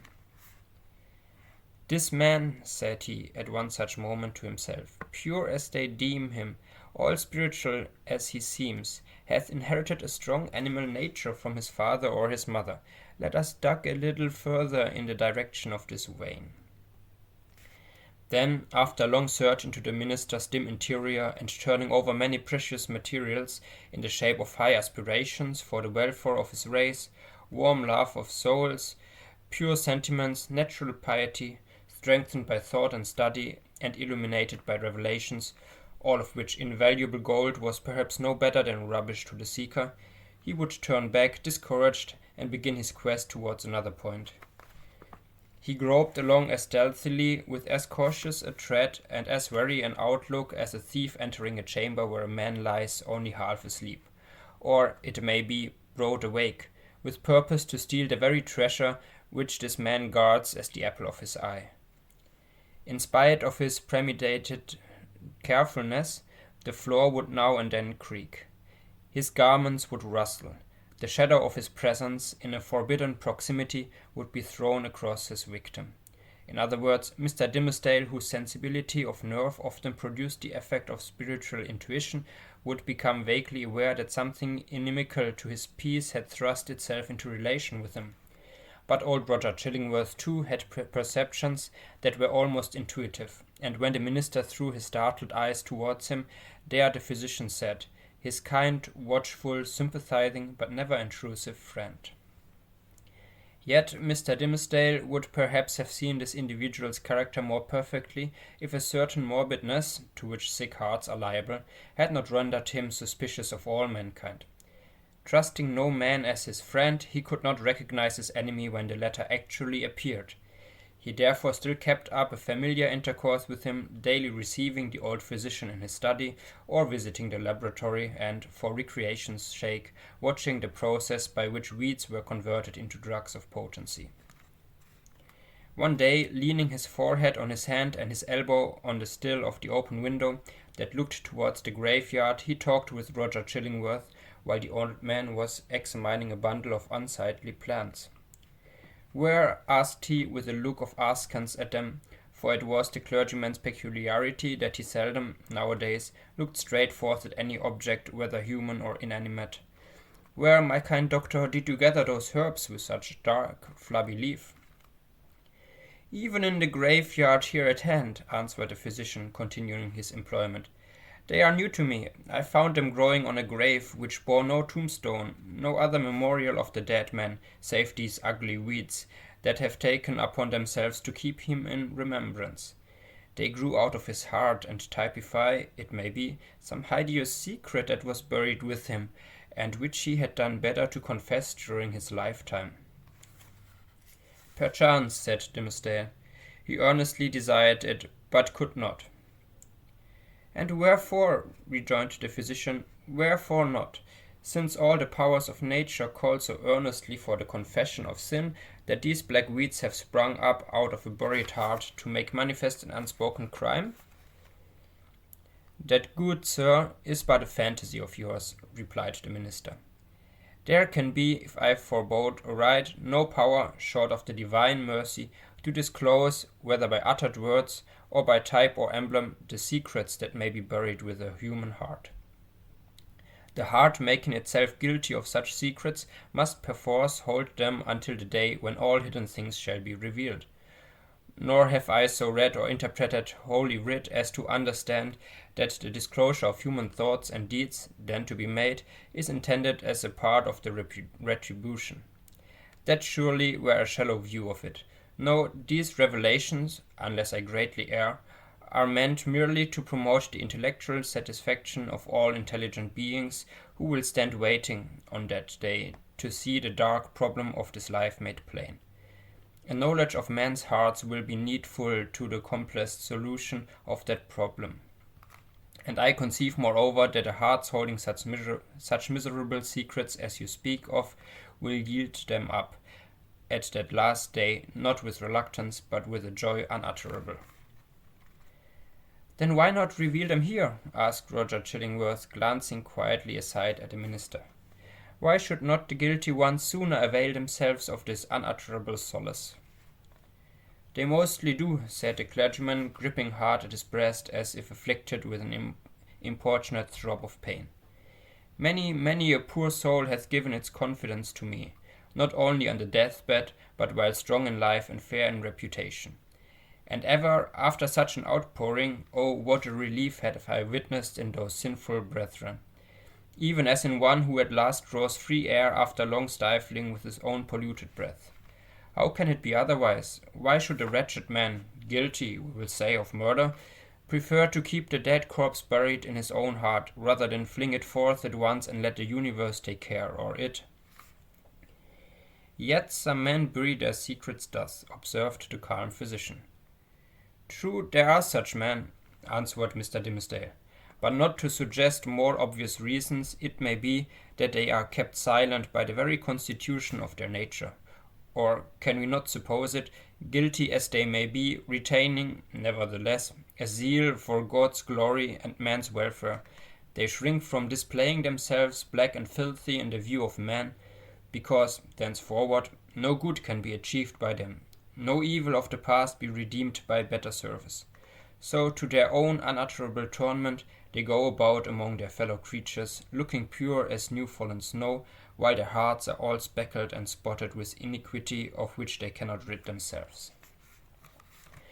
These men deceive themselves, said Roger Chillingworth with somewhat more emphasis than usual, and making a slight gesture with his forefinger. They fear to take up the shame that rightfully belongs to them. Their love for man, their zeal for God's service, these holy impulses may or may not coexist in their hearts with the evil inmates to which their guilt has unbarred the door, and which must needs propagate a hellish breed within them. But if they seek to glorify God, let them not lift heavenward their unclean hands. If they would serve their fellow men, let them do it by making manifest the power and reality of conscience, in constraining them to penitential self-abasement. Wouldst thou have me to believe, O wise and pious friend, that a false show can be better, can be more for God's glory or man's welfare than God's own truth? Trust me, such men deceive themselves. It may be so, said the young clergyman indifferently, as waiving a discussion that he considered irrelevant or unseasonable. He had a ready faculty, indeed, of escaping from any topic that agitated his too sensitive and nervous temperament. But now I would ask of my well-skilled physician whether, in good sooth, he deems me to have profited by his kindly care of this weak frame of mine. Before Roger Chillingworth could answer, they heard the clear, wild laughter of a young child's voice proceeding from the adjacent burial ground. Looking instinctively from the open window, for it was summer-time, the minister beheld Hester Prynne and little Pearl passing along the footpath that traversed the enclosure. Pearl looked as beautiful as the day, but was in one of those moods of perverse merriment which, whenever they occurred, seemed to remove her entirely out of the sphere of human sympathy or human contact. She now skipped irreverently from one grave to another, until, coming to the broad, flat, armorial tombstone of departed worthy, perhaps of Isaac Johnson himself, she began to dance upon it. In reply to her mother's command and entreaty that she would behave more decorously, little Pearl paused to gather the prickly burrs from a tall burdock which grew beside the tomb. Taking a handful of these, she arranged them along the lines of the Scarlet Letter that decorated the maternal bosom, to which the burrs, as their nature was, tenaciously adhered. Hester did not pluck them off. Roger Chillingworth had by this time approached the window and smiled grimly down. There is no law, no reverence for authority, no regard for humans' ordinances or opinions, right or wrong, mixed up with that child's composition, he remarked, as much to himself as to his companion. I saw her the other day bespatter the governor himself with water at the cattle-through in Spring Lane. What in heaven's name is she? Is the imp altogether evil? Hath she affections? Has she any discoverable principle of being? None, save the freedom of a broken law, answered Mr. Dimmesdale in a quiet way, as if he had been discussing the point within himself. Whether capable of good, I know not. The child probably overheard their voices, for, looking up to the window with a bright but naughty smile of mirth and intelligence, she threw one of the prickly burrs at the Reverend Mr. Dimmesdale. The sensitive clergyman shrank with nervous dread from the light missile. Detecting his emotion, Pearl clapped her little hands in the most extravagant ecstasy. Hester Prynne, likewise, had involuntarily looked up, and all these four persons, old and young, regarded one another in silence, till the child laughed aloud and shouted, "Come away, mother, come away, or yonder black man will catch you. He has got hold of the minister already. Come away, mother, or he will catch you. But he cannot catch little Pearl." So she drew her mother away, skipping, dancing, and frisking fantastically among the hillocks of the dead people, like a creature that had nothing in common with a bygone and buried generation, nor owned herself akin to it. It was as if she had been made afresh out of new elements, and must perforce be permitted to live her own life, and be a law unto herself, without her eccentricities being reckoned to her for a crime.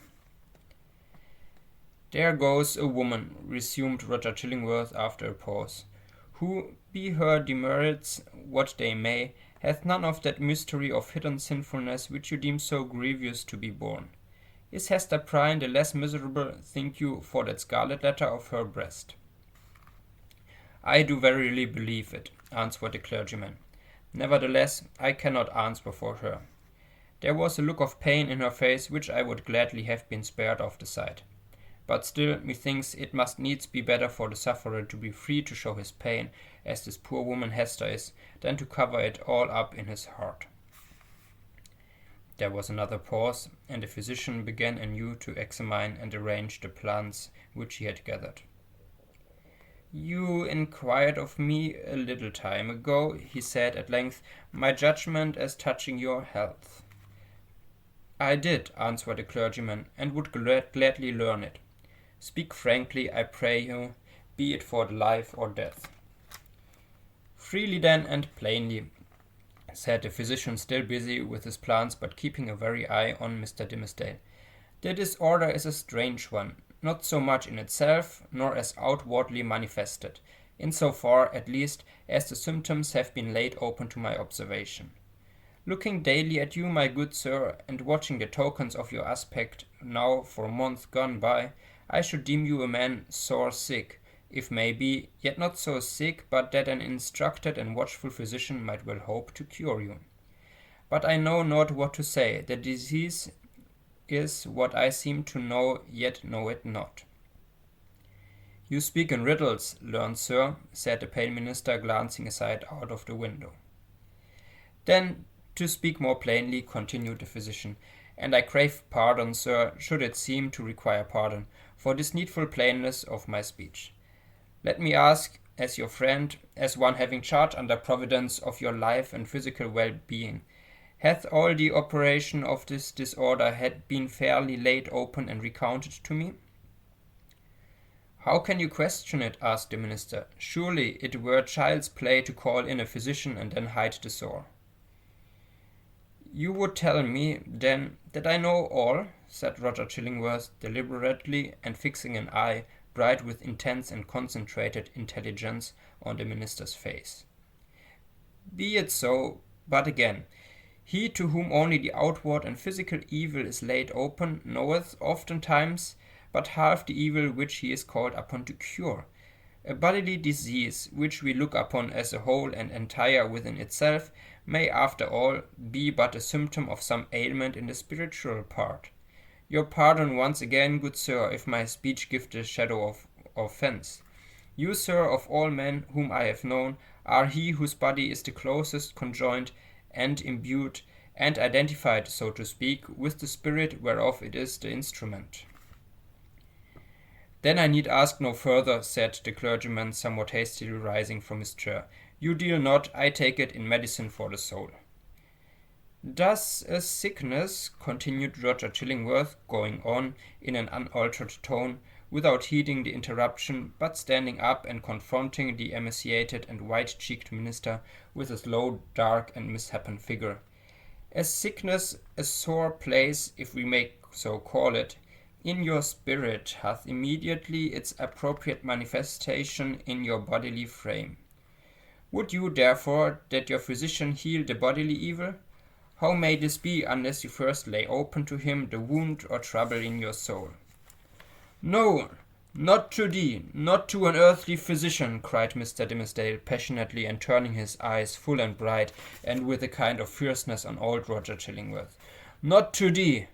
But if it be the soul's disease, then do I commit myself to the one physician of the soul. He, if it stands with his good pleasure, can cure, or he can kill. Let him do with me as, in his justice and wisdom, he shall see good. But who art thou that meddlest in this matter, that darest thrust himself between the sufferer and his God?" With a frantic gesture he rushed out of the room. "It is as well to have made this step," said Roger Chillingworth to himself, looking after the minister with a grave smile. "There is nothing lost. We shall be friends again anon. But see now how passion takes hold upon this man, and hurrieth him out of himself. As with one passion, so with another. He hath done a wild thing ere now, this pious Master Dimmesdale, in the hot passion of his heart. It proved not difficult to re-establish the intimacy of the two companions on the same footing and in the same degree as heretofore. The young clergyman, after a few hours of privacy, was sensible that the disorder of his nerves had hurried him into an unseemly outbreak of temper, which there had been nothing in the physician's words to excuse or palliate. He marvelled, indeed, at the violence with which he had thrust back the kind old man, when merely proffering the advice which it was his duty to bestow, and which the minister himself had expressly thought. With these remorseful feelings he lost no time in making the amplest apologies, and besought his friend still to continue the care which, if not successful in restoring him to health, had in all probability been the means of prolonging his feeble existence to that hour. Roger Chillingworth readily assented, and went on with his medical supervision of the minister, doing his best for him in all good faith, but always quitting the patient's apartment at the close of a professional interview with a mysterious and puzzled smile upon his lips. This expression was invisible in Mr. Dimmesdale's presence, but grew strongly evident as the physician crossed the threshold. "A rare case," he muttered. "I must needs look deeper into it. A strange sympathy betwixt soul and body. Were it only for the art's sake, I must search this matter to the bottom." It came to pass, not long after the scene above recorded, that the Reverend Mr. Dimmesdale, at noonday and entirely unawares, fell into a deep, deep slumber, sitting in his chair, with a large black letter volume open before him on the table. It must have been a work of vast ability in the somniferous school of literature. The profound depth of the minister's repose was the more remarkable, inasmuch as he was one of those persons whose sleep ordinarily is as light, as fitful, and as easily scared away as a small bird hopping on a twig. To such an unwonted remoteness, however, had the spirit now withdrawn into itself, that he stirred not in his chair when old Roger Chillingworth, without any extraordinary precaution, came into the room. The physician advanced directly in front of his patient, laid his hand upon his bosom, and thrust aside the vestment that had hitherto had always covered it even from the professional eye. Then indeed Mr. Dimmesdale shuddered and slightly stirred. After a brief pause the physician turned away. But with what a wild look of wonder, joy, and horror! With what a ghastly rapture, as it were, too mighty to be expressed only by the eye and features, and therefore bursting forth through the whole ugliness of his figure, and making itself even riotously manifest by the extravagant gestures with which he threw up his arms towards the ceiling and stamped his foot upon the floor. Had a man seen old Roger Chillingworth at that moment of his ecstasy, he would have had no need to ask how Satan comports himself when a precious human soul is lost to heaven and won into his kingdom. But what distinguished the physician's ecstasy from Satan's was the trait of wonder in it.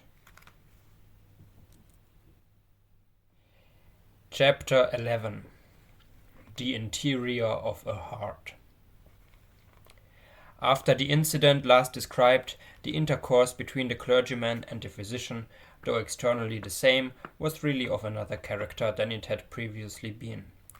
The intellect of Roger Chillingworth had now a sufficiently plain path before it. It was not indeed precisely that which he had lain out for himself to treat. Calm, gentle, passionless as he appeared, there was yet, we fear, a quiet depth of malice, hitherto latent, but active now, in this unfortunate old man, which led him to imagine a more intimate revenge than any mortal had ever wreaked upon an enemy. To make himself the one trusted friend to whom should be confided all the fear, the remorse, the agony, the ineffectual repentance, the backward rush of sinful thoughts, expelled in vain. All that guilty sorrow hidden from the world, whose great heart would have pitied and forgiven, to be revealed to him, the pitiless, to him, the unforgiven. All that dark treasure to be lavished on the very man to whom nothing else could so adequately pay the debt of vengeance. The clergyman's shy and sensitive reserve had balked the scheme. Roger Chillingworth, however, was inclined to be hardly, if at all, less satisfied with the aspect of affairs which Providence, using the avenger and his victim for its own purposes, and perchance pardoning where it seemed most to punish, had substituted for his black devices. A revelation, he could almost say, had been granted to him. It mattered little for his object, whether celestial or from what other region. By its aid, in all the subsequent relations betwixt him and Mr. Dimmesdale, not merely the external presence, but the very inmost soul of the latter, seemed to be brought out before his eyes, so that he could see and comprehend its every movement. He became thenceforth not a spectator only, but a chief actor in the poor minister's interior world. He could play upon him as he chose. Would he arouse him with a throb of agony? The victim was forever one on the rack. It needed only to know the spring that controlled the engine, and the physician knew it well. Would he startle him with sudden fear? As at the waving of a magician's wand, uprose a grisly phantom, uprose 1,000 phantoms in many shapes of death or more awful shame, all flocked round about the clergyman and pointing with their fingers at his breast. All this was accomplished with a subtlety so perfect that the minister, though he had constantly a dim perception of some evil influence watching over him, could never gain a knowledge of its actual nature. True, he looked doubtfully, fearfully, even at times with horror and the bitterness of hatred, at the deformed figure of the old physician. His gestures, his gait, his grizzled beard, his slightest and more indifferent acts, the very fashion of his garments, were odious in the clergyman's sight, a token implicitly to be relied on of a deeper antipathy in the breast of the latter than he was willing to acknowledge to himself. For as it was impossible to assign a reason for such distrust and abhorrence, so Mr. Dimmesdale, conscious that the poison of one morbid spot was infecting his heart's entire substance, attributed all his presentiments to no other cause. He took himself to task for his bad sympathies in reference to Roger Chillingworth, disregarded the lesson that he should have drawn from them, and did his best to root them out. Unable to accomplish this, he nevertheless, as a matter of principle, continued his habits of social familiarity with the old man, and thus gave him constant opportunities for perfecting the purpose to which, poor forlorn creature that he was, and more wretched than his victim, the avenger had devoted himself. While thus suffering under bodily disease, and gnawed and tortured by some black trouble of the soul, and giving over to the machinations of his deadliest enemy, the Reverend Mr. Dimmesdale had achieved a brilliant popularity in his sacred office. He won it indeed in great part by his sorrows. His intellectual gift, his moral perceptions, his power of experiencing and communicating emotion were kept in a state of preternatural activity by the prick and anguish of his daily life. His fame, though still on its upward slope, already overshadowed the soberer reputations of his fellow clergymen, eminent as several of them were. There were scholars among them who had spent more years in inquiring abstruse lore connected with the divine profession than Mr. Dimmesdale had lived, and who might well therefore be more profoundly versed in such solid and valuable attainments than their youthful brother. There were men, too, of a sturdier texture of mind than his, and endowed with a far greater share of shrewd, hard, iron or granite understanding, which, duly mingled with a fair proportion of doctrinal ingredient, constitutes a highly respectable, efficacious, and unamiable variety of the clerical species.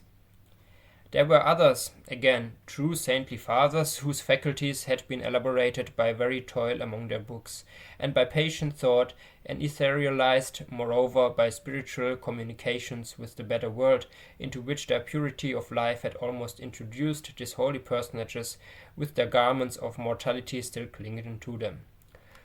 All that they lacked was the gift that descended upon the chosen disciples of Pentecost in tongues of name, symbolizing, it would seem, not the power of speech in foreign and unknown languages, but that of addressing the whole human brotherhood in the heart's native language. These fathers, otherwise so apostolic, lacked heaven's last and rarest attestation of their office, the tongue of flame. They would have vainly thought, had they ever dreamt of seeking to express the highest truth through the humblest medium of familiar words and images. Their voices came down afar and indistinctly from the upper heights where they habitually dwelt. Not improbably, it was to this latter class of men that Mr. Dimmesdale, by many of his traits of character, naturally belonged. To the high mountain peaks of faith and sanctity he would have climbed, had not a tendency been thwarted by the burden, whatever it might be, of crime or anguish, beneath which it was his doom to totter. It kept him down on a level with the lowest, him, the man of ethereal attributes, whose voice the angels might have listened to and answered. But this very burden it was that gave him sympathies so intimate with the sinful brotherhood of mankind, so that his heart vibrated in unison with theirs, and received their pain into itself, and sent its own throb of pain through 1,000 other hearts in gashes of sad, persuasive eloquence. Oftenest persuasive, but sometimes terrible. The people knew not the power that moved them thus. They deemed the young clergyman a miracle of holiness. They fancied him the mouthpiece of heaven's messages of wisdom and rebuke and love. In their eyes the very ground on which he trod was sanctified. The virgins of his church grew pale around him, victims of a passion so imbued with religious sentiment that they imagined it to be all religion, and brought it openly in their white bosoms as their most acceptable sacrifices before the altar.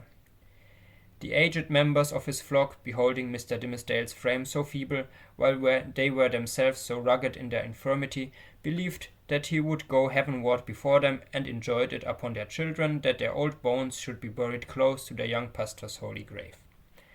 And all this time, perchance, when poor Mr. Dimmesdale was thinking of his grave, he questioned with himself whether the grass would ever grow on it, because an accursed thing must there be buried. It is inconceivable the agony with which this public veneration tortured him. It was his genuine impulse to adore the truth, and to reckon all things shadow-like and utterly devoid of weight or value, that had not its divine essence as the life within their life. Then what was he? A substance, or the dimmest of all shadows? He longed to speak out from his own pulpit at the full height of his voice, and tell the people what he was. I, whom you behold in these black garments of the priesthood. I, who ascend the sacred desk, and turn my pale face heavenward, taken upon myself to hold communion in your behalf with the Most High Omniscience. I, in whose daily life you discern the sanctity of Enoch.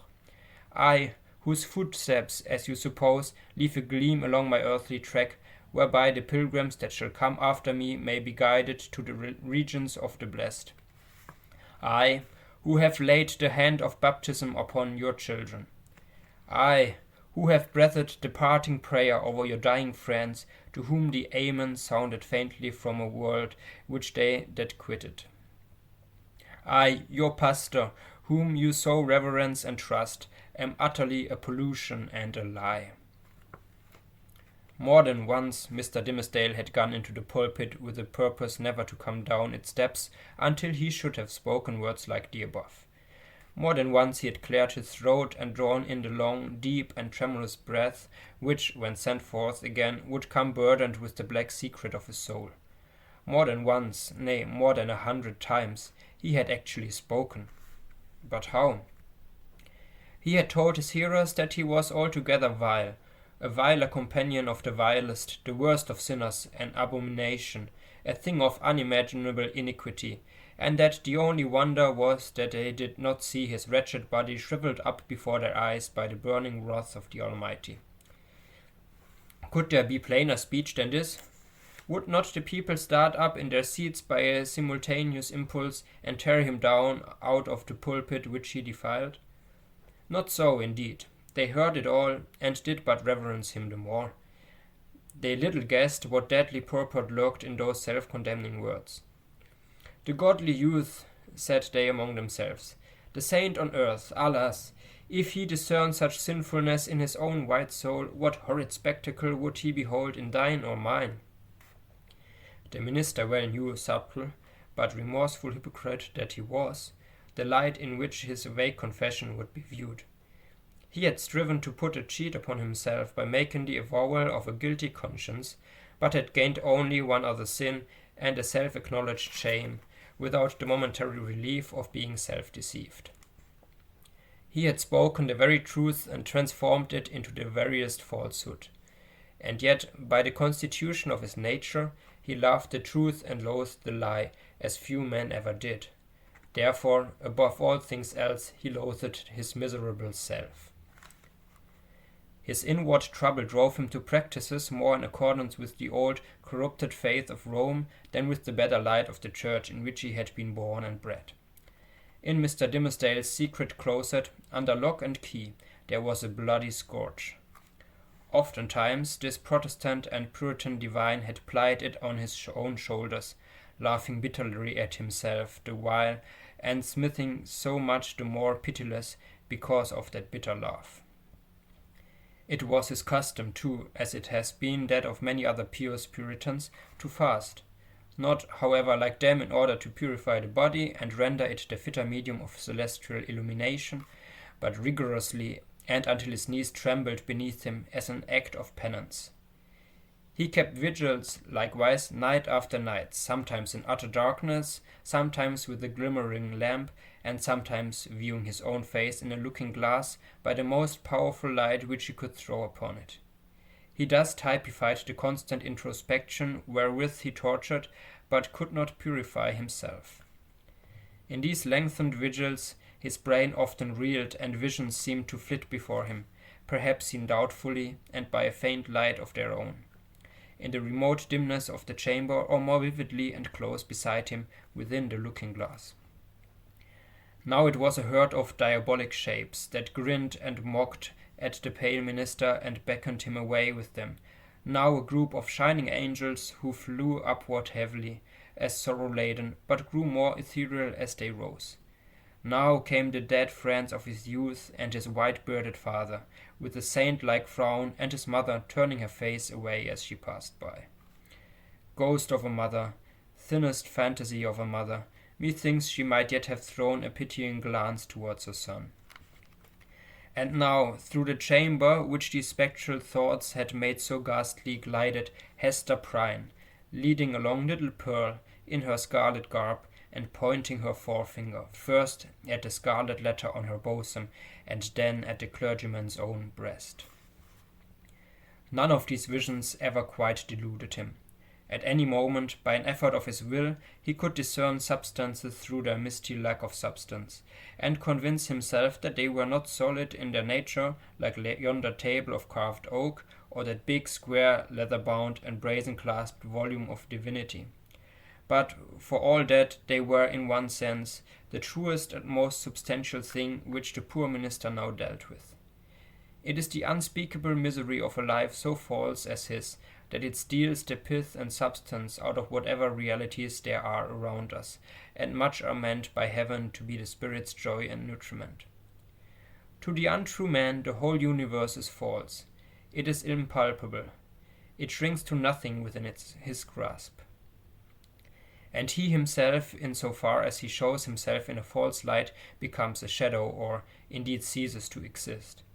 The only truth that continued to give Mr. Dimmesdale a real existence on this earth was the anguish in his inmost soul, and the undissembled expression of it in his aspect. Had he once found power to smile, and wear a face of gaiety, there would have been no such man. On one of these ugly nights, which we have faintly hinted at, but forborne to picture forth, the minister started from his chair. A new thought had struck him. There might be a moment's peace in it.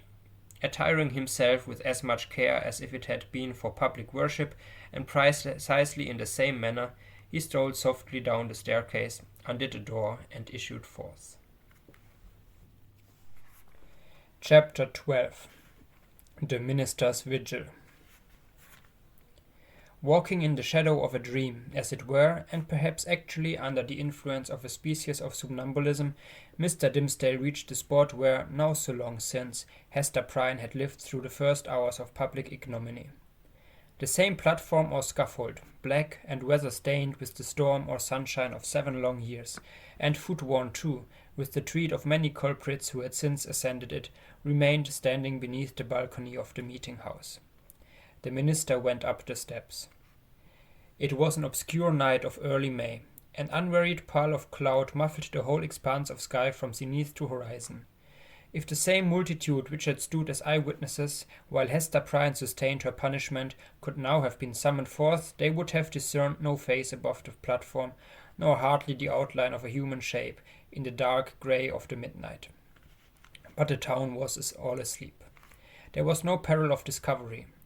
The minister might stand there if it so pleased him until morning should redden in the east, without other risk than the dank and chill night air would creep into his frame and stiffen his joints with rheumatism and clog his throat with catarrh and cough, thereby defrauding the expectant audience of tomorrow's prayer and sermon.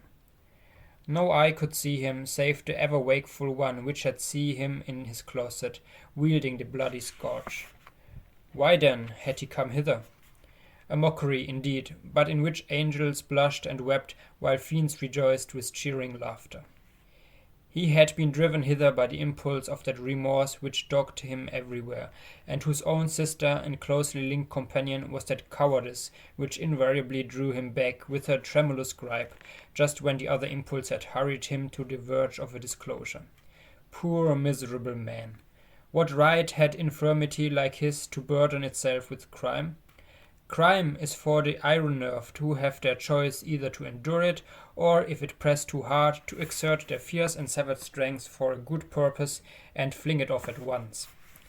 This feeble and most sensitive of spirits could do neither, yet continually did one thing or another, which intertwined, in the same inextricable knot, the agony of heaven-defying guilt and vain repentance. And thus, while standing on the scaffold in this vain show of expiation, Mr. Dimmesdale was overcome with a great horror of mind, as if the universe were gazing at a scarlet token on his naked breast, right over his heart. On that spot, in very truth, there was, and there had long been, the gnawing and poisonous tooth of bodily pain. Without any effort of his will, of power to restrain himself, he shrieked aloud. An outcry that went pealing through the night and was beaten back from one house to another and reverberated from the hills in the background, as if a company of devils, detecting so much misery and terror in it, had made a plaything of the sound and were bandying it to and fro. "It is done," muttered the minister, covering his face with his hands. "The whole town will awake and hurry forth and find me here." But it was not so. The shriek had perhaps sounded with a far greater power to his own startled ears than it actually possessed. The town did not awake, or, if it did, the drowsy slumbers mistook the cry either for something frightful in a dream or for the noise of witches whose voices, at that period, were often heard to pass over the settlements or lonely cottages as they rode with Satan through the air. The clergyman, therefore, hearing no symptoms of disturbance, uncovered his eyes and looked about him. At one of the chamber windows of Governor Bellingham's mansion, which stood at some distance on the lines of another street, he beheld the appearance of the old magistrate himself, with a lamp in his hand, a white nightcap on his head, and a long white gown enveloping his figure. He looked like a ghost evoked unseasonably from the grave. The cry had evidently startled him. At another window of the same house, moreover, appeared old Mistress Hibbins, the governor's sister, also with a lamp which, even thus far off, revealed the expression of her sour and discontented face. She thrust forth her head from the lattice and looked anxiously upward. Beyond the shadow of a doubt, this venerable witch lady had heard Mr. Dimmesdale's outcry, and interpreted it with its multitudinous echoes and reverberations as the clamour of the fiends and night hags, with whom she was well known to make excursions into the forest. Detecting the gleam of Governor Bellingham's lamp, the old lady quickly extinguished her own and vanished. Possibly she went up among the clouds. The minister saw nothing further of her motions. The magistrate, after a wary observation of the darkness, into which, nevertheless, he could see but little further than he might into a millstone, retired from the window. The minister grew comparatively calm. His eyes, however, were soon greeted by a little glimmering light, which at first, a long way off, was approaching up the street. It threw a gleam of recognition on here a post, and there a garden fence, and here a latticed window-pane, and there a pump, with its full through of water, and here again an arched door of oak, with an iron knocker, and a rough log for the doorstep. The Reverend Mr. Dimmesdale noted all these minute particulars, even while firmly convinced that the doom of his existence was stealing onward in the footsteps which he now heard, and that the gleam of the lantern would fall upon him in a few moments more and reveal his long-hidden secret. As the light drew nearer, he beheld within its illuminated circle his brother clergyman, or, to speak more accurately, his professional father, as well as highly valued friend, the Reverend Mr. Wilson, who, as Mr. Dimmesdale now conjectured, had been praying at the bedside of some dying man.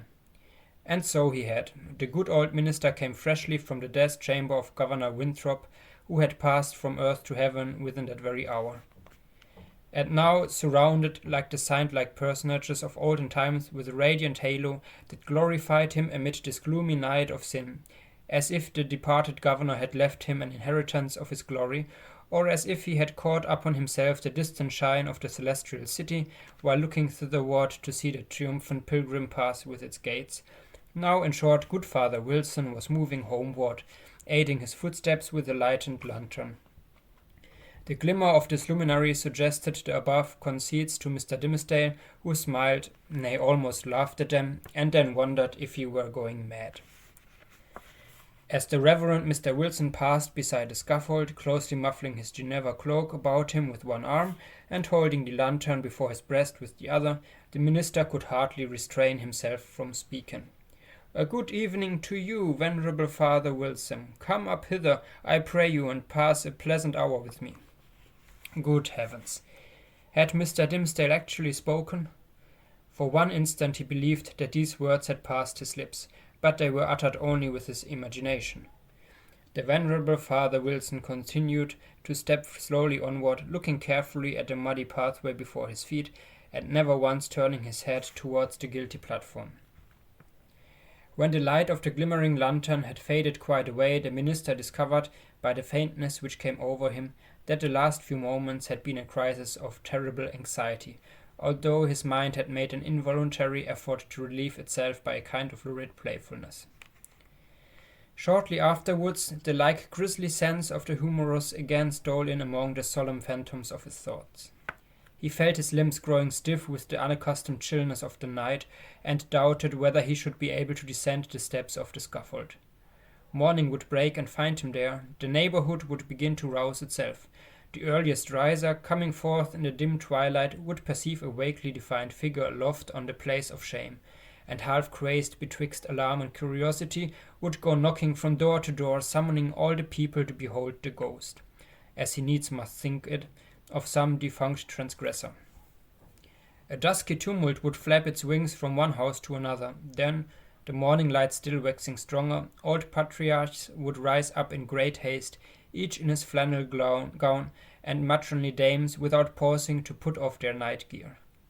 The whole tribe of decorous personages, who had never heretofore been seen with a single hair of their heads awry, would start into public view with the disorder of a nightmare in their aspects. Old Governor Bellingham would come grimly forth, with his King James ruff fastened askew, and Mistress Hibbins with some twigs of the forest clinging to her skirts, and looking sourer than ever, as having hardly got a wink of sleep after her night ride, and good Father Wilson too, after spending half the night at a death-bed and liking ill to be disturbed thus early out of his dreams about the glorified saints. Hither, likewise, would come the elders and deacons of Mr. Dimmesdale's church, and the young virgins who so idolized their minister, and had made a shrine for him in their white bosoms, which now, by the by, in their hurry and confusion, they would scantly have given themselves time to cover with their kerchiefs. All people in a world would come stumbling over their thresholds, and, turning up their amazed and horror-stricken visages around the scaffold, whom would they discern there, with the red eastern light upon his brow? Whom but the Reverend Arthur Dimmesdale, half frozen to death, overwhelmed with shame, and standing where Hester Prynne had stood. Carried away by the grotesque horror of this picture, the minister, unawares, and to his own infinite alarm, burst into a great peal of laughter. It was immediately responded to by a light, airy, childish laugh in which, with a thrill of the heart, but he knew not whether of exquisite pain or pleasure as acute, he recognized the tones of little Pearl. "Pearl, little Pearl!" cried he after a moment's pause, then suppressing his voice. "Hester, Hester Prynne, are you there?" "Yes, it is Hester Prynne," she replied in a tone of surprise, and the minister heard her footsteps approaching from the sidewalk, along which she had been passing. "It is I, and my little Pearl." "Whence come you, Hester?" asked the minister. "What sent you hither?" "I have been watching at a deathbed," answered Hester Prynne, "at Governor Winthrop's deathbed, and have taken his measure for a rope, and am now going homeward to my dwelling." "Come up hither, Hester, thou and little Pearl," said the Reverend Mr. Dimmesdale. "Ye both have been here before, but I was not with you. Come up hither once again, and we will stand all three together." She silently ascended the steps, and stood on the platform, holding little Pearl by the hand. The minister felt for the child's other hand, and took it. The moment that he did so, there came what seemed a tumultuous rush of new life, other life than his own, pouring like a torrent into his heart, and hurrying through all his veins, as if the mother and the child were communicating their vital warmth to his half-torpid system. The three formed an electric chain. "Minister," whispered little Pearl. "What wouldst thou say, child?" asked Mr. Dimmesdale. "Wilt thou stand here with mother and me tomorrow noontide?" inquired Pearl. "Nay, not so, my little Pearl," answered the minister, for with the new energy of the moment, all the dread of public exposure that had so long been the anguish of his life had returned upon him, and he was already trembling at a conjunction in which, with a strange joy, nevertheless, he now found himself. "Not so, my child. I shall indeed stand with thy mother and thee one other day, but not tomorrow." Pearl laughed and attempted to pull away her head, but the minister held it fast. "A moment longer, my child," said he. "But wilt thou promise," asked Pearl, "to take my hand and mother's hand tomorrow noontide?" "Not then, Pearl," said the minister, "but another time." "And what other time?" persisted the child. "At the great judgment day," whispered the minister, and strangely enough, the sense that he was a professional teacher of the truth impelled him to answer the child so. Then and there, before the judgment seat, thy mother and thou and I must stand together, but the daylight of this world shall not see our meeting." Pearl laughed again. But before Mr. Dimmesdale had done speaking, a light gleamed far and wide over all the muffled sky. It was doubtless caused by one of those meteors which the night watcher may so often observe burning out to waste in the vacant regions of the atmosphere. So powerful was its radiance that it thoroughly illuminated the dense medium of cloud betwixt the sky and earth. The great vault brightened like the dome of an immense lamp. It showed the familiar scene of the street with the distinctness of midday, but also with the awfulness that is always imparted to familiar objects by an unaccustomed light. The wooden houses, with their jutting stories and quaint gable peaks, the doorsteps and thresholds with the early grass springing up about them, the garden plots, black with freshly turned earth, the wheel track, little worn, and, even in the marketplace, margined with green on either side, all were invisible, but with a singularity of aspect that seemed to give another moral interpretation to the things of this world than they had ever borne before. And there stood the minister, with his hand over his heart, and Hester Prynne, with the embroidered letter glimmering on her bosom, and little Pearl, herself a symbol and the connecting link between these two. They stood in the noon of that strange and solemn splendor, as if it were the light that is to reveal all secrets, and the daybreak that shall unite all who belong to one another. There was witchcraft in little Pearl's eyes, and her face, as she glanced upward at the minister, wore that naughty smile which made its expression frequently so elfish. She withdrew her hand from Mr. Dimmesdale's and pointed across the street. But he clasped both his hands over his breast and cast his eyes towards the zenith. Nothing was more common in those days than to interpret all meteoric appearances and other natural phenomena that occurred with less regularity than the rise and set of sun and moon as so many revelations from a supernatural source. Thus, a blazing spear, a sword of name, a bow, or a sheer of arrows seen in the midnight sky prefigured Indian warfare. Pestilence was known to have been foreboded by a shower of crimson light. We doubt whether any marked event, for good or evil, ever befell New England, from its settlement down to Revolutionary times, of which the inhabitants had not been previously warned by some spectacle of this nature. Not seldom it had been seen by multitudes; oftener, however, its credibility rested on the faith of some lonely eye-witness who beheld the wonder through the colored, magnifying, and distorted medium of his imagination, and shaped it more distinctly in his afterthought. It was indeed a majestic idea that the destiny of nations should be revealed in these awful hieroglyphs on the cope of heaven.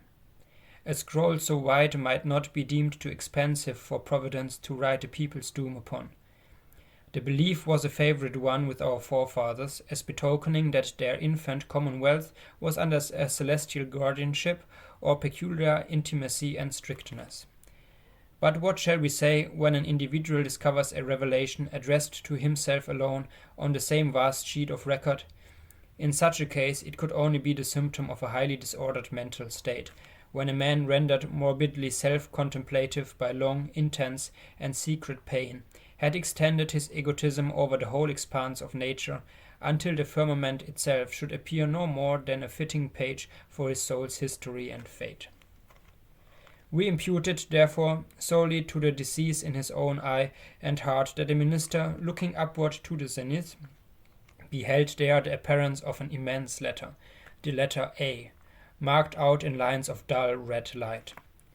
Not but the meteor may have shown itself at that point, burning duskily through a veil of cloud, but with no such shape as his guilty imagination gave it, or at least with so little definiteness that another's guilt might have seen another symbol in it.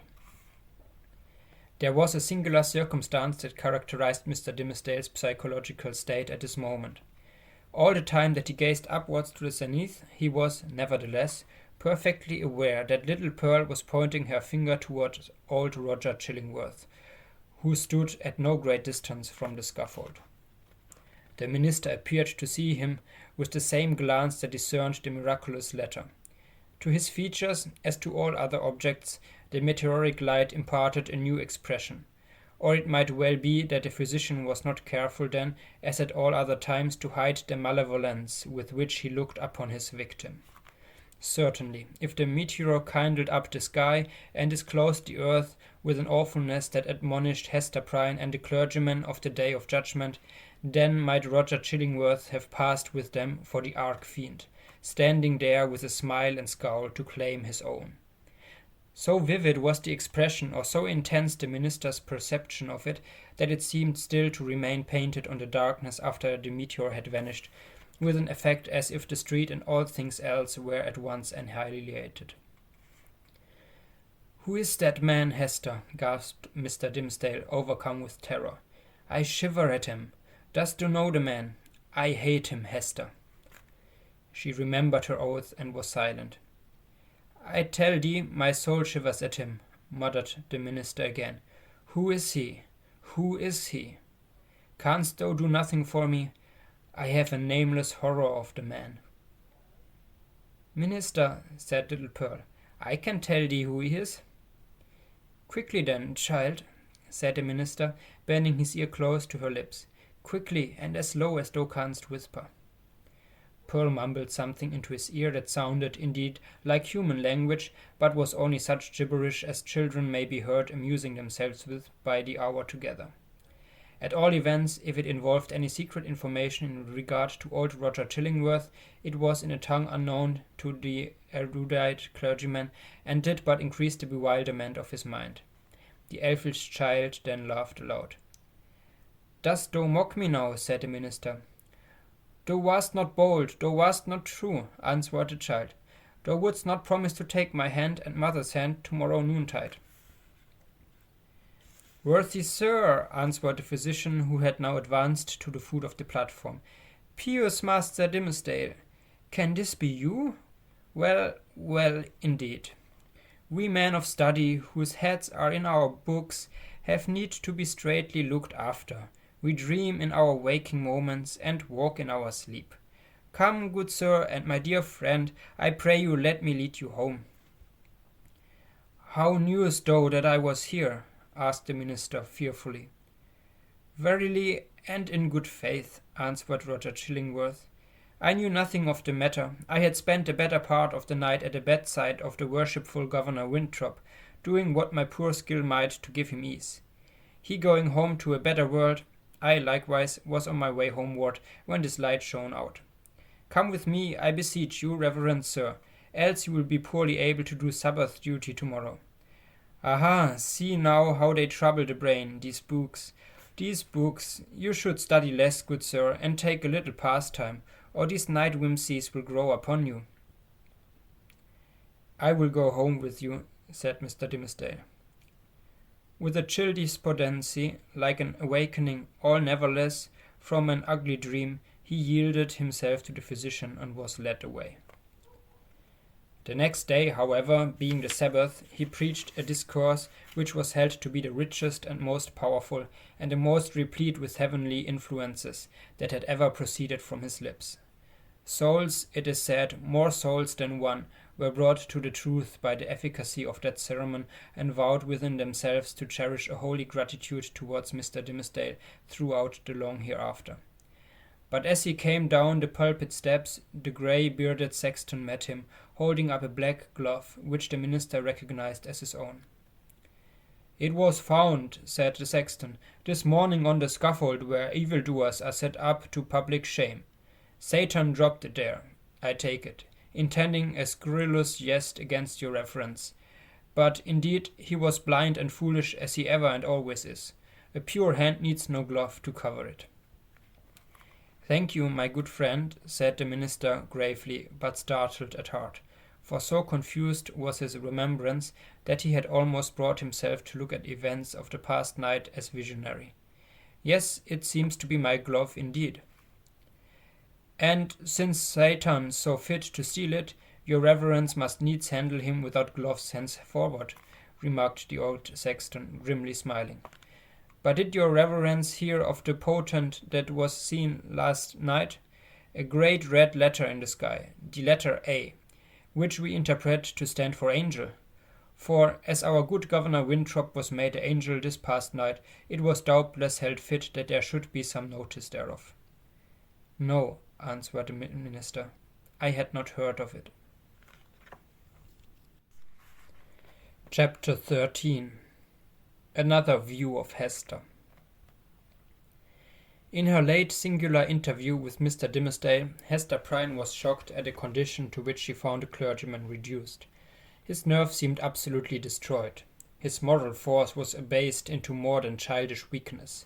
It grovelled helpless on the ground, even while his intellectual faculties retained their pristine strength, or had perhaps acquired a morbid energy which disease only could have given him.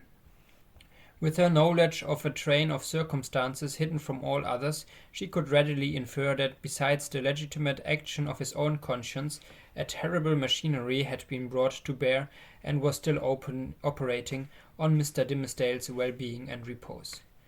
Knowing what this poor fallen man had once been, her whole soul was moved by the shuddering terror with which he had appealed to her, the outcast woman, for support against his instinctively discovered enemy. She decided, moreover, that he had a right to her utmost aid. Little accustomed in her long seclusions from society to measure her ideas of right and wrong by any standard external to herself, Hester saw, or seemed to see, that there lay a responsibility upon her in reference to the clergyman, which she owed to no other, nor to the whole world besides. The links that united her to the rest of humankind, links of flowers, or silk, or gold, or whatever the material, had all been broken. There was the iron link of mutual crime, which neither he nor she could break. Like all other ties, it brought along with it its obligations. Hester Prynne did not now occupy precisely the same position in which we beheld her during the earlier periods of her ignominy. Years had come and gone. Pearl was now 7 years old. Her mother, with the Scarlet Letter on her breast, glittering in its fantastic embroidery, had long been a familiar object to the townspeople.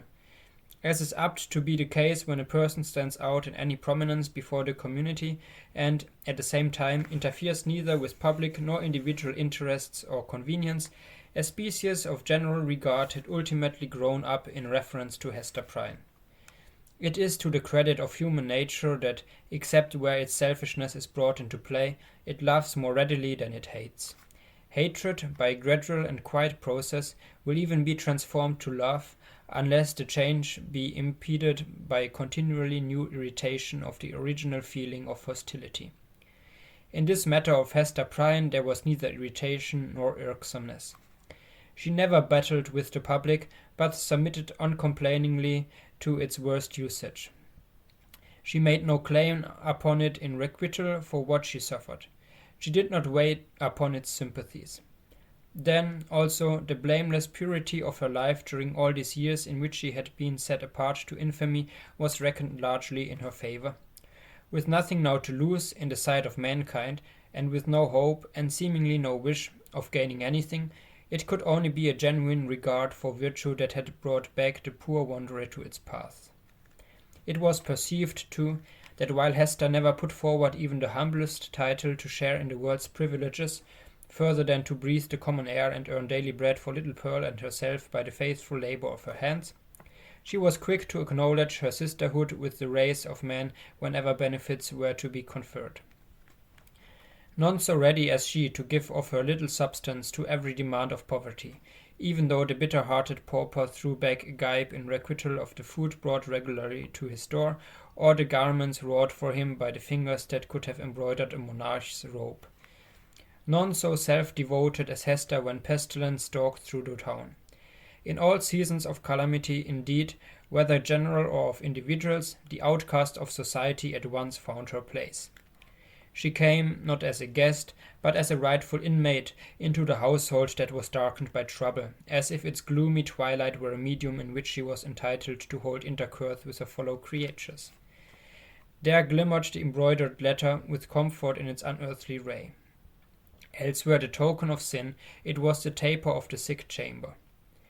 It had even thrown its gleam in the sufferer's hard extremity across the verge of time. It had shown him where to set his foot while the light of earth was fast becoming dim, and ere the light of futurity could reach him. In such emergencies Hester's nature showed itself warm and rich, a wellspring of human tenderness, unfailing to every real demand and inexhaustible by the largest. Her breath, with its badge of shame, was but a softer pillow for the heat that needed one. She was self-ordained a sister of mercy, or we may rather say the world's heavy hand had so ordained her, where neither the world nor she looked forward to this result. The letter was the symbol of her calling. Such helpfulness was found in her, so much power to do and power to sympathize, that many people refused to interpret the scarlet A by its original signification. They said that it meant able, so strong was Hester Prynne with a woman's strength. It was only the darkened house that could contain her. When sunshine came again, she was not there. Her shadow had faded across the threshold. The helpful inmate had departed, without one backward glance to gather up the meed of gratitude, if anywhere in the hearts of those whom she had served so zealously. Meeting them in the streets, she never raised her head to receive their greeting. If they were resolute to accost her, she laid her finger on the Scarlet Letter and passed on. This might be pride, but was so like humility that it produced all the softening influence of the latter quality on the public mind. The public is despotic in its temper. It is capable of denying common justice when too strenuously demanded as right, but quite as frequently it awards more than justice when the appeal is made, as despots love to have it made, entirely to its generosity. Interpreting Hester Prynne's deportment as an appeal of this nature, society was inclined to show its former victim a more benign countenance than she cared to be favored with, or perchance than she deserved. The rulers and the wise and learned men of the community were longer in acknowledging the influence of Hester's good qualities than the people. Their prejudices, which they shared in common with the latter, were fortified in themselves by an iron framework of reasoning that made it a far tougher labor to expel them. Day by day, nevertheless, their sore and rigid wrinkles were relaxing into something which, in the due course of years, might grow to be an expression of almost benevolence. Thus it was with the men of rank, on whom their eminent position imposed the guardianship of the public morals. Individuals in private life, meanwhile, had quite forgiven Hester Prynne for her frailty.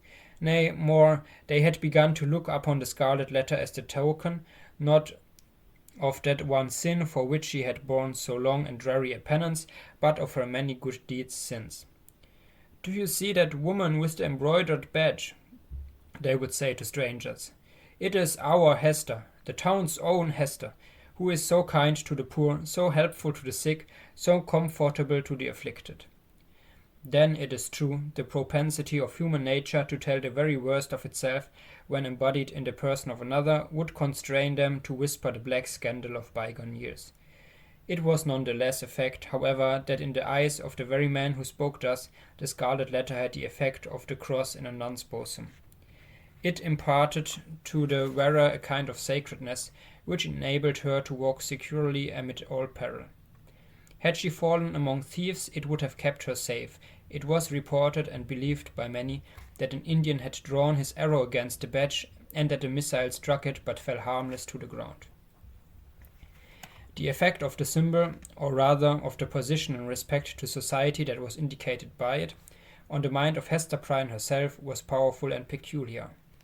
All the light and graceful foliage of her character had been withered up by this red-hot brand, and had long ago fallen away, leaving a bare and harsh outline which might have been repulsive had she possessed friends or companions to be repelled by it. Even the attractiveness of her person had undergone a similar change. It might be partly owing to the studied austerity of her dress, and partly to the lack of demonstration in her manners. It was a sad transformation, too, that her rich and luxuriant hair had either been cut off, or was so completely hidden by a cap that not a shining lock of it ever once gushed into the sunshine. It was due in part to all these causes, but still more to something else, that there seemed to be no longer anything in Hester's face for love to dwell upon. Nothing in Hester's form, though majestic and statue-like, that passion would ever dream of clasping in its embrace. Nothing in Hester's bosom to make it ever again the pillow of affection. Some attribute had departed from her, the permanence of which had been essential to keep her a woman. Such is frequently the fate, and such the stern development of the feminine character and person, when the woman has encountered and lived through an experience of peculiar severity. If she be all tenderness, she will die. If she survive, the tenderness will either be crushed out of her, or, and the outward semblance is the same, crushed so deeply into her heart that it can never show itself more. The latter is perhaps the truest theory. She who has once been a woman and ceased to be so might at any moment become a woman again, if there were only the magic touch to effect the transfiguration. We shall see whether Hester Prynne were even afterwards so touched and so transfigured. Much of the marble coldness of Hester's impression was to be attributed to the circumstance that her life had turned, in a great measure, from passion and feeling to thought. Standing alone in the world, alone as to any dependence and society, and with little Pearl to be guided and protected, alone and hopeless of retrieving her position, even had she not scorned to consider it desirable, she cast away the fragments of a broken chain. The world's law was no law for her mind. It was an age in which the human intellect, newly emancipated, had taken a more active and a wider range than for many centuries before. Men of the sword had overthrown nobles and kings. Men bolder than these had overthrown and rearranged, not actually but within the sphere of theory, which was their most real abode, the whole system of ancient prejudice, wherewith was linked much of ancient principle. Hester Prynne imbibed the spirit. She assumed a freedom of speculation, then common enough on the other side of the Atlantic, but which our forefathers, had they known it, would have held to be a deadlier crime than that stigmatized by the Scarlet Letter. In her lonesome cottage by the seashore, thoughts visited her such as dared to enter no other dwelling in New England. Shadowy guests that would have been as perilous as demons to their entertainer, could they have been seen so much as knocking at her door. It is remarkable that persons who speculate the most boldly often conform with the most perfect quietude to the external regulations of society. The thought suffices them without investing itself in the flesh and blood of action. So it seemed to be with Hester, yet had little Pearl never come to her from the spiritual world, it might have been far otherwise. Then she might have come down to us in history, hand in hand with Anne Hutchinson, as the foundress of a religious sect. She might, in one of her phases, have been a prophetess. She might, and not improbably would, have suffered death from the stern tribunals of the period for attempting to undermine the foundations of the Puritan establishment. But in the education of her child, the mother's enthusiasm of thought had something to wreak itself upon. Providence, in the person of this little girl, had assigned to Hester's charge the germ and blossom of womanhood, to be cherished and developed amid a host of difficulties. Everything was against her. The world was hostile, the child's own nature had something wrong in it which continually betokened that she had been born amiss. The affluence of her mother's lawless passion had often impelled Hester to ask, in bitterness of heart, whether it were for ill or good that the poor little creature had been born at all. Indeed, the same dark question often rose into her mind with reference to the whole race of womanhood. Was existence worth accepting, even to the happiest among them? As concerning her own individual existence, she had long ago decided in the negative and dismissed the point as settled. A tendency to speculation, though it may keep woman quiet, as it does man, yet makes her sad. She discerns, it may be, such a hopeless task before her. As a first step, the whole system of society is to be torn down and built up anew. Then the very nature of the opposite sex, or its long hereditary habit, which has become like nature, is to be essentially modified before a woman can be allowed to assume what seems a fair and suitable position. Finally, all other difficulties being obviated, woman cannot take advantage of these preliminary reforms until she herself shall have undergone a still mightier change, in which perhaps the ethereal essence wherein she has her truest life will be found to have evaporated. A woman never overcomes these problems by any exercise of thought. They are not to be solved or only in one way. If her heart chance to come uppermost, they vanish. Thus Hester Prynne, whose heart had lost its regular and healthy throb, wandered without a clue in the dark labyrinth of mind, now turned aside by an insurmountable precipice, now starting back from a deep chasm. There was wild and ghastly scenery all around her, and a home and comfort nowhere. At times a fearful doubt strove to possess her soul, whether it was not better to send Pearl at once to heaven and go herself to such futurity as eternal justice should provide. The Scarlet Letter had not done its office. Now, however, her interview with the Reverend Mr. Dimmesdale on the night of his vigil had given her a new theme of reflection, and held up to her an object that appeared worthy of any exertion and sacrifice for its attainment. She had witnessed the intense misery beneath which the minister struggled, or to speak more accurately, had ceased to struggle. She saw that he stood on the verge of lunacy, if he had not already stepped across it. It was impossible to doubt that, whatever painful efficacy there might be in the secret sting of remorse, a deadlier venom had been infused into it by the hand of that proffered relief. A secret enemy had been continually by his side, under the semblance of a friend and helper, and had availed himself of the opportunities thus afforded for tampering with the delicate springs of Mr. Dimmesdale's nature. Hester could not but ask herself whether there had not originally been a defect of truth, courage, and loyalty on her own part in allowing the minister to be thrown into a position where so much evil was to be foreboded and nothing auspicious to be hoped. Her only justification lay in the fact that she had been able to discern no method of rescuing him from a blacker ruin than had overwhelmed herself, except by acquiescing in Roger Chillingworth's scheme of disguise. Under that impulse she had made her choice, and had chosen, as it now appeared, the more wretched alternative of the two. She determined to redeem her error, so far as it might yet be possible. Strengthened by years of hard and solemn trial, she felt herself no longer so inadequate to cope with Roger Chillingworth as on that night, abased by sin and half maddened by the ignominy that was still new, when they had talked together in the prison chamber. She had climbed her way since then to a higher point. The old man, on the other hand, had brought himself nearer to her level, or perhaps below it, by the revenge which he had stooped for. In fine, Hester Prynne resolved to meet her former husband and do what might be in her power for the rescue of the victim on whom he had so evidently set his gripe. The occasion was not long to seek. One afternoon, walking with Pearl in a retired part of the peninsula, she beheld the old physician, with a basket on one arm and a staff in the other hand, stooping along the ground in quest of roots and herbs to concoct his medicine withal. Chapter 14. Hester and the Physician. Hester bade little Pearl run down to the margin of the water and play with the shells and tangled seaweed until she should have talked a while with yonder gatherer of herbs.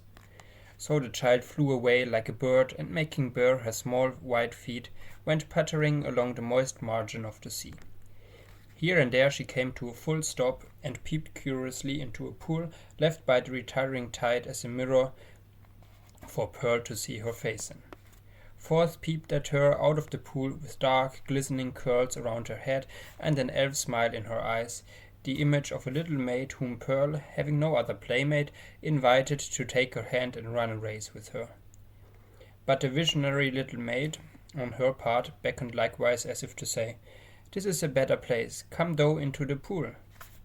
And Pearl, stepping in mid-leg deep, beheld her own white feet at the bottom, while out of a still lower depth came the gleam of a kind of fragmentary smile floating to and fro in the agitated water. Meanwhile her mother had accosted the physician. "I would speak a word with you," said she, "a word that concerns us much." "Aha, and is it Mistress Hester that has a word for old Roger Chillingworth?" answered he, raising himself from his stooping posture. "With all my heart. Why, mistress, I hear good tidings of you on all hands. No longer ago than yester-eve a magistrate, a wise and godly man, was discoursing of your affairs, Mistress Hester, and whispering me that there had been question concerning you in the council. It was debated whether or no, with safety to the Commonwealth, yonder Scarlet Letter might be taken off your bosom. On my life, Hester, I made my entreaty to the worshipful magistrate that it might be done forthwith." "It lies not in the pleasure of the magistrates to take off this badge," calmly replied Hester. "Were I worthy to be quit of it, it would fall away of its own nature, or be transformed into something that should speak a different purport." "Nay, then, wear it if it suit you better," rejoined he. "A woman must needs follow her own fancy touching the adornment of her person. The letter is gaily embroidered, and shows right bravely on your bosom." All this while Hester had been looking steadily at the old man, and was shocked, as well as wonder-smitten, to discern what a change had been wrought upon him within the past 7 years. It was not so much that he had grown older, for though the traces of advancing life were visible, he bore his age well, and seemed to retain a very vigour and alertness. But the former aspect of an intellectual and studious man, calm and quiet, which was what she best remembered in him, had altogether vanished, and been succeeded by an eager, searching, almost fierce, yet carefully guarded look. It seemed to be his wish and purpose to mask this expression with a smile, but the latter played him false, and flickered over his visage so derisively that the spectator could see his blackness all the better for it. Ever and anon, too, there came a glare of red light out of his eyes, as if the old man's soul were on fire, and kept on smouldering duskily within his breast, until by some casual puff of passion it was blown into a momentary name. This he repressed as speedily as possible, and strove to look as if nothing of the kind had happened. In a word, old Roger Chillingworth was a striking evidence of man's faculty of transforming himself into a devil, if he will only, for a reasonable space of time, undertake a devil's office. This unhappy person had effected such a transformation by devoting himself for 7 years to the constant analysis of a heart full of torture, and deriving his enjoyment thence, and adding fuel to those fiery tortures which he analyzed and gloated over. The Scarlet Letter burned on Hester Prynne's bosom. Here was another ruin, the responsibility of which came partly home to her. "What see you in my face?" asked the physician, "that you look at it so earnestly?" "Something that would make me weep, if there were any tears bitter enough for it," answered she. "But let it pass. It is of yonder miserable man that I would speak." "And what of him?" cried Roger Chillingworth eagerly, as if he loved the topic, and were glad of an opportunity to discuss it with the only person of whom he could make a confidant. "Not to hide the truth, Mr. Hester, my thoughts happen just now to be busy with the gentleman, so speak freely, and I will make answer." "When we last spake together," said Hester, "now 7 years ago, it was your pleasure to extort a promise of secrecy as touching the former relation betwixt yourself and me. As the life and good fame of yonder man were in your hands, there seemed no choice to me save to be silent in accordance with your behest. Yet it was not without heavy misgivings that I thus bound myself, for, having cast off all duty towards other human beings, there remained a duty towards him, and something whispered me that I was betraying it in pledging myself to keep your counsel. Since that day no man is so near to him as you. You tread behind his every footstep. You are beside him, sleeping and walking. You search his thoughts. You borrow and rankle his heart. Your clutch is on his life, and you cause him to die daily a living death, and still he knows you not. In permitting this, I have surely acted a false part by the only man to whom the power was left me to be true." "What choice had you?" asked Roger Chillingworth. "My finger pointed at this man would have hurled him from his pulpit into a dungeon, thence peradventure to the gallows." "It had been better so," said Hester Prynne. "What evil have I done the man?" asked Roger Chillingworth again. "I tell thee, Hester Prynne, the richest fee that ever physician earned from monarch could not have bought such care as I have wasted on this miserable priest. But for my aid his life would have burned away in torments within the first 2 years after the perpetration of his crime, and thine. For, Hester, his spirit lacked the strength that could have borne up as thine has beneath a burden like thy Scarlet Letter. Oh, I could reveal a godly secret. But enough. What art can do I have exhausted on him? That he now breathes and creeps about on this earth is owing all to me." "Better he had died at once," said Hester Prynne. "Yea, woman, thou sayest truly," cried old Roger Chillingworth, letting the lurid fire of his heart blaze out before her eyes. "Better had he died at once. Never did mortal suffer what this man has suffered, and all in the sight of his worst enemy. He has been conscious of me. He has felt an influence dwelling always upon him like a curse. He knew by some spiritual sense, for the Creator never made another being so sensitive as this. He knew that no friendly hand was pulling at his heartstrings, and that an eye was looking curiously into him, which sought only evil, and found it. But he knew not that the eye and hand were mine. With the superstition common to its brotherhood, he fancied himself given over to a fiend, to be tortured with frightful dreams and desperate thoughts. The sting of remorse and despair of pardon, as a foretaste of what awaits him beyond the grave. But it was the constant shadow of my presence, the closest propinquity of the man whom he had most vilely wronged, and who had grown to exist only by this perpetual poison of the direst revenge. Yea, indeed, he did not err. There was a fiend at his elbow. A mortal man with once a human heart has become a fiend for his especial torment." The unfortunate physician, while uttering these words, lifted his hands with a look of horror, as if he had beheld some frightful shape, which he could not recognize, usurping the place of his own image in a glass. It was one of those moments which sometimes occur only at the interval of years, when a man's moral aspect is faithfully revealed to his mind's eye. Not improbably he had never before viewed himself as he did now. "Hast thou not tortured him enough?" said Hester, noticing the old man's look.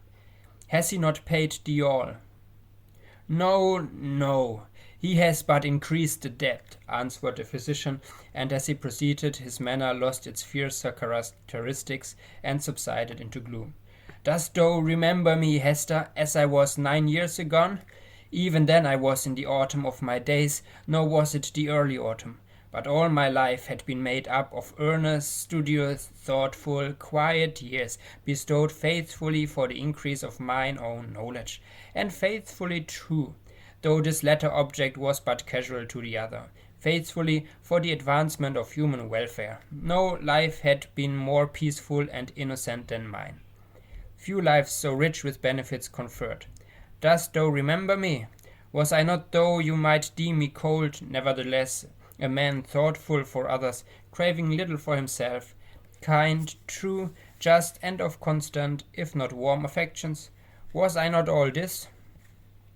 All this and more, said Hester.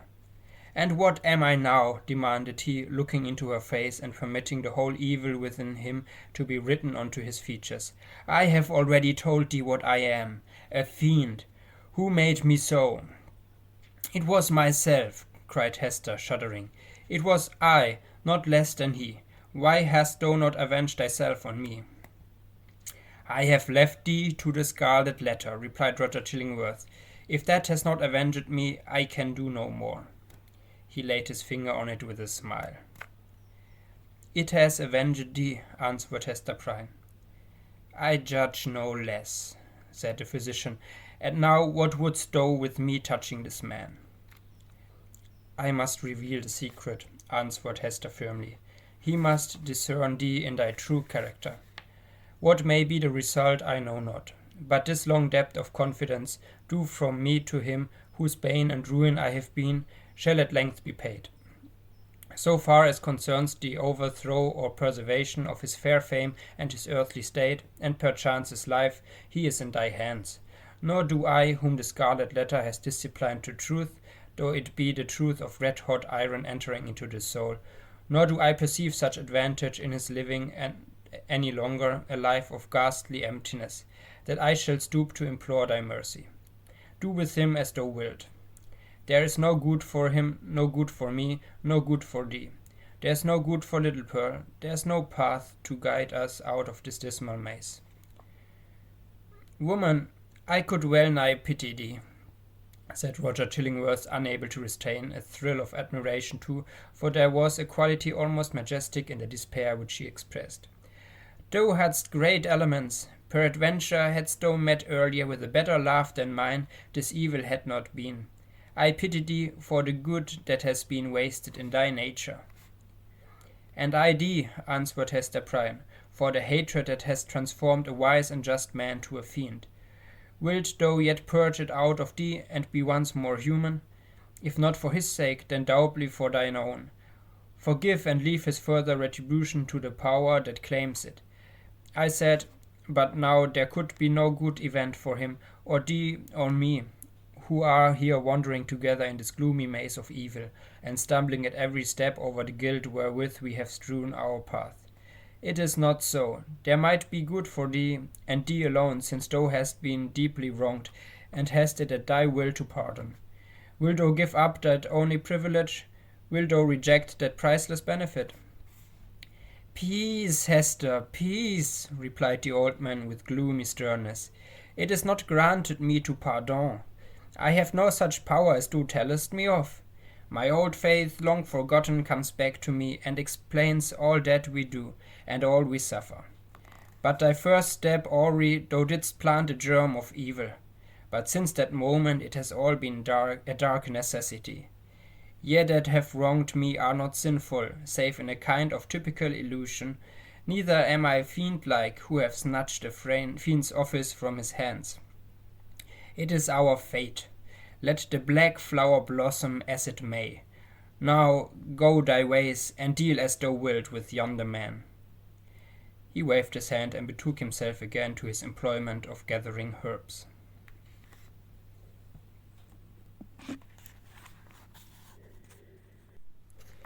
Chapter 15. Hester and Pearl. So Roger Chillingworth, a deformed old figure with a face that haunted men's memories longer than they liked, took leave of Hester Prynne and went stooping away along the earth. He gathered here and there a herb, or grubbed up a root and put it into the basket on his arm. His grey beard almost touched the ground as he crept onward. Hester gazed after him a little while, looking with a fantastic curiosity to see whether the tender grass of early spring would not be blighted beneath him and show the wavering track of his footsteps, sere and brown, across its cheerful verdure. She wondered what sort of herbs they were which the old man was so sedulously to gather. Would not the earth, quickened to an evil purpose by the sympathy of his eye, greet him with poisonous shrubs of species hitherto unknown, that would start up under his fingers, or might it suffice him that every wholesome growth should be converted into something deleterious and malignant at his touch? Did the sun, which shone so brightly everywhere else, really fall upon him? Or was there, as it rather seemed, a circle of ominous shadow moving along with his deformity whichever way he turned himself? And whither was he now going? Would he not suddenly sink into the earth, leaving a barren and blasted spot, where in due course of time would be seen deadly nightshade, dogwood, henbane, and whatever else of vegetables wickedness the climate could produce, all flourishing with hideous luxuriance?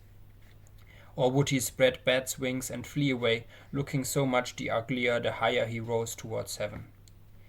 Be it sin or no, said Hester Prynne bitterly, as she still gazed after him, I hate the man. She upbraided herself for the sentiment, but could not overcome or lessen it. Attempting to do so, she thought of those long past days in a distant land, when he used to emerge at eventide from the seclusion of his study, and sit down in the firelight of their home, and in the light of her nuptial smile. He needed to bask himself in that smile, he said, in order that the chill of so many lonely hours among his books might be taken off the scholar's heart. Such scenes had once appeared not otherwise than happy, but now, as viewed through the dismal medium of her subsequent life, they classed themselves among the ugliest remembrances. She marvelled how such scenes could have been. She marvelled how she could ever have been wrought upon to marry him. She deemed it her crime most to be repented of, that she had ever endured and reciprocated the lukewarm grasp of his hand, and had suffered the smile of her lips and eyes to mingle and melt into his own. And it seemed a fuller offence committed by Roger Chillingworth than any which had since been done him, that, in the time when her heart knew no better, he had persuaded her to fancy herself happy by his side. Yes, I hate him, repeated Hester more bitterly than before. He betrayed me. He has done me worse wrong than I did him. Let men tremble to win the hand of woman, unless they win along with it the utmost passion of her heart. Else it may be their miserable fortune, as it was Roger Chillingworth, when some mightier touch than their own may have awakened all her sensibilities, to be reproached even for the calm content, the marble imbue of happiness, which they will have imposed upon her as the warm reality. But Hester ought long ago to have done with this injustice. What did it betoken? Had 7 long years, under the torture of the Scarlet Letter, inflicted so much of misery and wrought out no repentance? The emotions of that brief space, while she stood gazing after the crooked figure of old Roger Chillingworth, threw a dark light on Hester's state of mind, revealing much that she might not otherwise have acknowledged to herself. He being gone, she summoned back her child.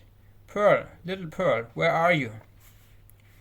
Pearl, whose activity of spirit never flagged, had been at no loss for amusement while her mother talked with the old gatherer of herbs.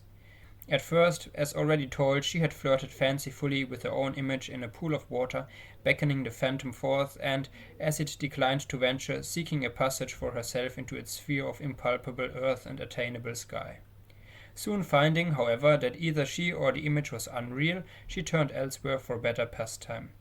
She made little boats out of birch bark, and freighted them with snail shells, and sent out more venturers on the mighty deep than any merchant in New England. But a larger part of them foundered near the shore. She seized a live horseshoe by the tail, and made prize of several 5 fingers, and laid out a jellyfish to melt in the warm sun. Then she took up the white foam that streaked the line of the advancing tide and threw it upon the breeze, scampering after it with winged footsteps to catch the great snowflakes ere they fell. Perceiving a flock of beach birds that fed and fluttered along the shore, the naughty child picked up her apron full of pebbles, and creeping from rock to rock after the small seafowl, displayed remarkable dexterity in pelting them.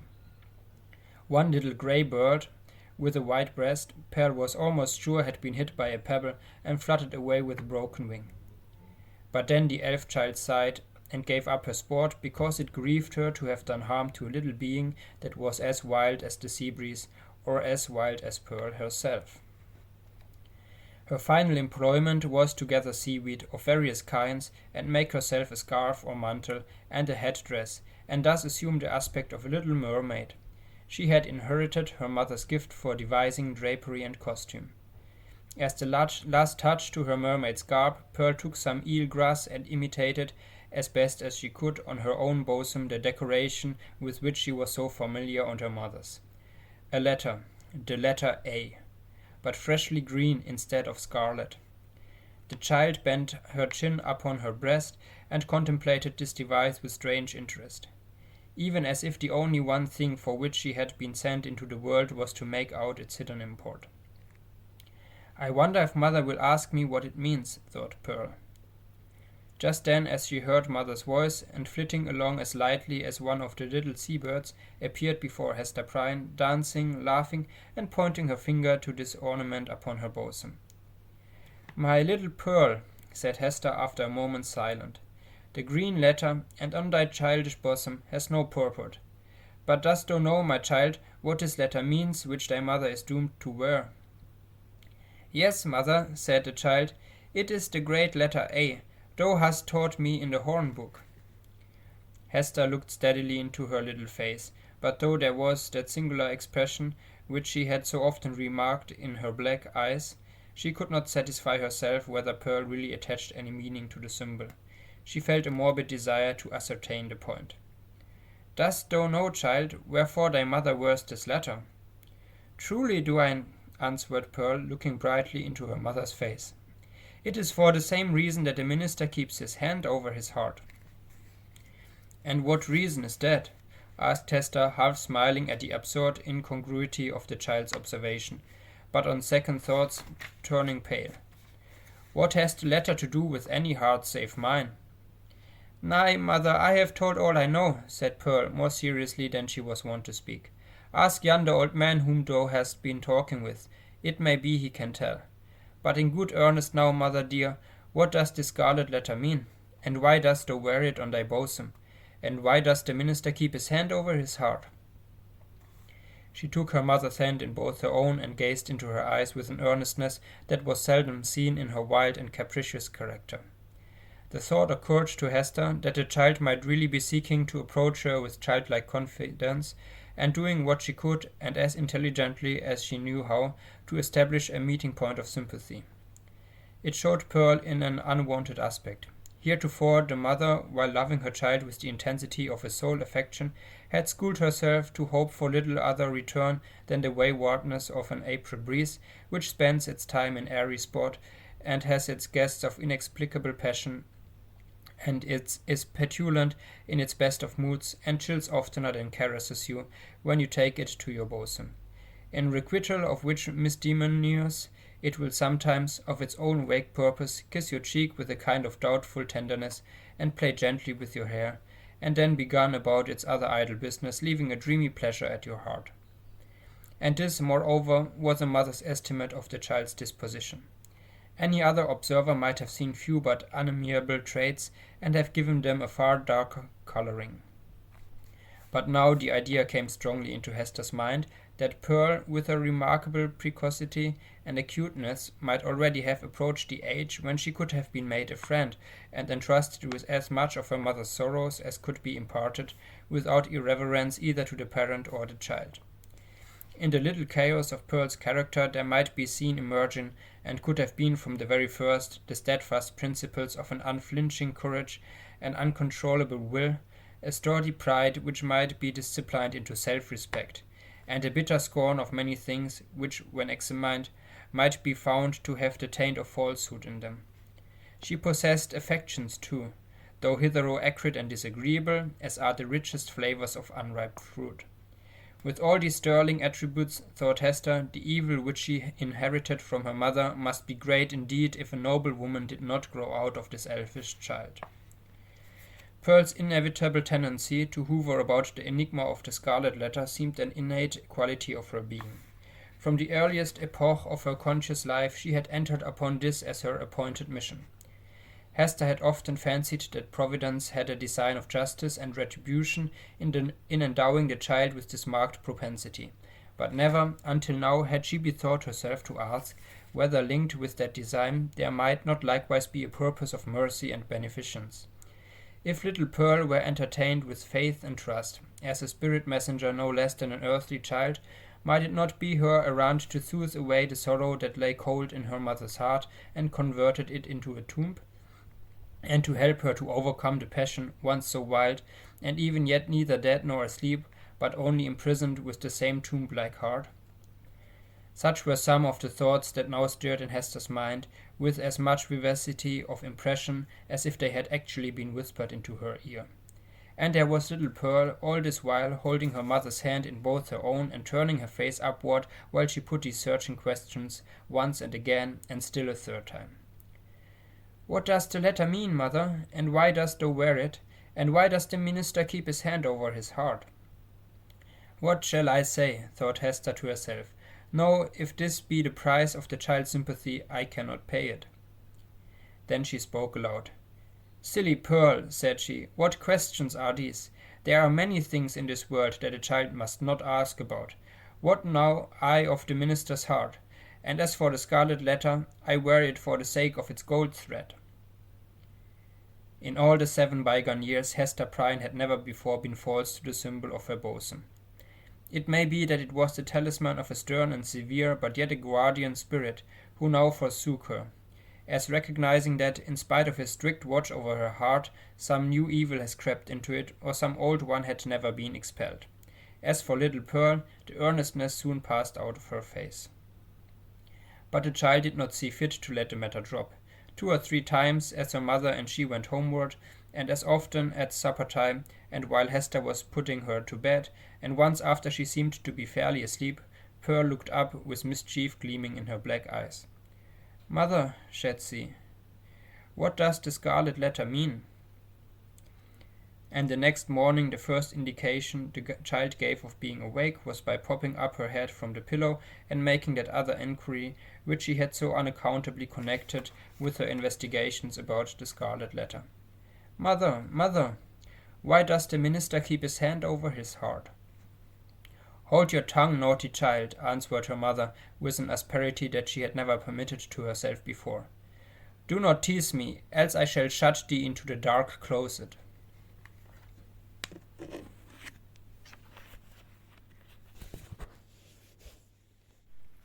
Chapter 16.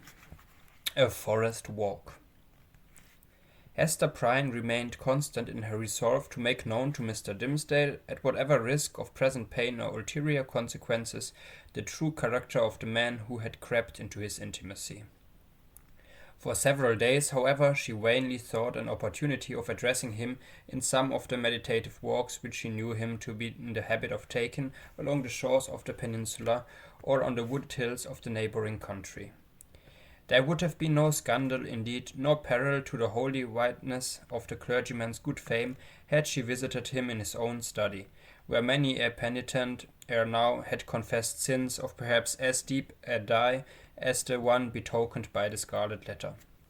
But partly that she dreaded the secret or undisguised interference of old Roger Chillingworth, and partly that her conscious heart imputed suspicion where none could have been felt, and partly that both the minister and she would need the whole wide world to breathe in, while they talked together. For all the reasons, Hester never thought of meeting him in any narrower privacy than beneath the open sky. At last, while attending in a sick chamber, whither the Reverend Mr. Dimmesdale had been summoned to make a prayer, she learned that he had gone, the day before, to visit the Apostle Eliot among his Indian converts. He would probably return by a certain hour in the afternoon of tomorrow. Betimes, therefore, the next day, Hester took little Pearl, who was necessarily the companion of all her mother's expeditions, however inconvenient her presence, and set forth. The road, after the two wayfarers had crossed from the peninsula to the mainland, was no other than a footpath. It straggled onward into the mystery of the primeval forest. This hemmed it in so narrowly, and stood so black and dense on either side, and disclosed such imperfect glimpses of the sky above, that, to Hester's mind, it imaged not amiss the moral wilderness in which she had so long been wandering. The day was chill and sombre. Overhead was a grey expanse of cloud, slightly stirred, however, by a breeze, so that a gleam of flickering sunshine might now and then be seen at its solitary play along the path. This flittering cheerfulness was always at the further extremity of some long vista through the forest. The sportive sunlight, feeble, sportive at best, in the predominant pensiveness of the day and scene, withdrew itself as they came nigh, and left the spots where it danced the drearier, because they had hoped to find them bright. "Mother," said little Pearl, "the sunshine does not love you. It runs away and hides itself, because it is afraid of something on your bosom. Now see, there it is playing, a good way off. Stand you here, and let me run and catch it. I am but a child. It will not flee from me, for I wear nothing on my bosom yet." "Nor ever will, my child, I hope," said Hester. "And why not, mother?" asked Pearl, stopping short just at the beginning of her race. "Will not it come of its own accord when I am a woman grown?" "Run away, child," answered her mother, "and catch the sunshine. It will soon be gone." Pearl set forth at a great pace, and, as Hester smiled to perceive, did actually catch the sunshine, and stood laughing in the midst of it, all brightened by its splendor, and scintillating with the vivacity excited by rapid motion. The light lingered about the lonely child, as if glad of such a playmate, until her mother had drawn almost nigh enough to step into the magic circle too. "It will go now," said Pearl, shaking her head. "See," answered Hester, smiling, "now I can stretch out my hand and grasp some of it." As she attempted to do so, the sunshine vanished. Or, to judge from the bright expression that was dancing on Pearl's features, her mother could have fancied that the child had absorbed it into herself, and would give it forth again, with a gleam about her path, as they should plunge into some gloomier shade. There was no other attribute that so much impressed her with a sense of new and untransmitted vigor in Pearl's nature as this never-failing vivacity of spirits. She had not a disease of sadness, which almost all children, in these latter days, inherit, with the scrofula from the troubles of their ancestors. Perhaps this, too, was a disease, and but a reflex of wild energy with which Hester had fought against her sorrows before Pearl's birth. It was certainly a doubtful charm, imparting her hard metallic lustre to the child's character. She wanted what some people want throughout life, a grief that should deeply touch her, and thus harmonize and make her capable of sympathy. But there was time enough yet for little Pearl. "Come, my child," said Hester, looking about her from the spot where Pearl had stood still in the sunshine. "We will sit down a little way within the wood and rest ourselves." "I am not weary, mother," replied the little girl, "but you may sit down if you will tell me a story meanwhile." "A story, child," said Hester, "and about what?" "Oh, a story about a black man," answered Pearl, taking hold of her mother's gown, and looking up half earnestly, half mischievously, into her face. "How he haunts this forest, and carries a book with him, a big heavy book with iron clasps, and how this ugly black man offers his book and an iron pen to everybody that meets him here among the trees. And they are to write their names with their own blood, and then he sets his mark on their bosoms. Didst thou ever meet a black man, mother?" "And who told you this story, Pearl?" asked her mother, recognizing a common superstition of the period. "It was the old dame in the chimney corner at the house where you watched last night," said the child, "but she fancied me asleep while she was talking of it. She said that 1,000 people had met him here, and had written in his book, and have his mark on them. And that ugly-tempered lady, old Mistress Hibbins, was one. And, mother, the old dame said that this Scarlet Letter was the black man's mark on thee, and that it glows like a red name when thou meetest him at midnight, here in the dark wood. Is it true, mother?" And dost thou go to meet him in the night time? Didst thou ever awake and find thy mother gone? Asked Hester. Not that I remember, said the child. If thou fearest to leave me in our cottage, thou mightest take me along with thee. I would very gladly go, but mother, tell me now, is there such a black man? And didst thou ever meet him? And is this his mark? Wilt thou let me be at peace if once tell thee? Asked her mother. Yes, if thou tellest me all, answered Pearl. Once in my life I met the black man, said her mother. This Scarlet Letter is his mark. Thus conversing, they entered sufficiently deep into the wood to secure themselves from observation of any casual passenger along the forest track. Here they sat down on a luxuriant heap of moss, which at some epoch of the preceding century had been a gigantic pine, with its roots and trunk in the darksome shade, and its head aloft in the upper atmosphere. It was a little dell where they had seated themselves, with a leaf-strewn bank rising gently on either side, and a brook flowing through the midst, over a bed of fallen and drowned leaves. The trees impending over it had flung down great branches from time to time, which choked up the current and compelled it to form eddies and black depths at some points, while in its swifter and livelier passages there appeared a channelway of pebbles and brown, sparkling sand. Letting the eyes follow along the course or the stream, they could catch the reflected light from its water at some short distances within the forest, but soon lost all traces of it amid the bewilderment of tree trunks and underbush, and here and there a huge rock covered over with grey lichens.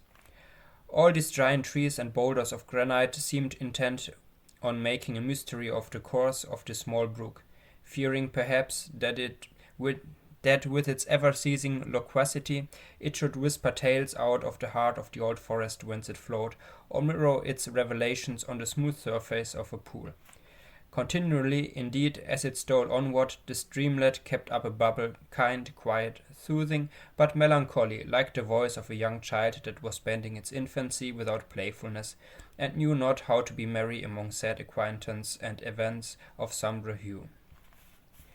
"O brook, O foolish and tiresome little brook," cried Pearl, after listening a while to its talk, "why art thou so sad? Pluck up a spirit, and do not be all the time sighing and murmuring." But the brook, in the course of its little lifetime among the forest trees, had gone through so solemn an experience that it could not help talking about it, and seemed to have nothing else to say. Pearl resembled the brook inasmuch as the current of her life gushed from a wellspring as mysterious, and had flowered through scenes shadowed as heavily with gloom. But, unlike the little stream, she danced and sparkled, and prattled airily along her course. "What does this sad little brook say, mother?" inquired she. "If thou hadst a sorrow of thine own, the brook might tell of thee of it," answered her mother, "even as it is telling me of mine. But now, Pearl, I hear a footstep along the path, and the noise of one putting aside the branches. I would have thee betake thyself to play, and leave me to speak with him that comes yonder." "Is it a black man?" asked Pearl. "Wilt thou go and play, child?" repeated her mother, "but do not stray far into the wood, and take heed that you come at my first call." "Yes, mother," answered Pearl, "but if it be the black man, wilt thou not let me stay a moment and look at him with his big book under his arm?" "Go, silly child," said her mother impatiently. "It is no black man. Thou canst see him now through the trees. It is the minister." "And so it is," said the child. "And mother, he had his hand over his heart. Is it because when the minister wrote his name in the book, the black man set his mark in that place? But why does he not wear it outside his bosom, as thou dost, mother?" "Go now, child, and thou shalt tease me as thou wilt another time," cried Hester. "But do not stray far. Keep where thou canst hear the bubble of the brook." The child went singing away, following up the current of the brook, and striving to mingle a more lightsome cadence with its melancholy voice. But the little stream would not be comforted, and still kept telling its unintelligible secret of some very mournful mystery that had happened, or making a prophetic lamentation about something that was yet to happen, within the verge of the dismal forest. So Pearl, who had enough of shadow in her own little life, chose to break off all acquaintance with this repining brook. She set herself, therefore, to gather violets and wood anemones, and some scarlet columbines that she found growing in the crevices of a high rock. When her elf child had departed, Hester Prynne made a step or two towards the track that led through the forest, but still remained under the deep shadow of the trees. She beheld the minister advancing along the path, entirely alone, and leaning on a staff which he had cut by the wayside. He looked haggard and feeble, and betrayed a nerveless despondency in his air, which had never so remarkably characterized him in his walks about the settlement, nor in any other situation where he deemed himself liable to notice. Here it was woefully visible, in this intense seclusion of the forest, which of itself would have been a heavy trial to the spirits. There was a listlessness in his gait, as if he saw no reason for taking one step further, nor felt any desire to do so, but would have been glad, could he be glad of anything, to fling himself down at the root of the nearest tree, and lie there passive for evermore. The leaves might bestrew him, and the soil gradually accumulate and form a little hillock over his frame, no matter whether there were life in it or no. Death was too definite an object to be wished for or avoided.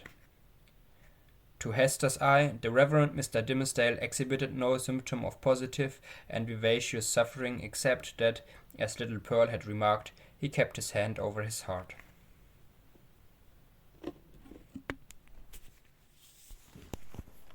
Chapter 17. The Pastor and his Parishioner. Slowly as the minister walked, he had almost gone by before Hester Prynne could gather voice enough to attract his observation. At length she succeeded. "Arthur Dimmesdale," she said faintly at first, then louder but hoarsely. "Arthur Dimmesdale." "Who speaks?" answered the minister. Gathering himself quickly up, he stood more erect, like a man taken by surprise in a mood to which he was reluctant to have witnesses. Throwing his eyes anxiously in the direction of the voice, he indistinctly beheld a form under the trees, clad in garments so sombre and so little relieved from the grey twilight into which the clouded sky and the heavy foliage had darkened the noontide, that he knew not whether it were a woman or a shadow. It may be that his pathway through life was haunted thus by a spectre that had stolen out from among his thoughts. He made a step nigher and discovered the Scarlet Letter. "Hester, Hester Prynne," said he, "is it thou? Art thou in life?" "Even so," she answered, "in such life as has been mine these 7 years past. And thou, Arthur Dimmesdale, dost thou yet live?" It was no wonder that they thus questioned one another's actual and bodily existence, and even doubted of their own. So strangely did they meet in the dim wood that it was like the first encounter, in the world beyond the grave, of two spirits who had been intimately connected in their former life, but now stood coldly shuddering in mutual dread. As not yet familiar with their state, nor wonted to the companionship of disembodied beings. Each a ghost, and awe-stricken at the other ghost. They were awe-stricken likewise at themselves, because the crisis flung back to them their consciousness, and revealed to each heart its history and experience, as life never does except at such breathless epochs. The soul beheld its features in the mirror of the passing moment. It was with fear and tremulously, and as it were by a slow, reluctant necessity, that Arthur Dimmesdale put forth his hand, chill as death, and touched the chill hand of Hester Prynne. The grasp, cold as it was, took away what was dreariest in the interview. They now felt themselves, at least, inhabitants of the same sphere. Without a word more spoken, neither he nor she assuming the guidance, but with an unexpressed consent, they glided back into the shadow of the woods whence Hester had emerged, and sat down on the heap of moss where she and Pearl had before been sitting. When they found voice to speak, it was, at first, only to utter remarks and enquiries such as any two acquaintances might have made, about the gloomy sky, the threatening storm, and, next, the health of each. Thus they went onward, not boldly, but step by step, into the themes that were brooding deepest in their hearts. So long estranged by fate and circumstances, they needed something slight and casual to run before, and throw open the doors of intercourse, so that their real thoughts might be led across the threshold. After a while the minister fixed his eyes on Hester Prynne's. "Hester," said he, "hast thou found peace?" She smiled drearily, looking down upon her bosom. "Hast thou?" she asked. Nothing but despair," he answered. "What else could I look for, being what I am, and leading such a life as mine? Were I an atheist, a man devoid of conscience, a wretch with coarse and brutal instincts, I might have found peace long ere now. Nay, I never should have lost it. But as matters stand with my soul, whatever of good capacity there originally was in me, all of God's gifts that were the choicest have become the ministers of spiritual torment. Hester, I am most miserable." "The people reverence thee," said Hester, "and surely thou workest good among them. Doth this bring thee no comfort?" "More misery, Hester, only the more misery," answered the clergyman with a bitter smile. "As concerns the good which I may appear to do, I have no faith in it. It must needs be a delusion. What can a ruined soul like mine effect towards the redemption of other souls, or a polluted soul towards their purification? And as for the people's reverence, what that it were turned to scorn and hatred.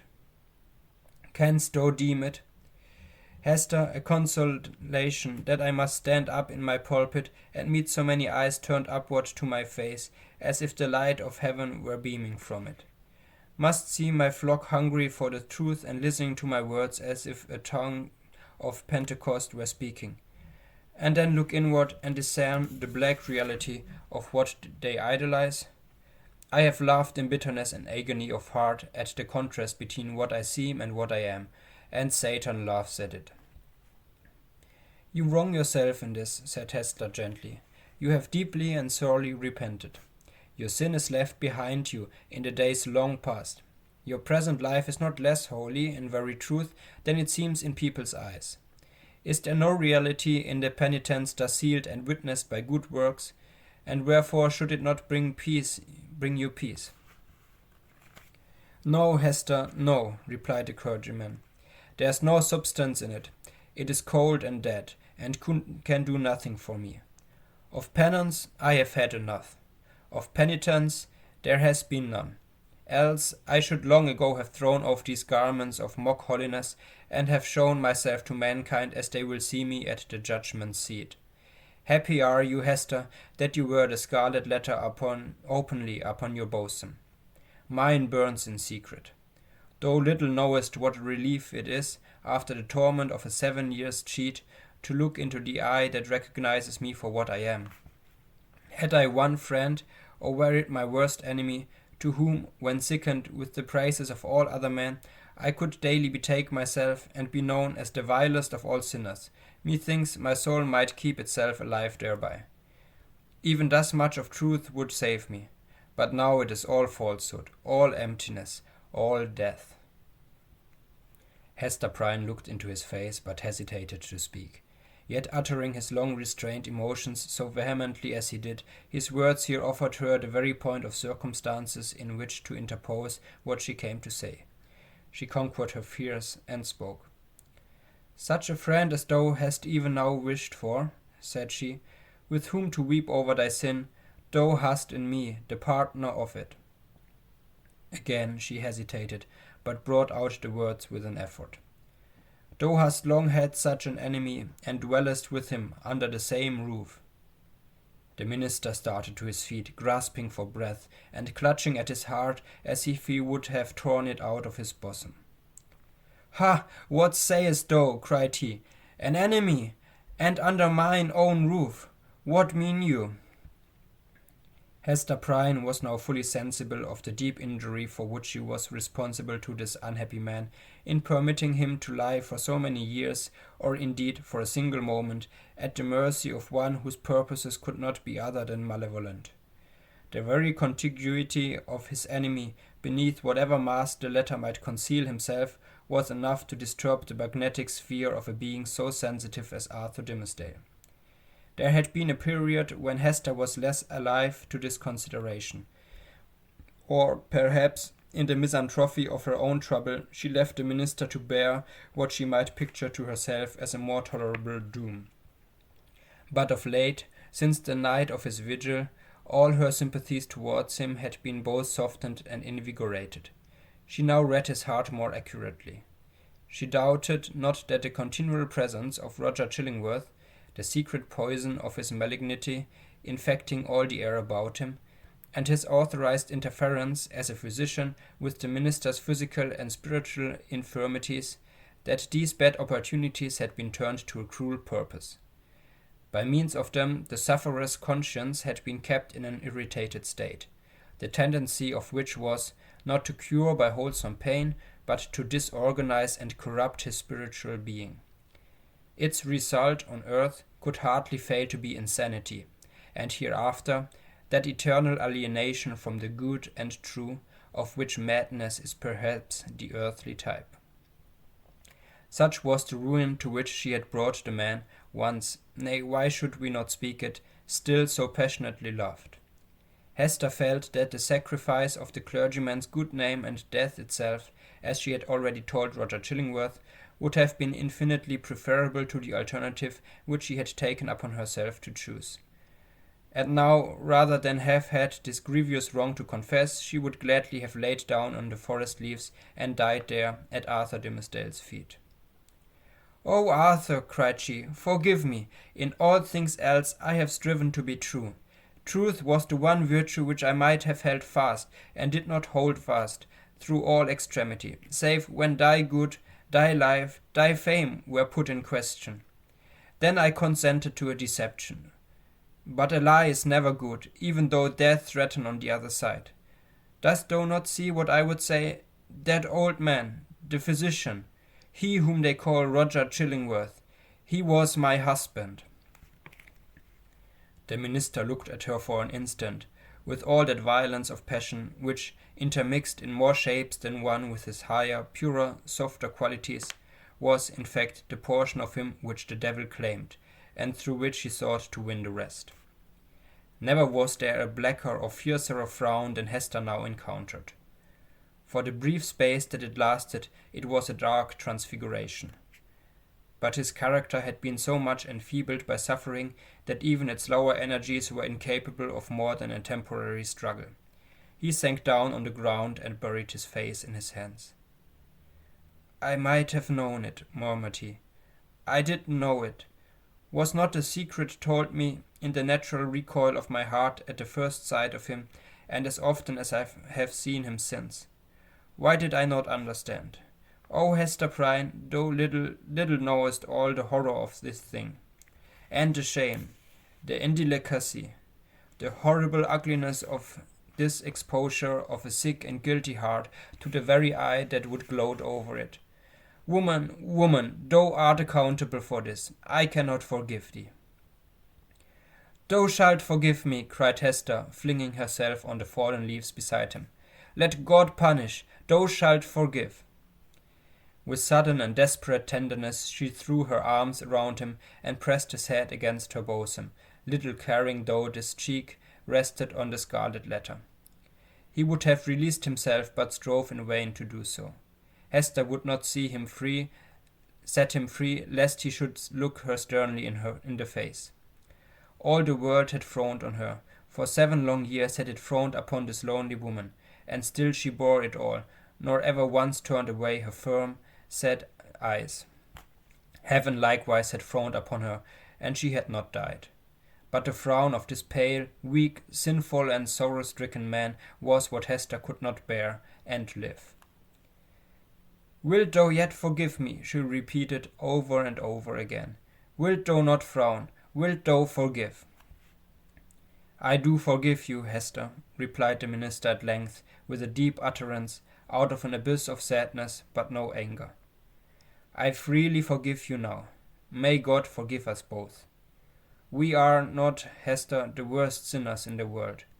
There is one worse than even the polluted priest. That old man's revenge has been blacker than my sin. He has violated, in cold blood, the sanctity of a human heart. Thou and I, Hester, never did so." "Never, never," whispered she.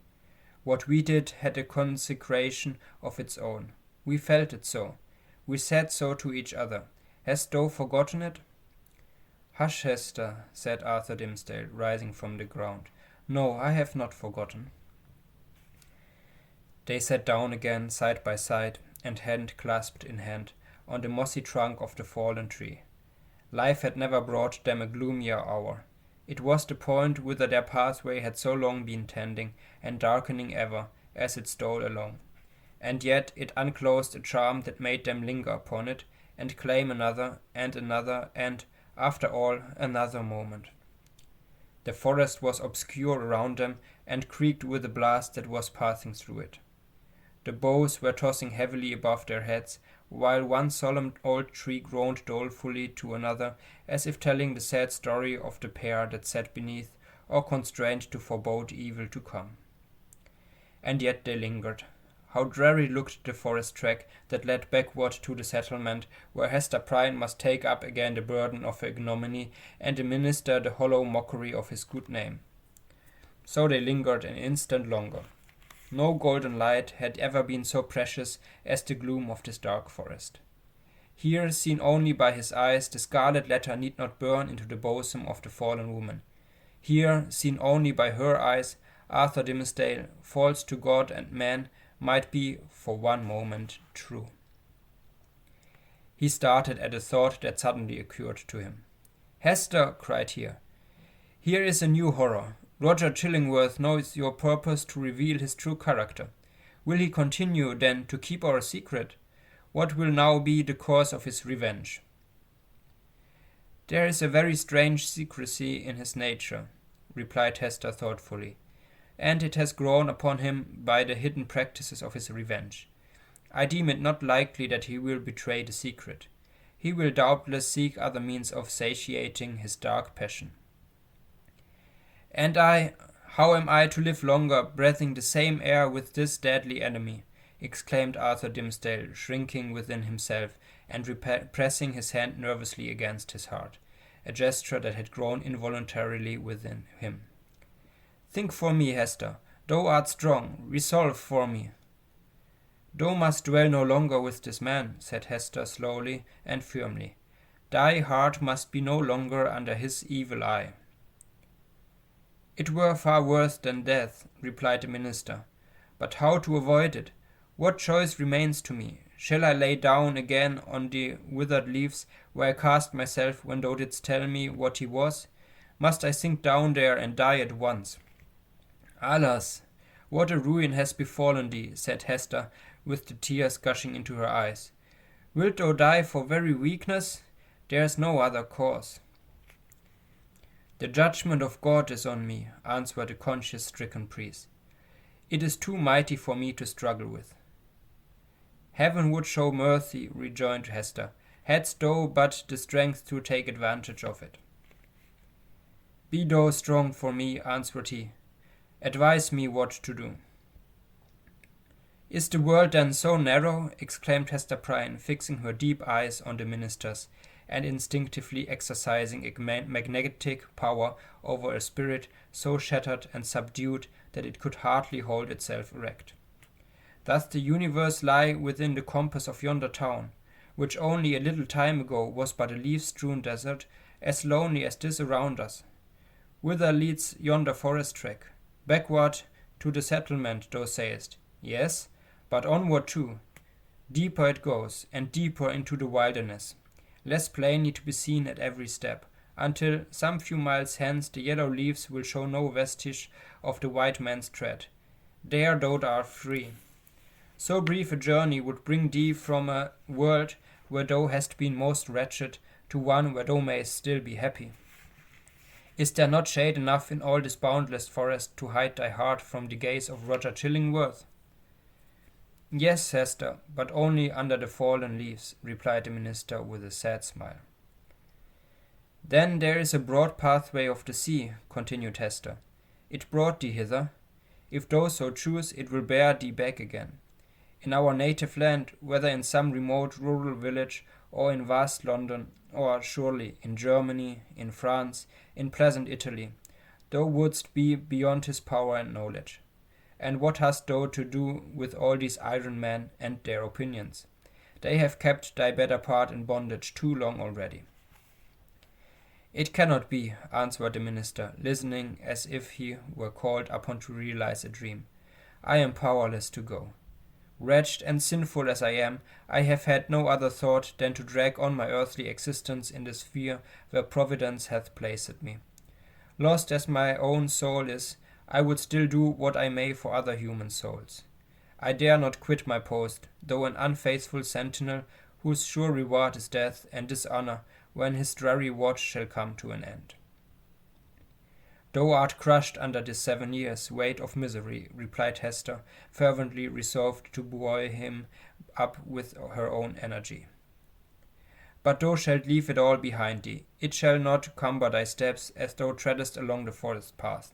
Neither shalt thou freight the ship with it, if thou prefer to cross the sea. Leave this wreck and ruin here where it hath happened. Meddle no more with it. Begin all anew.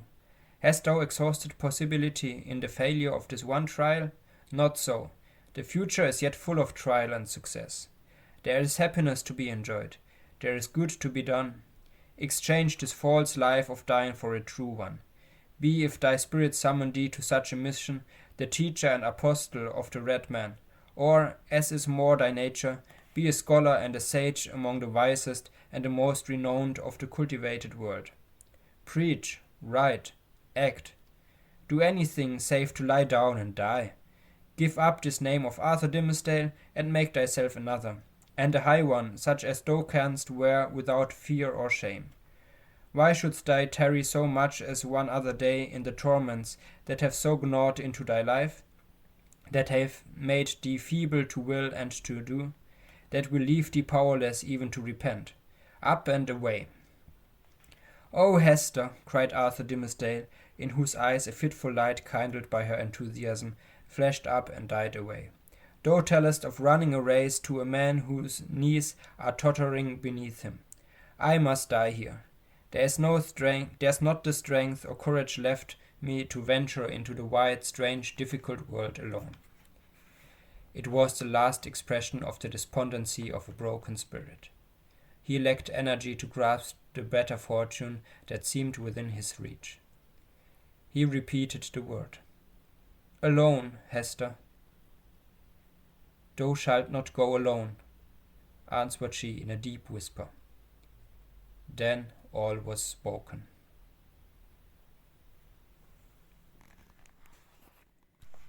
Chapter 18. A Flood of Sunshine. Arthur Dimmesdale gazed into Hester's face with a look in which hope and joy shone out, indeed, but with fear betwixt them, and kind of horror at her boldness, who had spoken what he vaguely hinted at, but dared not to speak. But Hester Prynne, with a mind of native courage and activity, and for so long a period not merely estranged, but outlawed from society, had habituated herself to such latitude of speculation as was altogether foreign to the clergyman. She had wandered without rule and guidance in a moral wilderness as vast, as intricate and shadowy as the untamed forest, amid the gloom of which they were now holding a colloquy that was to decide their fate. Her intellect and heart had their home, as it were, in desert places, where she roamed as freely as the wild Indian in his woods. For years past she had looked from this estranged point of view at human institutions, and whatever priests or legislators had established, criticizing all with hardly more reverence than the Indian would feel for the clerical band, the judicial rope, the pillory, the gallows, the fireside, or the church. The tendency of her fate and fortunes had been to set her free. The Scarlet Letter was her passport into regions where other women dared not tread. Shame, despair, solitude. These had been her teachers, stern and wild ones, and they had made her strong, but taught her much amiss. The minister, on the other hand, had never gone through an experience calculated to lead him beyond the scope of generally received laws, although in a single instance he had so fearfully transgressed one of the most sacred of them. But this had been a sin of passion, not of principle, nor even purpose. Since that wretched epoch he had watched with morbid zeal and minuteness, not his acts, or those it was easy to arrange, but each breath of emotion and his every thought. At the head of the social system, as the clergyman of that day stood, he was only the more trammelled by its regulations, its principles, and even its prejudices. As a priest, the framework of his order inevitably hemmed him. As a man who had once sinned, but who had kept his conscience all alive and painfully sensitive by the fretting of an unhealed wound, he might have been supposed safer within the line of virtue than if he had never sinned at all. Thus we seem to see that, as regarded Hester Prynne, the whole 7 years of outlaw and ignominy had been little other than a preparation for this very hour. But Arthur Dimmesdale, were such a man once more to fall, what plea could be urged in extenuation of his crime? None, unless it avail him somewhat that he was broken down by long and exquisite suffering, that his mind was darkened and confused by the very remorse which harrowed him, that between fleeing as an avowed criminal and remaining as a hypocrite, conscience might find it hard to strike the balance, that it was human to avoid the peril and death and infamy and the inscrutable machinations of an enemy, that, finally, to this poor pilgrim, on his dreary and desert path, faint, sick, miserable, there appeared a glimpse of human affection and sympathy, a new life and a true one, in exchange for the heavy doom which he was now expiating. And be the stern and sad truth spoken, that the breath which guilt has once met into the human soul is never, in this mortal state, repaired. It may be watched and guarded, so that the enemy shall not force his way again into the citadel, and might even, in his subsequent assaults, select some other avenue, in preference to that where he had formerly succeeded. But there is still the ruined wall, and near it the stealthy threat of the foe that would win over again his unforgotten triumph. The struggle, if there were one, need not be described. Let it suffice that the clergyman resolved to flee, and not alone. If in all these past 7 years, thought he, I could recall one instant of peace or hope, I would yet endure for the sake of that earnest of heaven's mercy. But now, since I am irrevocably doomed, wherefore should I not snatch the solace allowed to the condemned culprit before his execution? Or, if this be the path to a better life, as Hester would persuade me, I surely give up no fairer prospect by pursuing it. Neither can I any longer live without her companionship, so powerful is she to sustain, so tender to soothe. O thou to whom I dare not lift mine eyes, wilt thou yet pardon me? Thou wilt go, said Hester calmly, as he met her glance. The decision once made, a glow of strange enjoyment threw its flickering brightness over the trouble of his breast. It was the exhilarating effect, upon a prisoner just escaped from the dungeon of his own heart, of breathing the wild, free atmosphere of an unredeemed, unchristianized, lawless region. His spirit rose, as it were, with a bound, and attained a nearer prospect of the sky, than throughout all the misery which had kept him grovelling on the earth. Of a deeply religious temperament, there was inevitably a tinge of the devotional in his mood. Do I feel joy again? Cried he, wondering at himself. Methought the germ of it was dead in me. O Hester, thou art my better angel. I seem to have flung myself, sick, sin-stained, and sorrow-blackened, down upon these forest leaves, and to have risen up all made new, and with new powers to glorify him that hath been merciful. This is already the better life. Why did we not find it sooner? Let us not look back, answered Hester Prynne. The past is gone. Wherefore should we linger upon it now? See, with this symbol I undo it all, and make it as it had never been. So speaking, she undid the clasp that fastened the Scarlet Letter, and taking it from her bosom, threw it to a distance among the withered leaves. The mystic token alighted on the hither verge of the stream. With a hand's breadth further flight it would have fallen into the water, and have given the little brook another woe to carry onward, besides the unintelligible tale which it still kept murmuring about. But there lay the embroidered letter, glittering like a lost jewel, which some ill-fated wanderer might pick up, and thenceforth be haunted by strange phantoms of guilt, sinkings of the heart, and unaccountable misfortune. The stigma gone, Hester heaved a long, deep sigh, in which the burden of shame and anguish departed from her spirit. O exquisite relief! She had not known the weight until she felt the freedom. By another impulse she took off the formal cap that confined her hair, and down it fell upon her shoulders, dark and rich, with at once a shadow and a light in its abundance, and imparting the charm of softness to her features. There played around her mouth and beamed out of her eyes a radiant and tender smile that seemed gushing from the very heart of womanhood. A crimson flush was glowing on her cheek that had been long so pale. Her sex, her youth, and the whole richness of her beauty came back from what men call the irrevocable past, and clustered themselves with her maiden hope and a happiness before unknown within the magic circle of this hour. And, as if the gloom of the earth and sky had been but the effluence of these two mortal hearts, it vanished with their sorrow.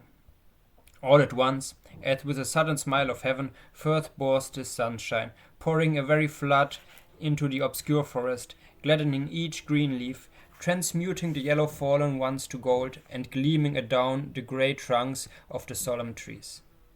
The objects that had made a shadow hitherto embodied the brightness now. The course of the little brook might be traced by its merry gleam afar into the wood's heart of mystery, which had become a mystery of joy. Such was the sympathy of nature, that wild heathen nature of the forest, never subjugated by human law nor illuminated by higher truth, with the bliss of these two spirits.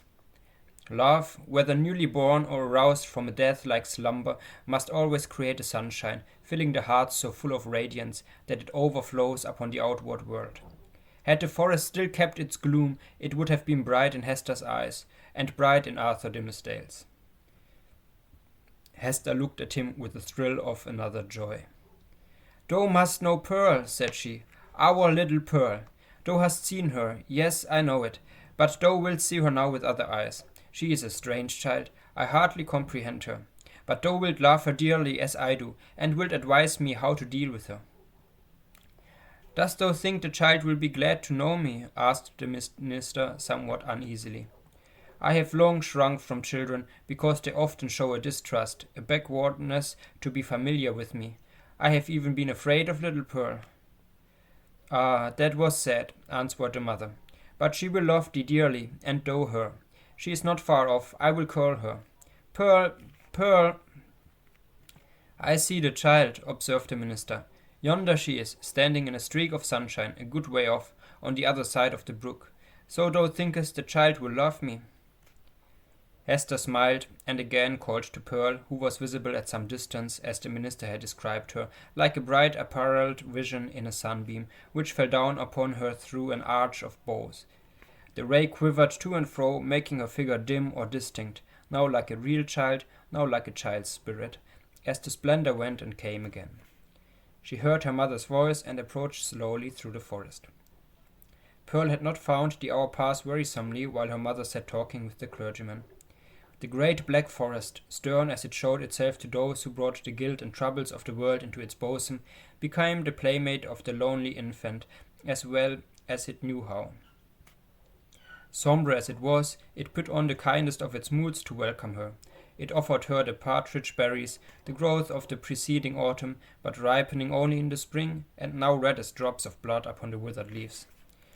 These Pearls gathered and was pleased with their wild flavor. The small denizens of the wilderness hardly took pains to move out of her path. A partridge, indeed, with a brood of 10 behind her, ran forward threateningly, but soon repented of her fierceness, and clucked to her young ones not to be afraid. A pigeon alone on a low branch allowed Pearl to come beneath, and uttered a sound as much of greeting as alarm.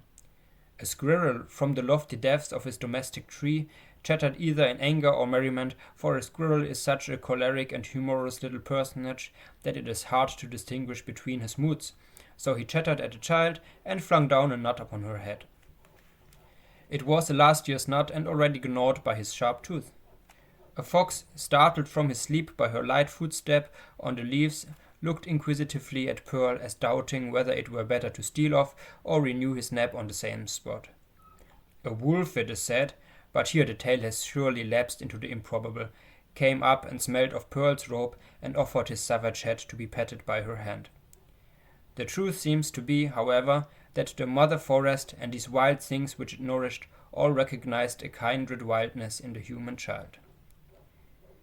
And she was gentler here than in the grassy margin street of the settlement or in her mother's cottage.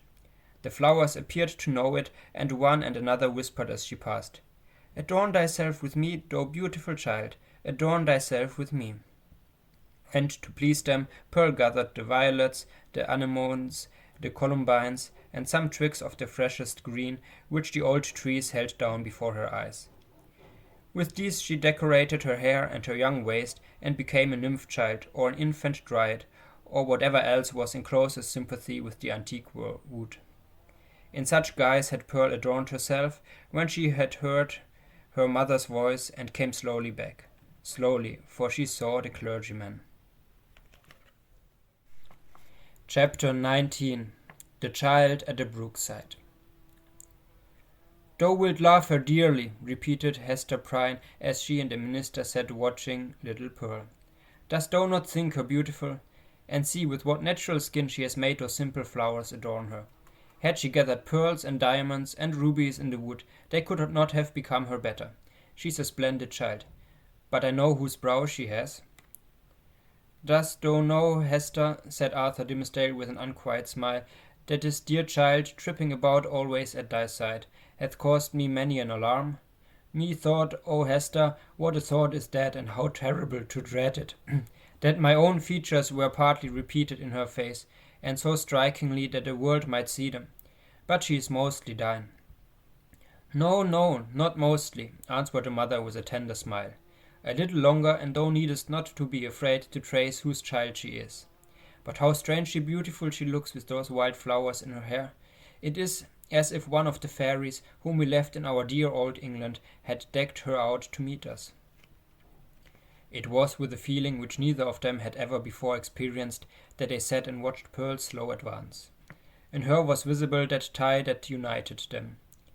She had been offered to the world these 7 past years as the living hieroglyphic in which she was revealed the secret they so darkly thought to hide, all written in the symbol, all plainly manifest, had there been a prophet or magician skilled to read the character of flame.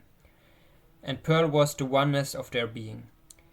Be the foregone evil what it might, how could they doubt that their earthly lives and future destinies were conjoined when they beheld at once the material union and the spiritual idea in whom they met, and were to dwell immortally together?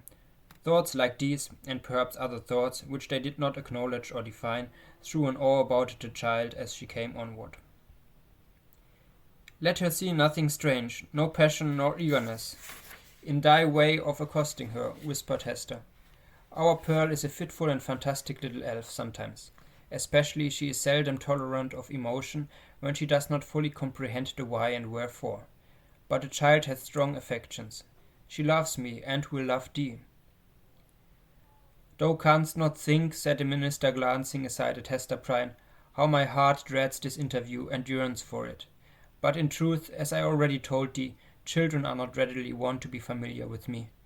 They will not climb my knee, nor prattle in my ear, nor answer to my smile, but stand apart and eye me strangely. Even little babes, when I take them in my arms, weep bitterly.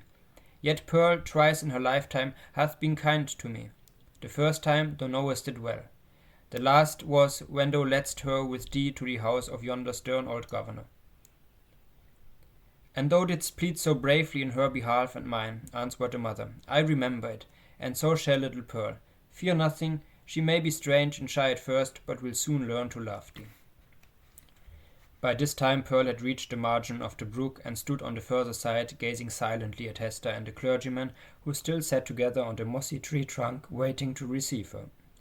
Just where she had paused, the brook chanced to form a pool, so smooth and quiet that it reflected a perfect image of her little figure, with all the brilliant picturesqueness of her beauty, in its adornment of flowers and wreathed foliage, but more refined and spiritualized than the reality.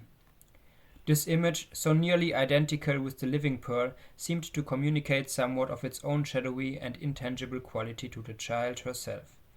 It was strange, the way in which Pearl stood, looking so steadfastly at them through the dim medium of the forest gloom, herself, meanwhile, all glorified with a ray of sunshine that was attracted thitherward as by a certain sympathy.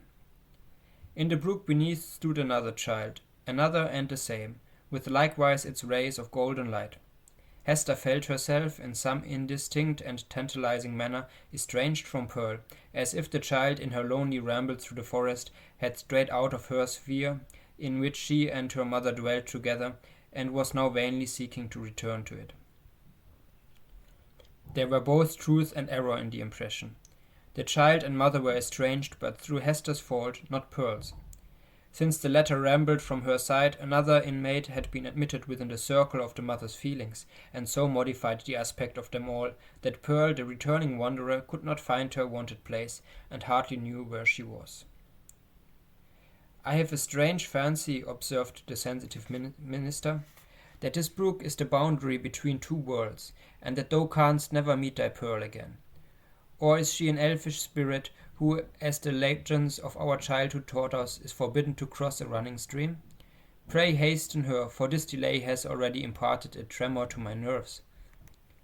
"Come, dearest child," said Hester encouragingly, and stretching out both her arms. "How slow thou art! When hast thou been so sluggish before now? Here's a friend of mine who must be thy friend also. Thou wilt have twice as much love henceforward as thy mother alone could give thee. Leap across the brook and come to us. Thou canst leap like a young deer." Pearl, without responding in any manner to these honey-sweet expressions, remained on the other side of the brook. Now she fixed her bright wild eyes on her mother, now on the minister, and now included them both in the same glance, as if to detect and explain to herself the relation which they bore to one another. For some unaccountable reason, as Arthur Dimmesdale felt the child eyes upon himself, his hand, with that gesture so habitual as to have become involuntary, stole over his heart. At length, assuming a singular air of authority, Pearl stretched out her hand with the small forefinger extended and pointing evidently towards her mother's breast. And beneath, in the mirror of the brook, there was the flower-girdled and sunny image of little Pearl, pointing her small forefinger too. "Thou strange child, why dost thou not come to me?" exclaimed Hester.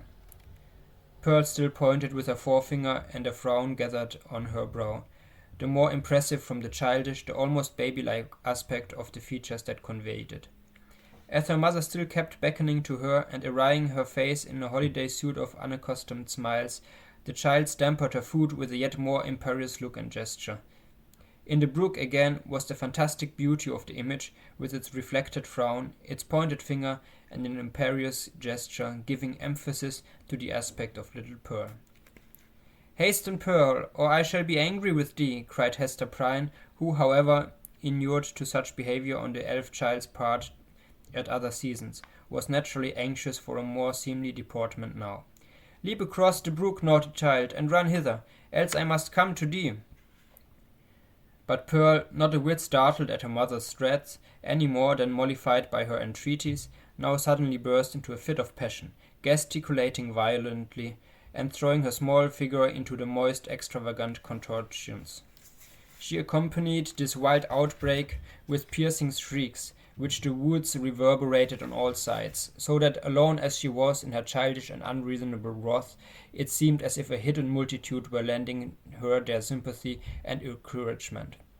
Seen in the brook once more was the shadowy wrath of Pearl's image, crowned and girdled with flowers, but stamping its foot, wildly gesticulating, and, in the midst of all, still pointing its small forefinger at Hester's bosom.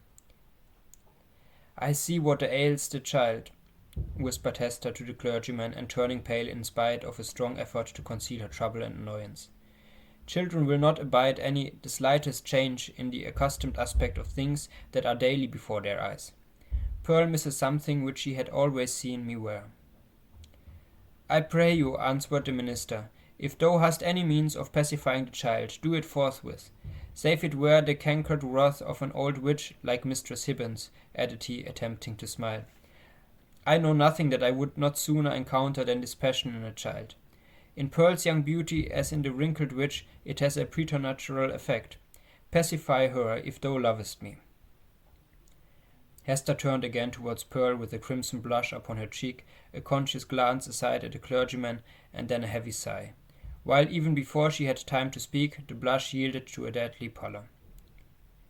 "Pearl," said she sadly, "look down at thy feet, there before thee, on the other side of the brook."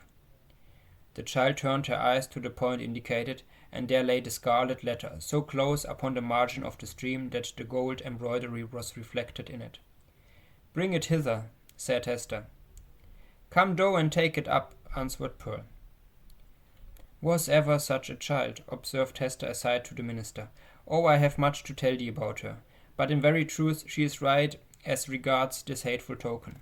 I must bear its torture yet a little longer, only a few days longer, until we shall have left this region and look back hither as to a land which we have dreamt of.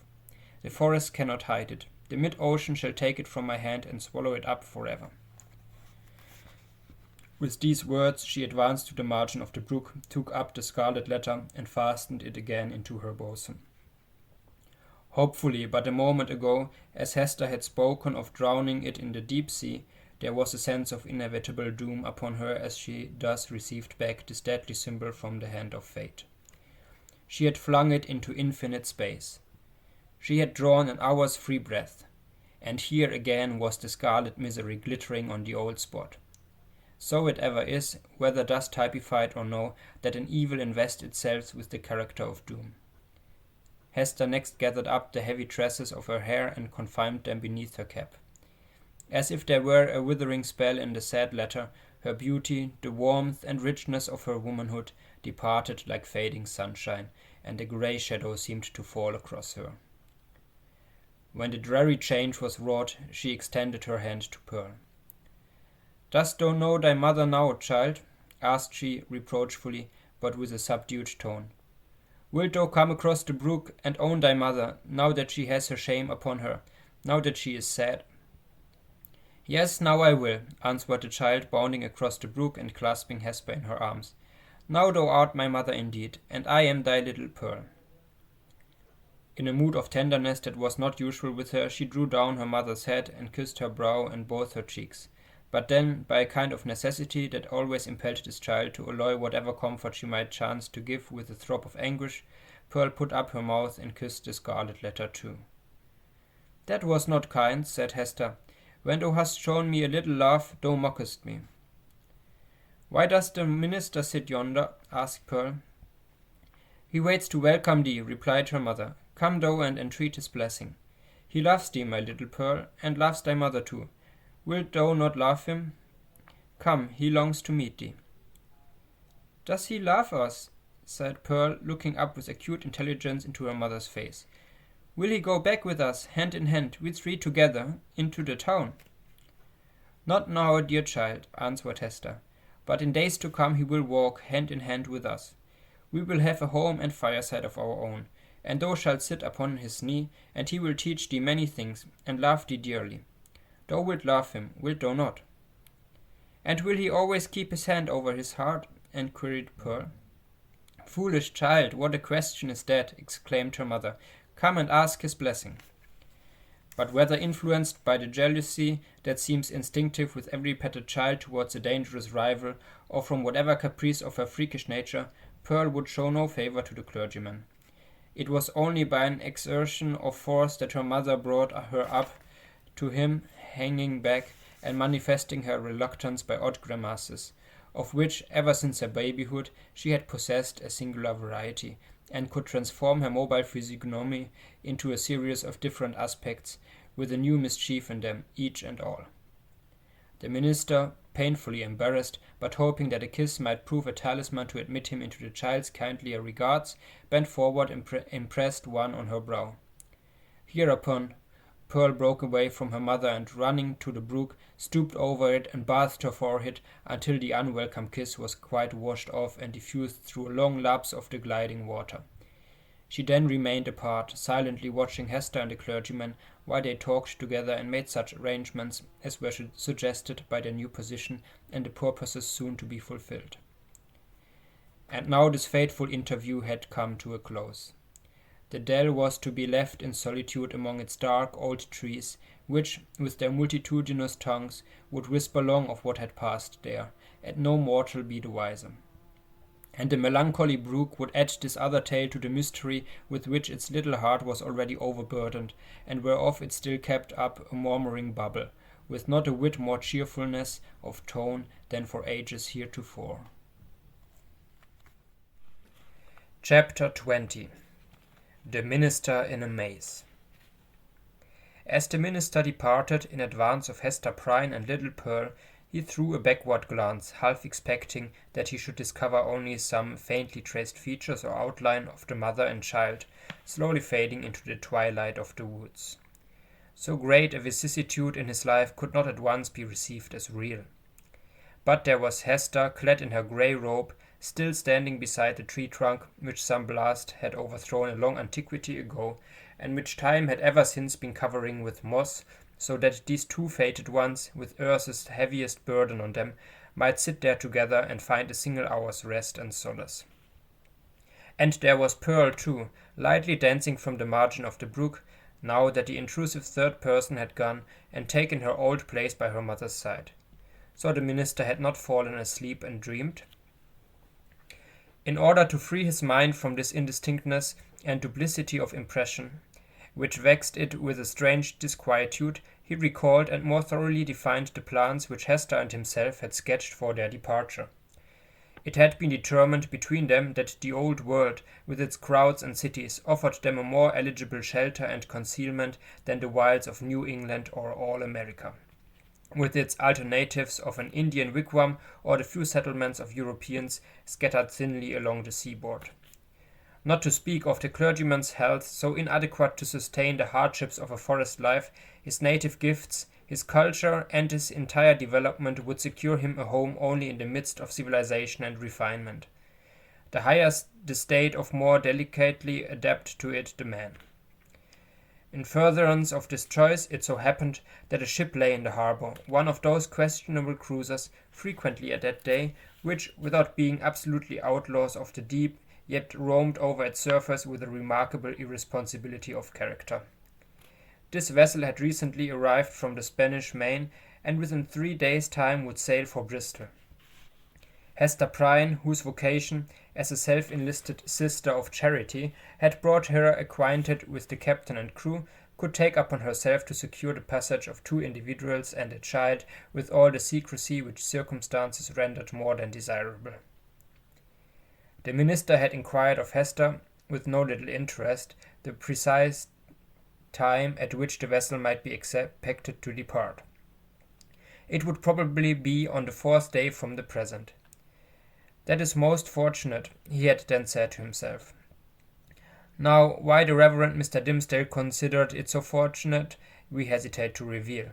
Nevertheless, to hold nothing back from the reader, it was because on the 3rd day from the present he was to preach the election sermon, and, as such an occasion formed an honourable epoch in the life of a New England clergyman, he could not have chanced upon a more suitable mode and time of terminating his professional career. At least they shall say of me, thought this exemplary man, that I leave no public duty unperformed or ill-performed. Sad indeed that an introspection so profound and acute as this poor minister's should be so miserably deceived. We have had, and may still have, worse things to tell of him, but none, we apprehend, so pitiably weak, no evidence at once so slight and irrefragable of a subtle disease that had long since begun to eat into the real substance of his character. No man for any considerable period can wear one face to himself and another to the multitude without finally getting bewildered as to which may be the true. The excitement of Mr. Dimmesdale's feelings as he returned from his interview with Hester lent him unaccustomed physical energy and hurried him townward at a rapid pace.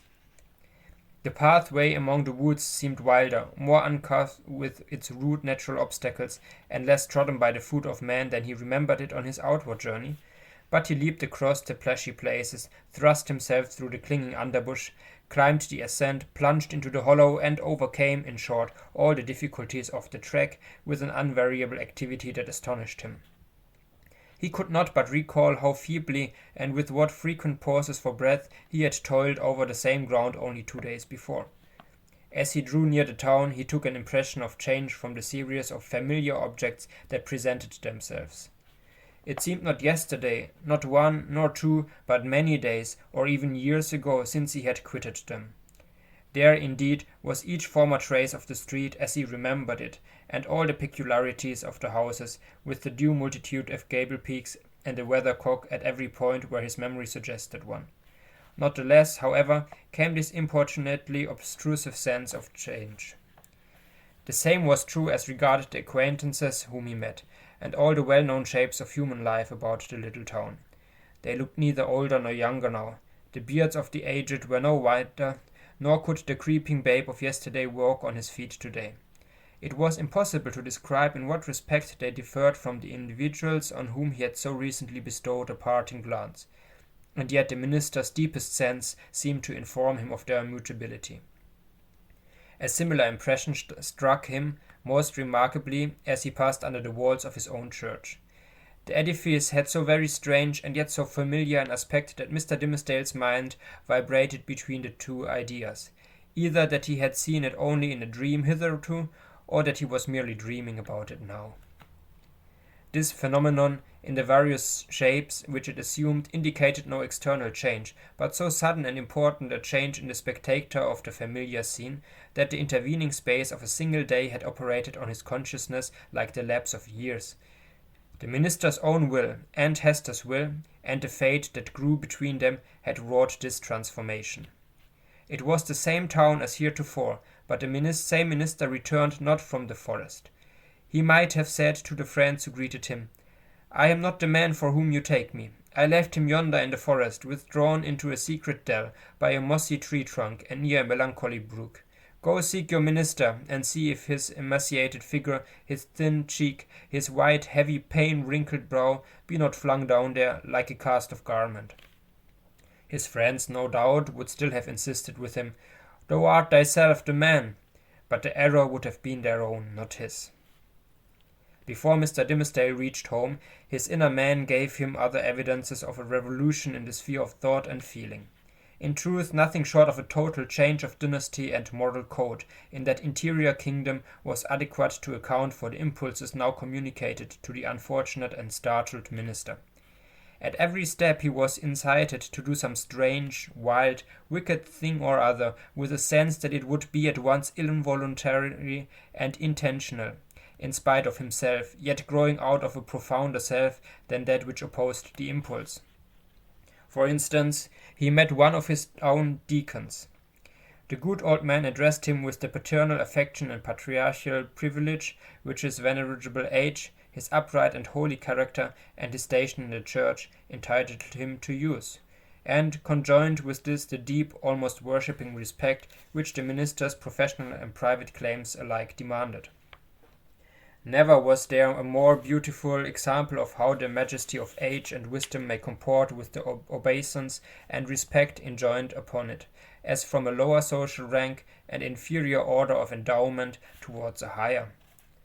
Now, during a conversation of some 2 or 3 moments between the Reverend Mr. Dimmesdale and this excellent and hoary-bearded deacon, it was only by the most careful self-control that the former could refrain from uttering certain blasphemous suggestions that rose into his mind respecting the communion supper. He absolutely trembled and turned pale as ashes, lest his tongue should wag itself in utterance of these horrible matters, and plead his own consent for so doing, without his having fairly given it. And even with this terror in his heart, he could hardly avoid laughing to imagine how the sanctified old patriarchal deacon would have been petrified by his minister's impiety. Again, another incident of the same nature.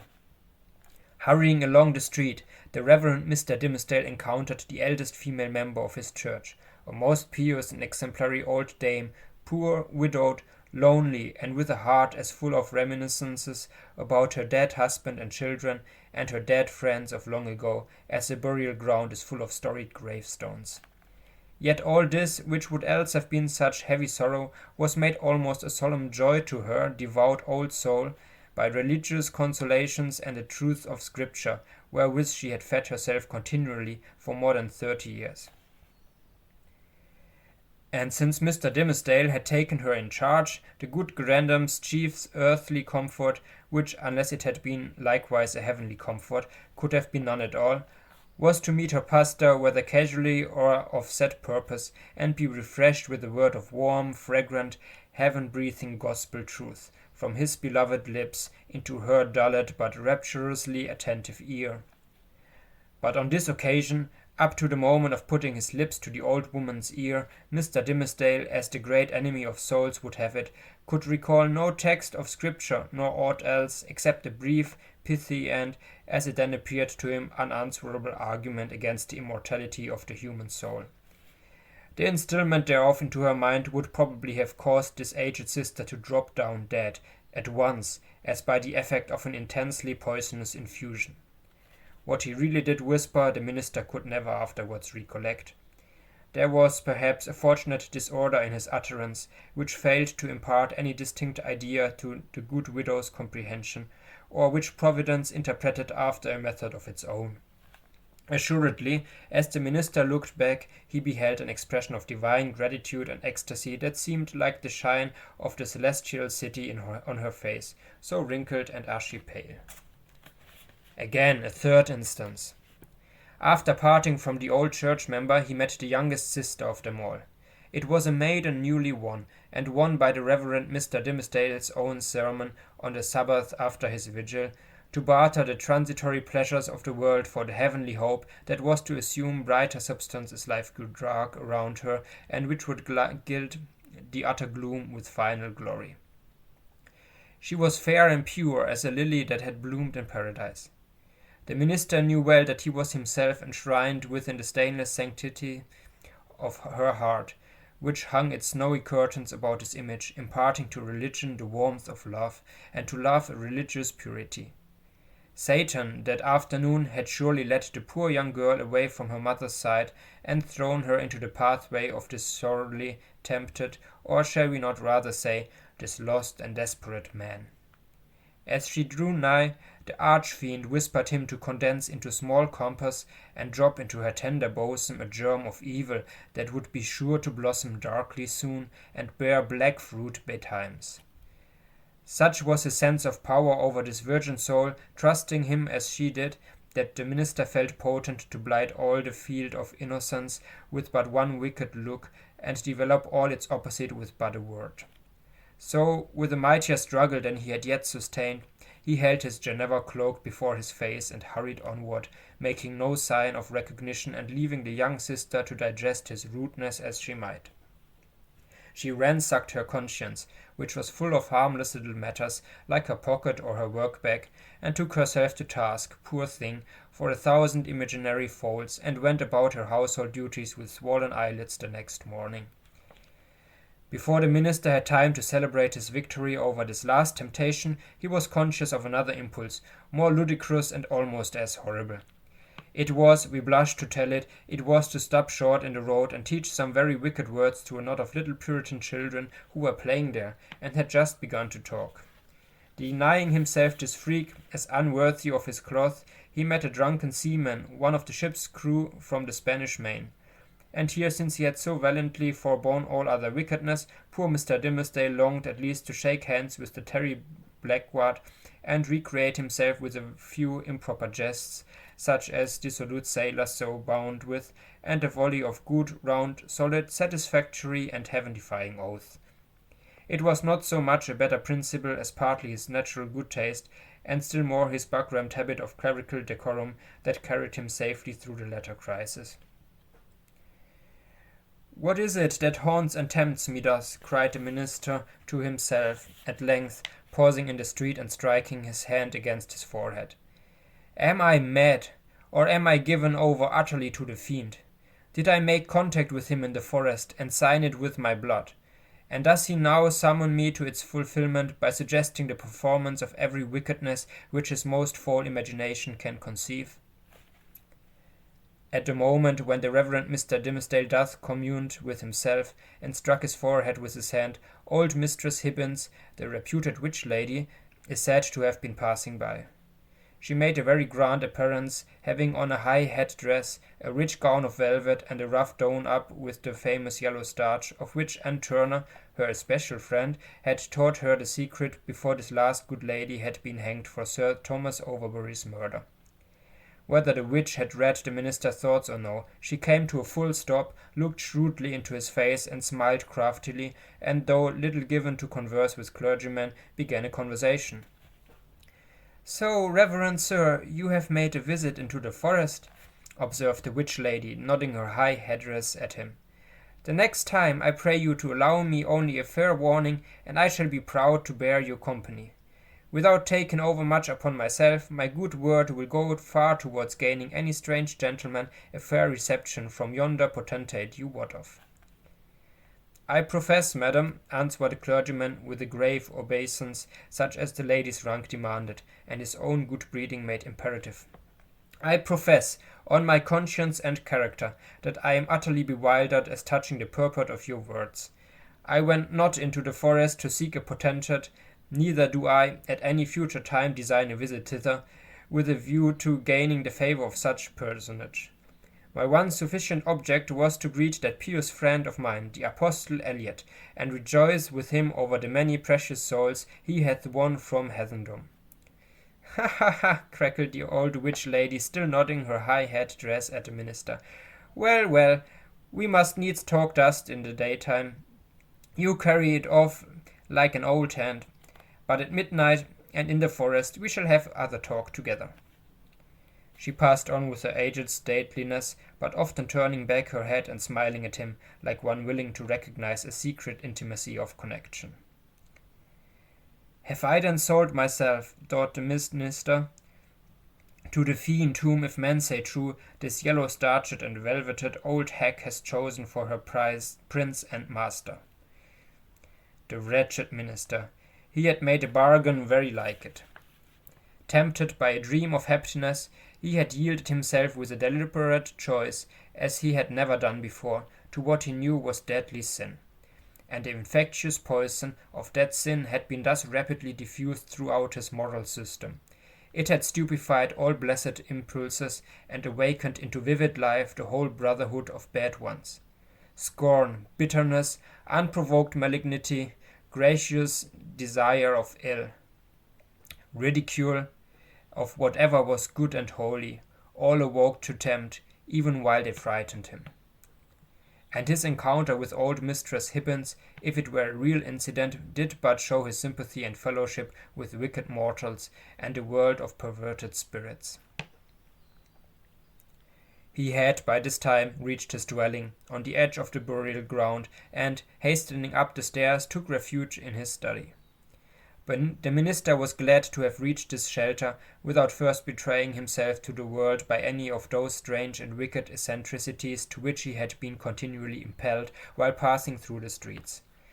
He entered the accustomed room and looked around him on its books, its windows, its fireplace, and the tapestried comfort of the walls, with the same perception of strangeness that had haunted him throughout his walk from the forest dell into the town and thitherward. Here he had studied and written, here gone through the vast and vigil, and came forth half alive. Here striven to pray, here borne 100,000 agonies. There was the Bible, in its rich old Hebrew, with Moses and the prophets speaking to him, and God's voice through all. There on the table, with the inky pen beside it, was an unfinished sermon, with a sentence broken in the midst, where his thoughts had ceased to gush out upon the page 2 days before. He knew that it was himself, the thin and white-cheeked minister, who had done and suffered these things, and written thus far into the election sermon.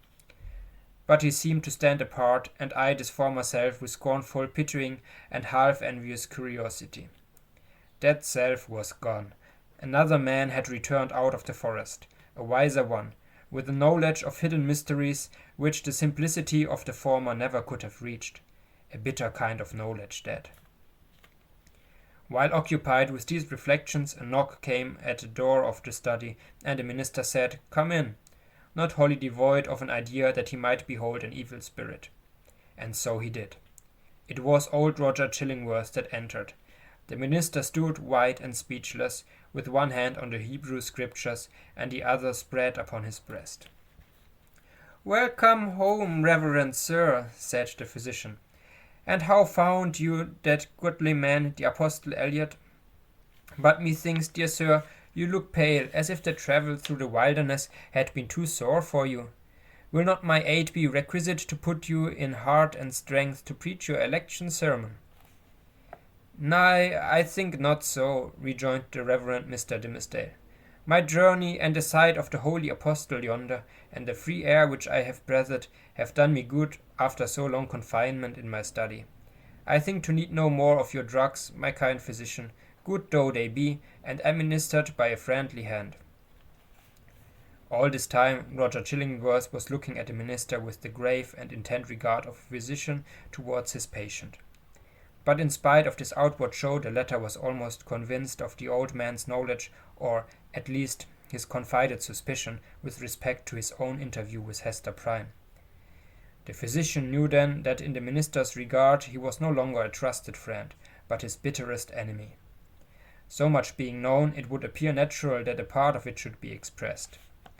It is singular, however, how long a time often passes before words embody things, and with what security two persons, who choose to avoid a certain subject, may approach its very verge and retire without disturbing it. Thus the minister felt no apprehension that Roger Chillingworth would touch, in express words, upon the real position which they sustained towards one another. Yet did the physician, in his dark way, creep frightfully near the secret. "Were it not better," said he, "that you use my poor skill tonight? Verily, dear sir, we must take pains to make you strong and vigorous for this occasion of the election discourse. The people look for great things from you, apprehending that another year may come about and find their pastor gone." "Yea, to another world," replied the minister with pious resignation. "Heaven grant it be a better one, for, in good sooth, I hardly think to tarry with my flock through the flitting season of another year. But touching your medicine, kind sir, in my present frame of body, I need it not." "I joy to hear it," answered the physician. "It may be that my remedies, so long administered in vain, begin now to take due effect. Happy man were I, and well deserving of New England's gratitude, could I achieve this cure." "I thank you from my heart, most watchful friend," said the Reverend Mr. Dimmesdale with a solemn smile. "I thank you, and can but requite your good deeds with my prayers." "A good man's prayers are golden recompense," rejoined old Roger Chillingworth as he took his leave. "Yea, they are the current gold coin of the New Jerusalem, with the king's own mint mark on them." Left alone, the minister summoned a servant of the house, and requested food, which being set before him, he ate with ravenous appetite. Then, flinging the already written parts of the election sermon into the fire, he forthwith began another, which he wrote with such an impulsive flow of thought and emotion that he fancied himself inspired, and only wondered that heaven should see fit to transmit the grand and solemn music of its oracles through so foul an organ pipe as he. However, leaving that mystery to solve itself, or go unsolved forever, he drove his task onward with earnest haste and ecstasy. Thus the night fled away, as if it were a winged steed, and he careering on it. Morning came, and peeped, blushing, through the curtains. And at last sunrise threw a golden beam into the study, and laid it right across the minister's bedazzled eyes. There he was, with the pen still between his fingers, and a vast, immeasurable tract of written space behind him.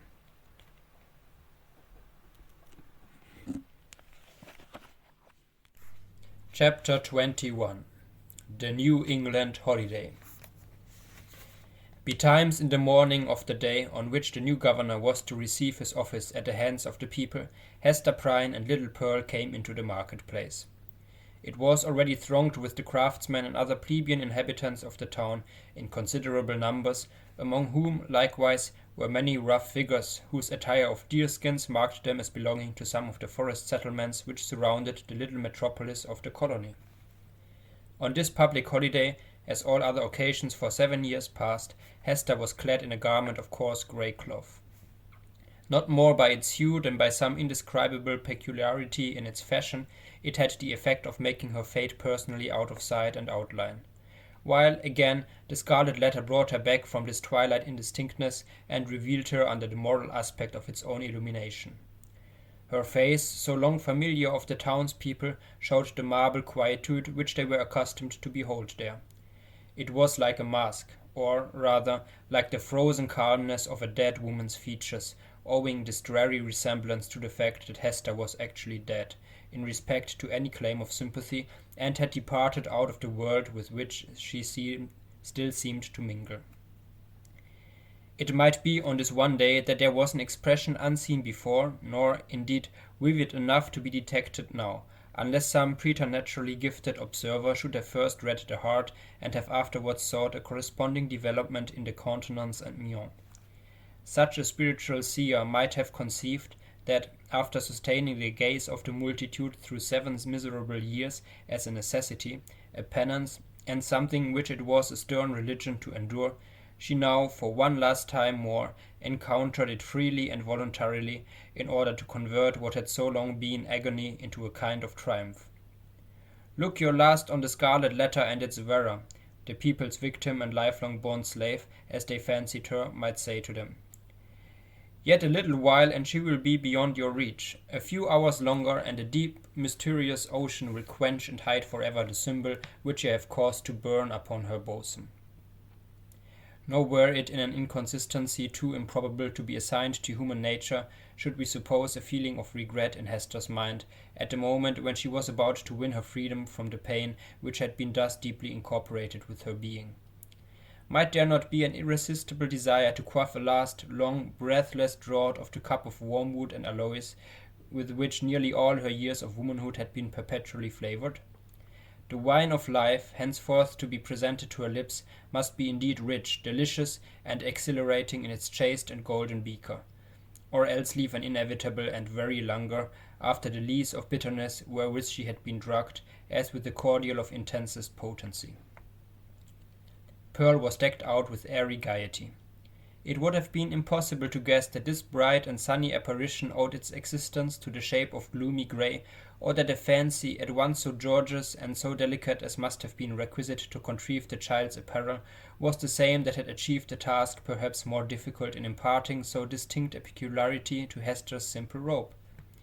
The dress, so proper was it to little Pearl, seemed an effluence, or inevitable development and outward manifestation of her character, no more to be separated from her than the many-hued brilliancy from a butterfly's wing, or the painted glory from the leaf of a bright flower. As with these, so with the child. Her garb was all of one idea with her nature. On this eventful day, moreover, there was a certain singular inquietude and excitement in her mood, resembling nothing so much as the shimmer of a diamond that sparkles and flashes with the varied throbbings of the breast on which it is displayed. Children have always a sympathy in the agitations of those connected with them, always, especially a sense of any trouble or impeding revolution, of whatever kind, in domestic circumstances. And therefore Pearl, who was the gem on her mother's unquiet bosom, betrayed, by the very dance of her spirits, the emotions which none could detect in the marble passiveness of Hester's brow. This effervescence made her flit with a bird-like movement, rather than walk by her mother's side.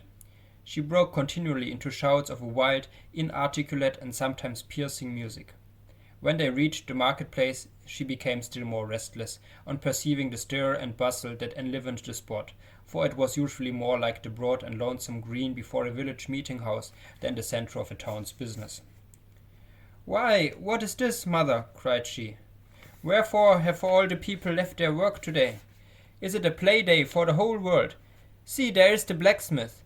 He has washed his sooty face and put on his Sabbath-day clothes, and looks as if he would gladly be merry, if any kind's body would only teach him how.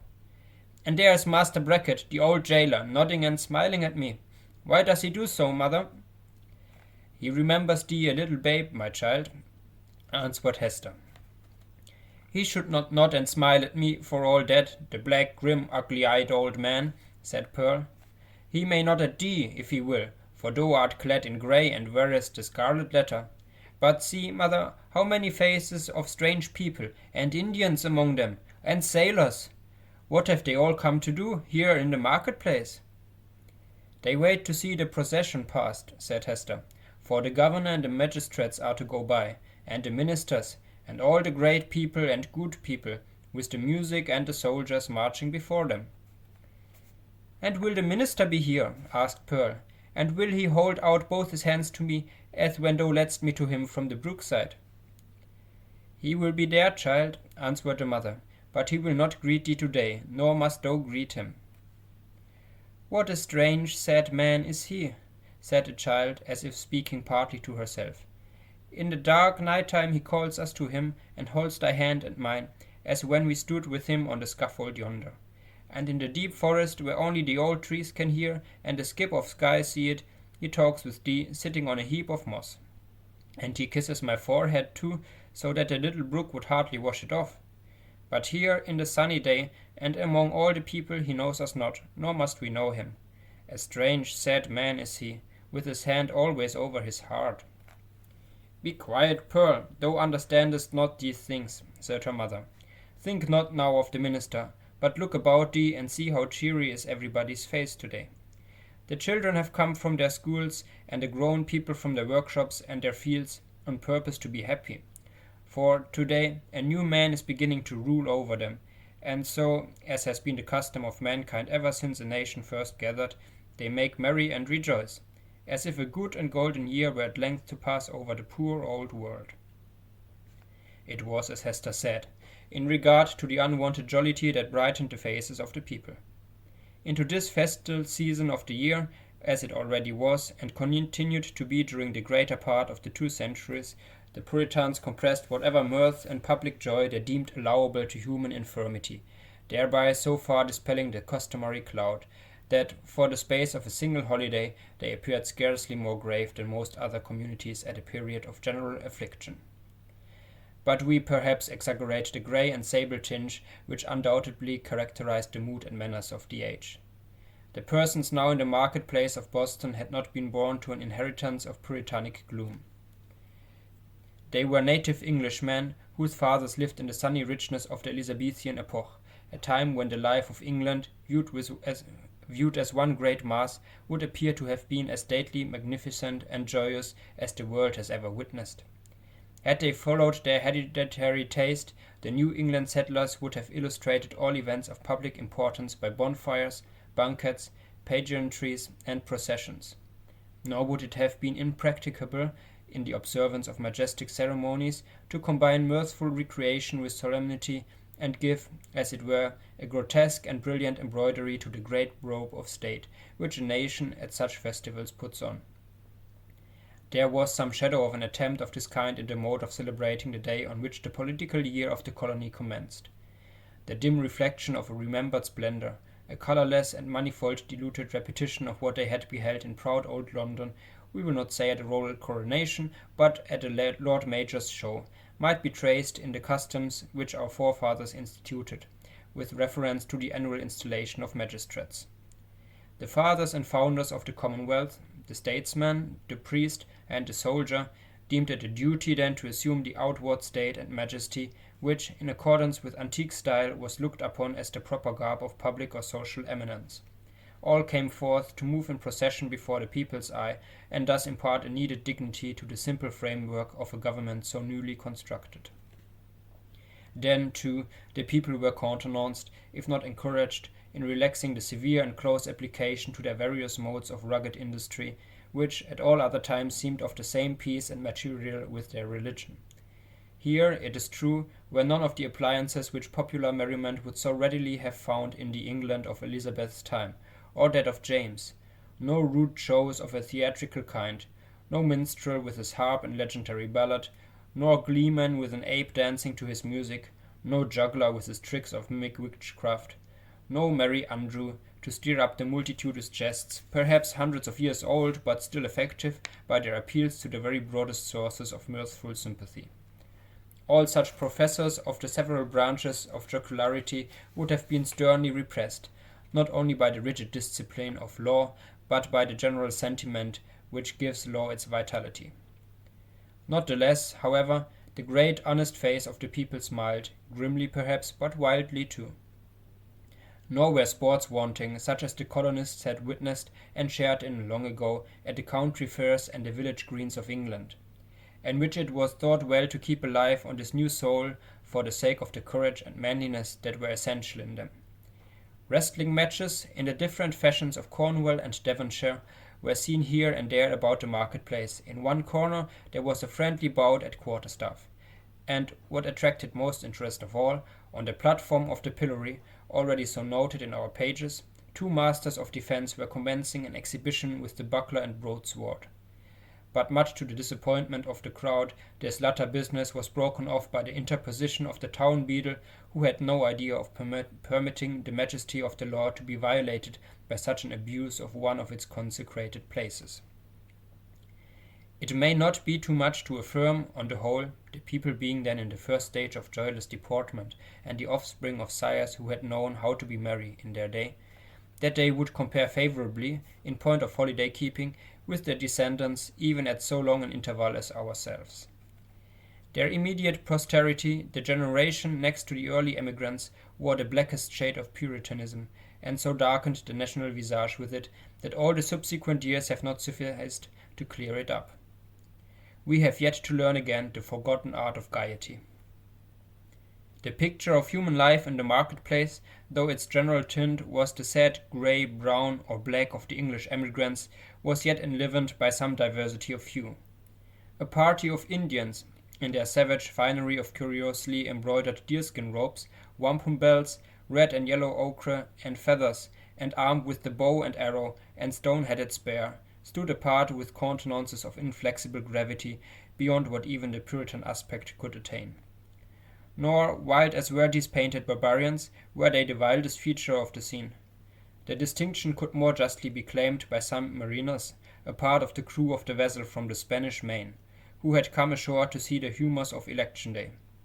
They were rough-looking desperadoes, with sun-blackened faces, and an immensity of beard.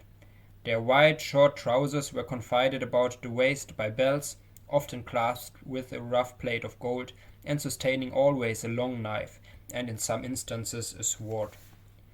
From beneath their broad-brimmed hats of palm leaf gleamed eyes which even in good nature and merriment had a kind of animal ferocity. They transgressed, without fear or scruple, the rules of behaviour that were binding on all others, smoking tobacco under the beadle's very nose, although each whiff would have cost a townsman a shilling, and quaffing at their pleasure draughts of wine or aquavitas from the pocket flasks, which they freely tendered to the gaping crowd around them. It remarkably characterized the incomplete morality of the age, rigid as we call it, that a license was allowed to the seafaring class, not merely for their freaks on shore, but for far more desperate needs on their proper element. The sailor of that day would go near to be arraigned as a pirate in our town. There could be little doubt, for instance, that this very ship's crew, though no unfavourable specimens of the nautical brotherhood, had been guilty, as we should phrase it, of depredations on the Spanish commerce, such as would have perilled all their necks in a modern court of justice. But the sea in those old times heaved, swelled, and foamed very much at its own will, or subject only to the tempestuous wind, with hardly any attempts at regulation by human law. The buccaneer on the wave might relinquish his calling and become at once, if he chose, a man of probity and piety on land. Nor, even in the full career of his reckless life, was he regarded as a personage with whom it was disreputable to traffic or casually associate. Thus the Puritan elders in their black cloaks, starched bands, and steeple-crowned hats smiled not unbenignantly at the clamour and rude deportment of this jolly seafaring man, and it excited neither surprise nor animadversion when so reputable a citizen as old Roger Chillingworth, the physician, was seen to enter the marketplace in close and familiar talk with the commander of the questionable vessel. The latter was by far the most showy and gallant figure, so far as apparel went, anywhere to be seen among the multitude. He wore a profusion of ribbons on his garment and gold lace on his head, which was also encircled by a gold chain and surmounted with a feather. There was a sword at his side, and a sword cut on his forehead, which, by the arrangement of his hair, he seemed anxious rather to display than hide. A landsman could hardly have worn this garb and shown his face, and worn and shown them both with such a galliard air, without undergoing stern question before a magistrate, and probably incurring fine or imprisonment, or perhaps an exhibition in the stocks. As regarded the shipmaster, however, all was looked upon as pertaining to the character, as to a fish his glistening scales. After parting from the physician, the commander of the Bristol ship strolled idly through the marketplace, until happening to approach the spot where Hester Prynne was standing. He appeared to recognize and did not hesitate to address her. As was usually the case wherever Hester stood, a small vacant area, a sort of magic circle, had formed itself about her, into which, though the people were elbowing one another at a little distance, none ventured or felt disposed to intrude. It was a forcible type of the moral solitude in which the Scarlet Letter enveloped its fated wearer, partly by her own reserve and partly by the instinctive, though no longer so unkindly, withdrawal of her fellow creatures. Now, if never before, it answered a good purpose by enabling Hester and the seaman to speak together without risk of being overheard, and so changed was Hester Prynne's repute before the public that the matron in town most eminent for rigid morality could not have held such intercourse with less result of scandal than herself. "So, mistress," said the mariner, "I must bid the steward make ready one more berth than you bargained for. No fear of scurvy or ship fever this voyage. What with the ship's surgeon and this other doctor, our only danger will be from drug or pill. More by token, as there is a lot of apothecary stuff aboard, which I traded for with the Spanish vessel." "What mean you?" inquired Hester, startled more than she permitted to appear. "Have you another passenger?" "Why, know you not," cried the shipmaster, "that this physician here, Chillingworth he calls himself, is minded to try cabin fare with you? Ay, you must have known it, for he tells me he is of your party, and a close friend to the gentleman you spoke of, he that is in peril from these sour old Puritan rulers." "They know each other well, indeed," replied Hester with a mien of calmness, though in the utmost consternation. "They have long dwelt together." Nothing further passed between the mariner and Hester Prynne, but at that instant she beheld old Roger Chillingworth himself, standing in the remotest corner of the market-place and smiling on her. A smile which, across the wide and bustling square, and through all the talk and laughter, and various thoughts, moods, and interests of the crowd, conveyed secret and fearful meaning. Chapter 22. The Procession. Before Hester Prynne could call together her thoughts and consider what was practicable to be done in this new and startling aspect of affairs, the sound of military music was heard approaching along a contiguous street. It denoted the advance of the procession of magistrates and citizens on its way towards the meeting house, where, in compliance with a custom thus early established and ever since observed, the Reverend Mr. Dimmesdale was to deliver an election sermon. Soon the head of the procession showed itself, with a slow and stately march, turning a corner and making its way across the market-place. First came the music. It comprised a variety of instruments, perhaps imperfectly adapted to one another, and played with no great skill, but yet attaining the great object for which the harmony of drum and clarion addresses itself to the multitude, that of imparting a higher and more heroic air to the scene of life that passes before the eye. Little Pearl at first clapped her hands, but then lost for an instant the restless agitation that had kept her in a continual effervescence throughout the morning. She gazed silently, and seemed to be borne upward like a floating sea-bird on the long heavens and swells of sound. But she was brought back to her former mood by the shimmer of the sunshine on the weapons and bright armor of the military company, which followed after the music, and formed the honorary escort of the procession.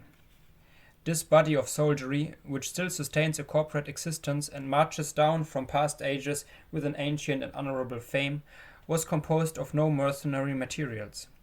Its ranks were filled with gentlemen who felt the stirrings of martial impulse and thought to establish a kind of college of arms, where, as in an association of Knights Templars, they might learn the science and, so far as peaceful exercise would teach them, the practices of war. The high estimation then placed upon the military character might be seen in the lofty port of each individual member of the company. Some of them, indeed, by their services in the Low Countries and on other fields of European warfare, had fairly won their title to assume the name and pomp of soldiership. The entire array, moreover, clad in burnished steel, and with plumage nodding over their bright morions, had a brilliancy of effect which no modern display can aspire to equal. And yet the men of civil eminence who came immediately behind the military escort were better worth a thoughtful observer's eye.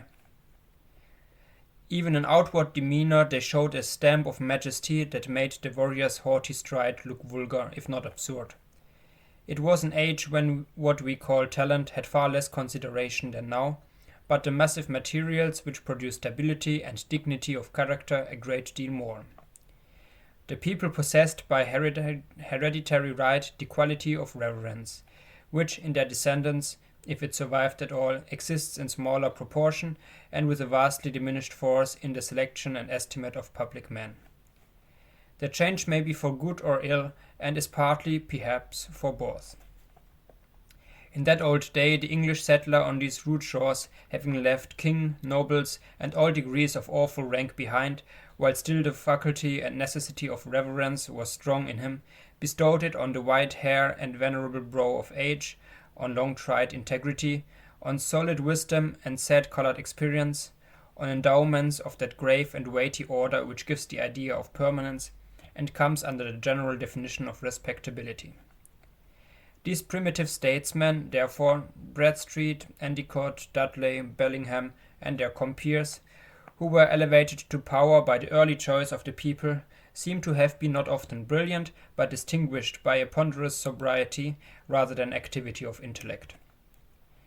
They had fortitude and self-reliance, and in time of difficulty or peril stood up for the welfare of the state like a line of cliffs against a tempestuous tide. The traits of character here indicated were well represented in the square cast of countenance and large physical development of the new colonial magistrates. So far as demeanor of natural authority was concerned, the mother country need not have been ashamed to see these foremost men of an actual democracy adopted into the House of Peers or made the Privy Council of the sovereign. Next in order to the magistrates came the young and eminently distinguished divine, from whose lips the religious discourse of the anniversary was expected. His was the profession at that era in which intellectual ability displayed itself far more than in political life. For, leaving a higher motive out of the question, it offered inducements powerful enough in the almost worshipping respect of the community to win the most aspiring ambition into its service. Even political power, as in the case of Increase Mather, was within the grasp of a successful priest. It was the observation of those who beheld him now that never, since Mr. Dimmesdale first set his foot on the New England shore, had he exhibited such energy as was seen in the gait and air with which he kept his pace in the procession. There was no feebleness of step as at other times. His frame was not bent, nor did his hand rest ominously upon his heart. Yet, if the clergyman were rightly viewed, his strength seemed not of the body. It might be spiritual, imparted to him by angelical ministrations. It might be the exhilaration of that potent cordial which is distilled only in the forenoon's glow of earnest and long-continued thought. Or, perchance, his sensitive temperament was invigorated by the loud and piercing music that swelled heavenward, and uplifted him on its ascending wave. Nevertheless, so abstracted was his look, it might be questioned whether Mr. Dimmesdale even heard the music. There was his body, moving onward, and with an unaccustomed force. But where was his mind?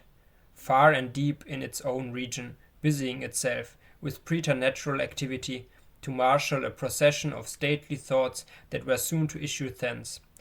And so he saw nothing, heard nothing, knew nothing of what was around him.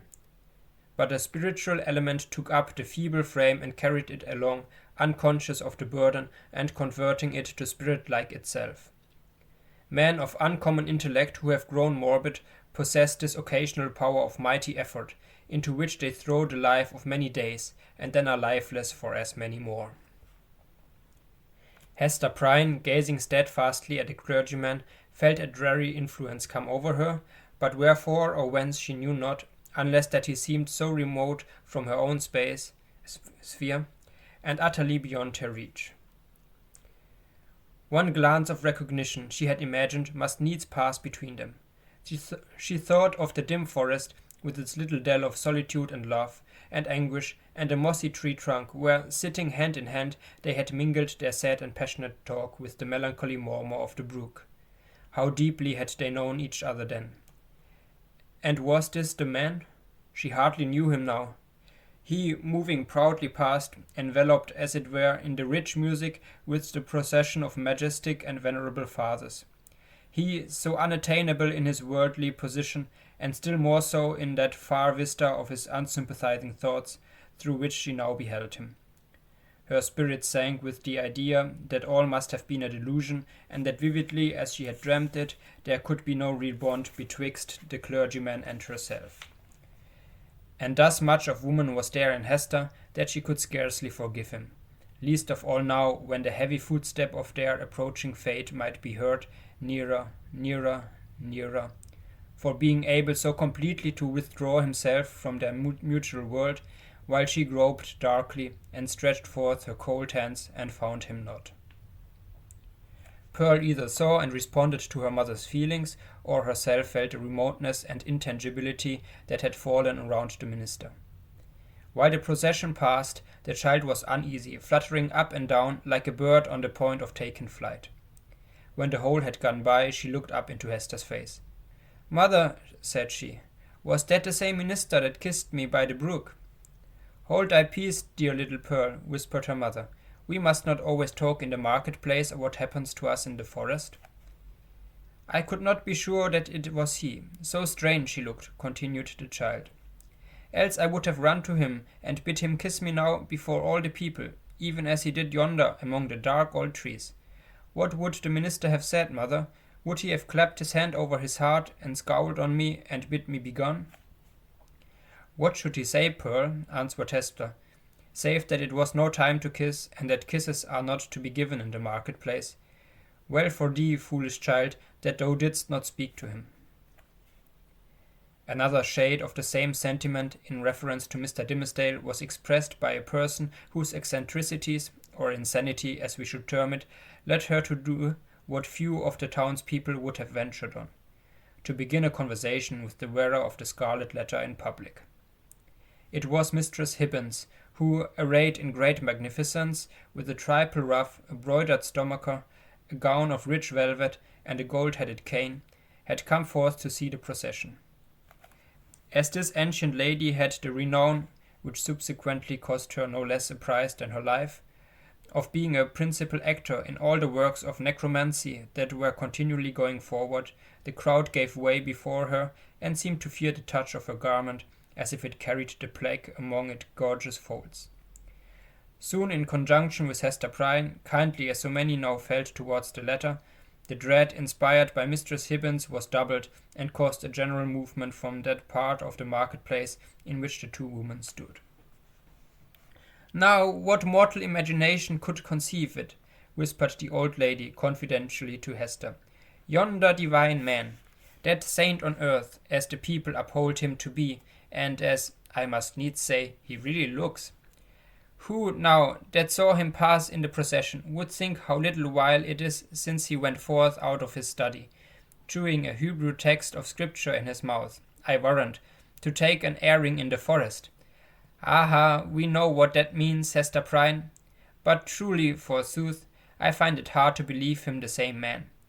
Many a church member saw I, walking behind the music, that has danced in the same measure with me, when somebody was fiddler, and it might be an Indian powwow or a Lapland wizard changing hands with us. That is but a trifle, when a woman knows the world. But this minister, couldst thou surely tell, Hester, whether he was the same man that encountered thee on the forest path?" "Madam, I know not of what you speak," answered Hester Prynne, feeling Mistress Hibbins to be of infirm mind, yet strangely startled and awe-stricken by the confidence with which she affirmed a personal connection between so many persons, herself among them, and the evil one. "It is not for me to talk lightly of a learned and pious minister of the world like the Reverend Mr. Dimmesdale." "Fie, woman, fie!" cried the old lady, shaking her finger at Hester. "Dost thou think I have been to the forest so many times, and have yet no skill to judge who else has been there? Yea, though no leaf of the wild garlands which they wore while they danced be left in the air. I know thee, Hester, for I behold the token. We may all see it in the sunshine, and it glows like a red name in the dark. Thou wearest it openly, so there need be no question about that. But this minister, let me tell thee in thine ear, when the black man sees one of his own servants, signed and sealed, so shy of owning to the bond as is the Reverend Mr. Dimmesdale, he hath a way of ordering matters so that the mark shall be disclosed in open daylight to the eyes of all the world. What is it that the minister seeks to hide with his hand always over his heart? Ha, Hester Prynne? What is it, good Mistress Hibbins? Eagerly asked little Pearl. Hast thou seen it? No matter, darling, responded Mistress Hibbins, making Pearl a profound reverence. Thou thyself wilt see it, one time or another. They say, child, thou art of the lineage of the Prince of the Air. Wilt thou ride with me some fine night to see thy father? Then thou shalt know wherefore the minister keeps his hand over his heart. Laughing so shrilly that all the marketplace could hear her, the weird old gentlewoman took her departure. By this time the preliminary prayer had been offered in the meeting-house, and the accents of the Reverend Mr. Dimmesdale were heard commencing his discourse. An irresistible feeling kept Hester near the spot. As the sacred edifice was too much thronged to admit another auditor, she took up her position close beside the scaffold of the pillory. It was in sufficient proximity to bring the whole sermon to her ears, in the shape of an indistinct but varied murmur and flow of the minister's very peculiar voice. This vocal organ was in itself a rich endowment, insomuch that a listener, comprehending nothing of the language in which the preacher spoke, might still have been swayed to and fro by the mere tone and cadence. Like all other music, it breathes passion and pathos, and emotions high or tender, in a tongue native to the human heart, wherever educated.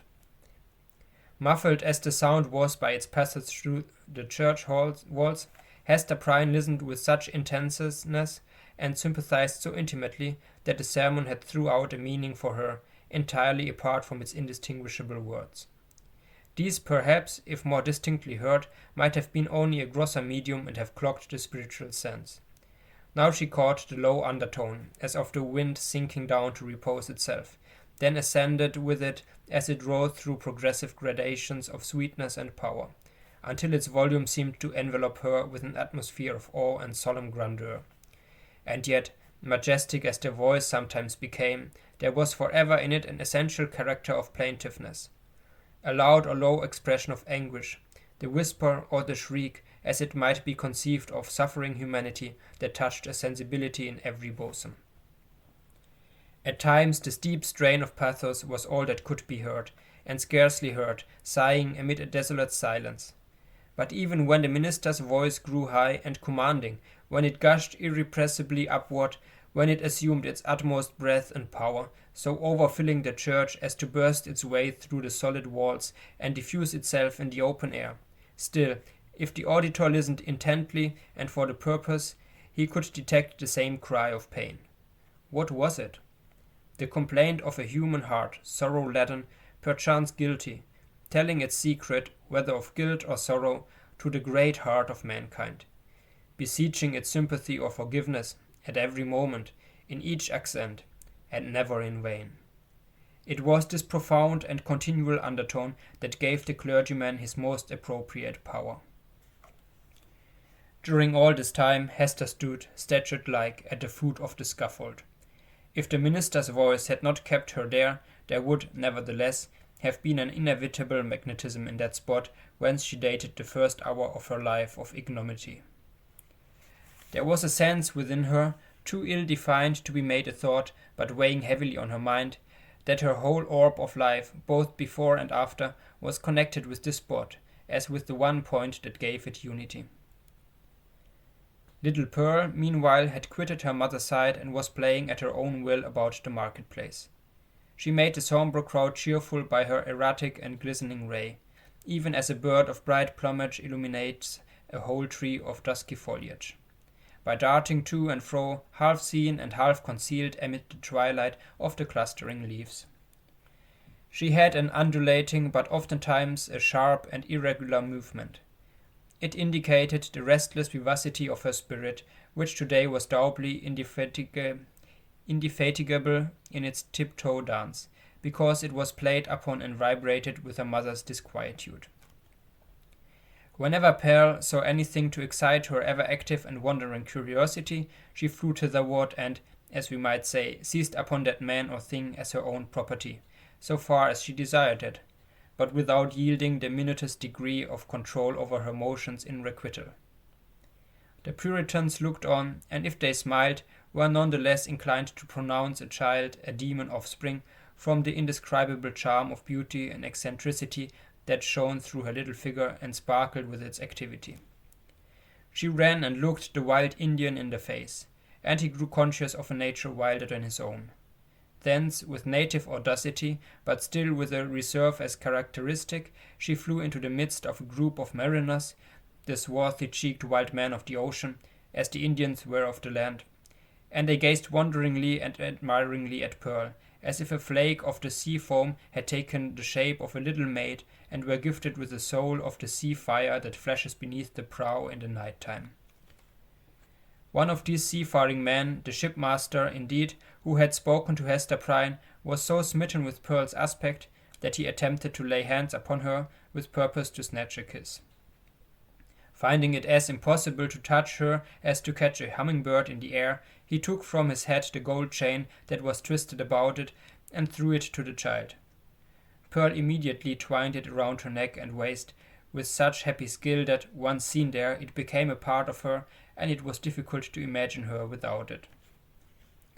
"Thy mother is yonder woman with the Scarlet Letter," said the seaman. "Wilt thou carry her a message from me?" "If the message pleases me, I will," answered Pearl. "Then tell her," rejoined he, "that I spake again with the black-visaged, hump-shouldered old doctor, and he engages to bring his friend, the gentleman she wots of, aboard with him. So let thy mother take no thought, save for herself and thee. Wilt thou tell her this, thou witch baby?" "Mistress Hibbins says my father is the Prince of the Air," cried Pearl with a naughty smile. "If thou callest me that ill name, I shall tell him of thee, and he will chase thy ship with a tempest." Pursuing a zigzag course across the marketplace, the child returned to her mother and communicated what the mariner had said. Hester's strong, calm, steadfastly enduring spirit almost sank, at last, on beholding this dark and grim countenance of an inevitable doom, which, at the moment when a passage seemed to open for the minister and herself out of their labyrinth of misery, showed itself with an unrelenting smile right in the midst of their path. With her mind harassed by the terrible perplexity in which the shipmaster's intelligence involved her, she was also subjected to another trial. There were many people present from the country round about, who had often heard of the Scarlet Letter, and to whom it had been made terrific by 100 false or exaggerated rumors, but who had never beheld it with their own bodily eyes. These, after exhausting other modes of amusement, now thronged about Hester Prynne with rude and boorish intrusiveness. Unscrupulous as it was, however, it could not bring them nearer than a circuit of several yards. At that distance they accordingly stood, fixed there by the centrifugal force of the repugnance which the mystic symbol inspired. The whole gang of sailors, likewise observing the press of spectators, and learning the purport of the Scarlet Letter, came and thrust their sunburned and desperado-looking faces into the ring. Even the Indians were affected by a sort of cold shadow of the white man's curiosity, and, gliding through the crowd, fastened their snake-like black eyes on Hester's bosom, conceiving, perhaps, that the wearer of this brilliantly embroidered badge must needs be a personage of high dignity among her people. Lastly, the inhabitants of the town, their own interest in this worn-out subject languidly reviving itself by sympathy with what they saw others feel, longed idly to the same quarter and tormented Hester Prynne, perhaps more than all the rest, with their cool, well-acquainted gaze at her familiar shame. Hester saw and recognized the self-same faces of that group of matrons who had awaited her forthcoming from the prison door 7 years ago. All save one, the youngest and only compassionate among them, whose burial robe she had since made.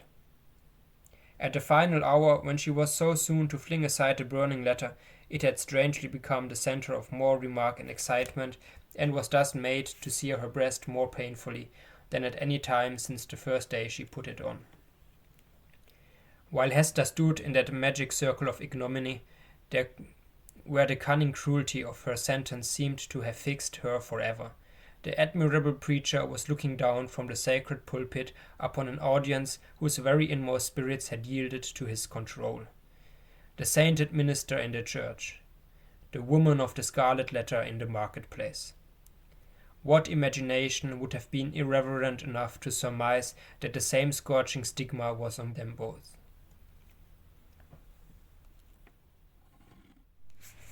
Chapter 23. The Revelation of the Scarlet Letter.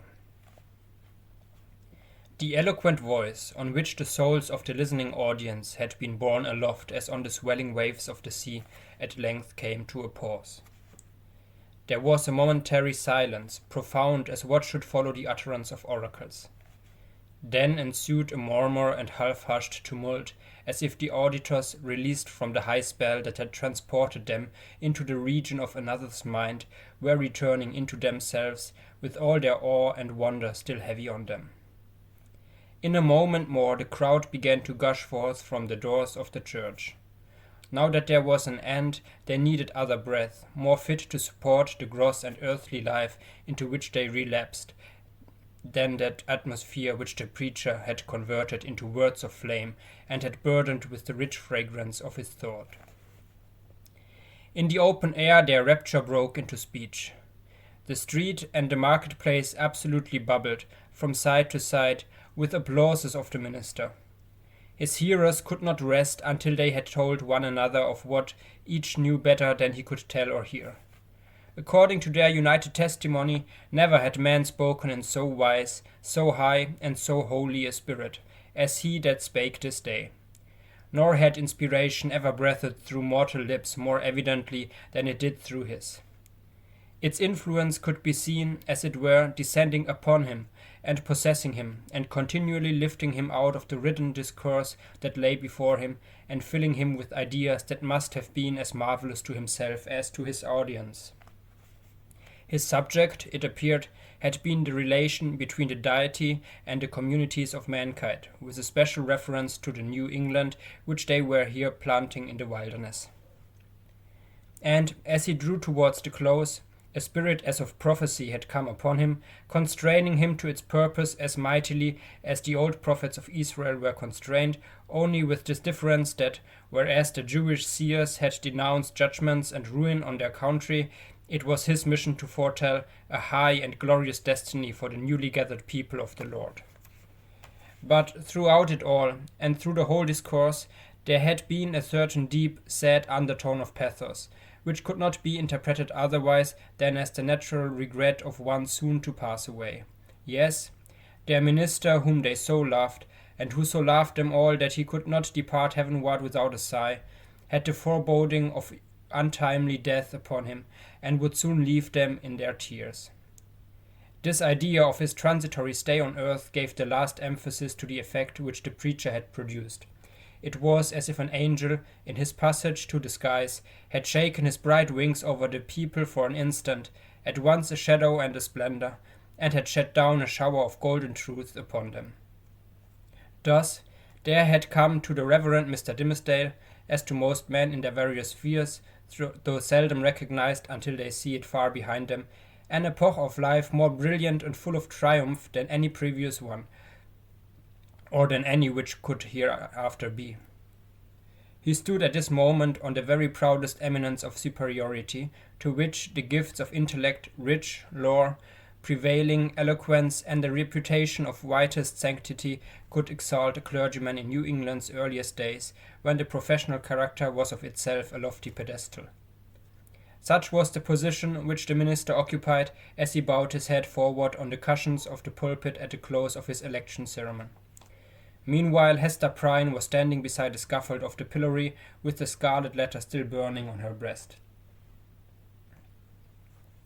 Now was heard again the clangor of the music and the measured tramp of the military escort issuing from the church door. The procession was to be marshalled thence to the town hall, where a solemn banquet would complete the ceremonies of the day. Once more, therefore, the train of venerable and majestic fathers was seen moving through a broad pathway of the people, who drew back reverently on either side as the governor and the magistrates, the old and wise men, the holy ministers, and all that were eminent and renowned advanced into the midst of them. When they were fairly in the market-place, their presence was greeted by a shout. This, though doubtless it might acquire additional force and volume from the childlike loyalty which the age awarded to its rulers, was felt to be an irrepressible outburst of enthusiasm kindled in the auditors by that high strain of eloquence which was yet reverberating in their ears. Each felt the impulse in himself and, in the same breath, caught it from his neighbor. Within the church it had hardly been kept down. Beneath the sky it pealed upward to the zenith. There were human beings enough, and enough of highly wrought and symphonious feelings to produce that more impressive sound than the organ tones of the blast, or the thunder, or the roar of the sea.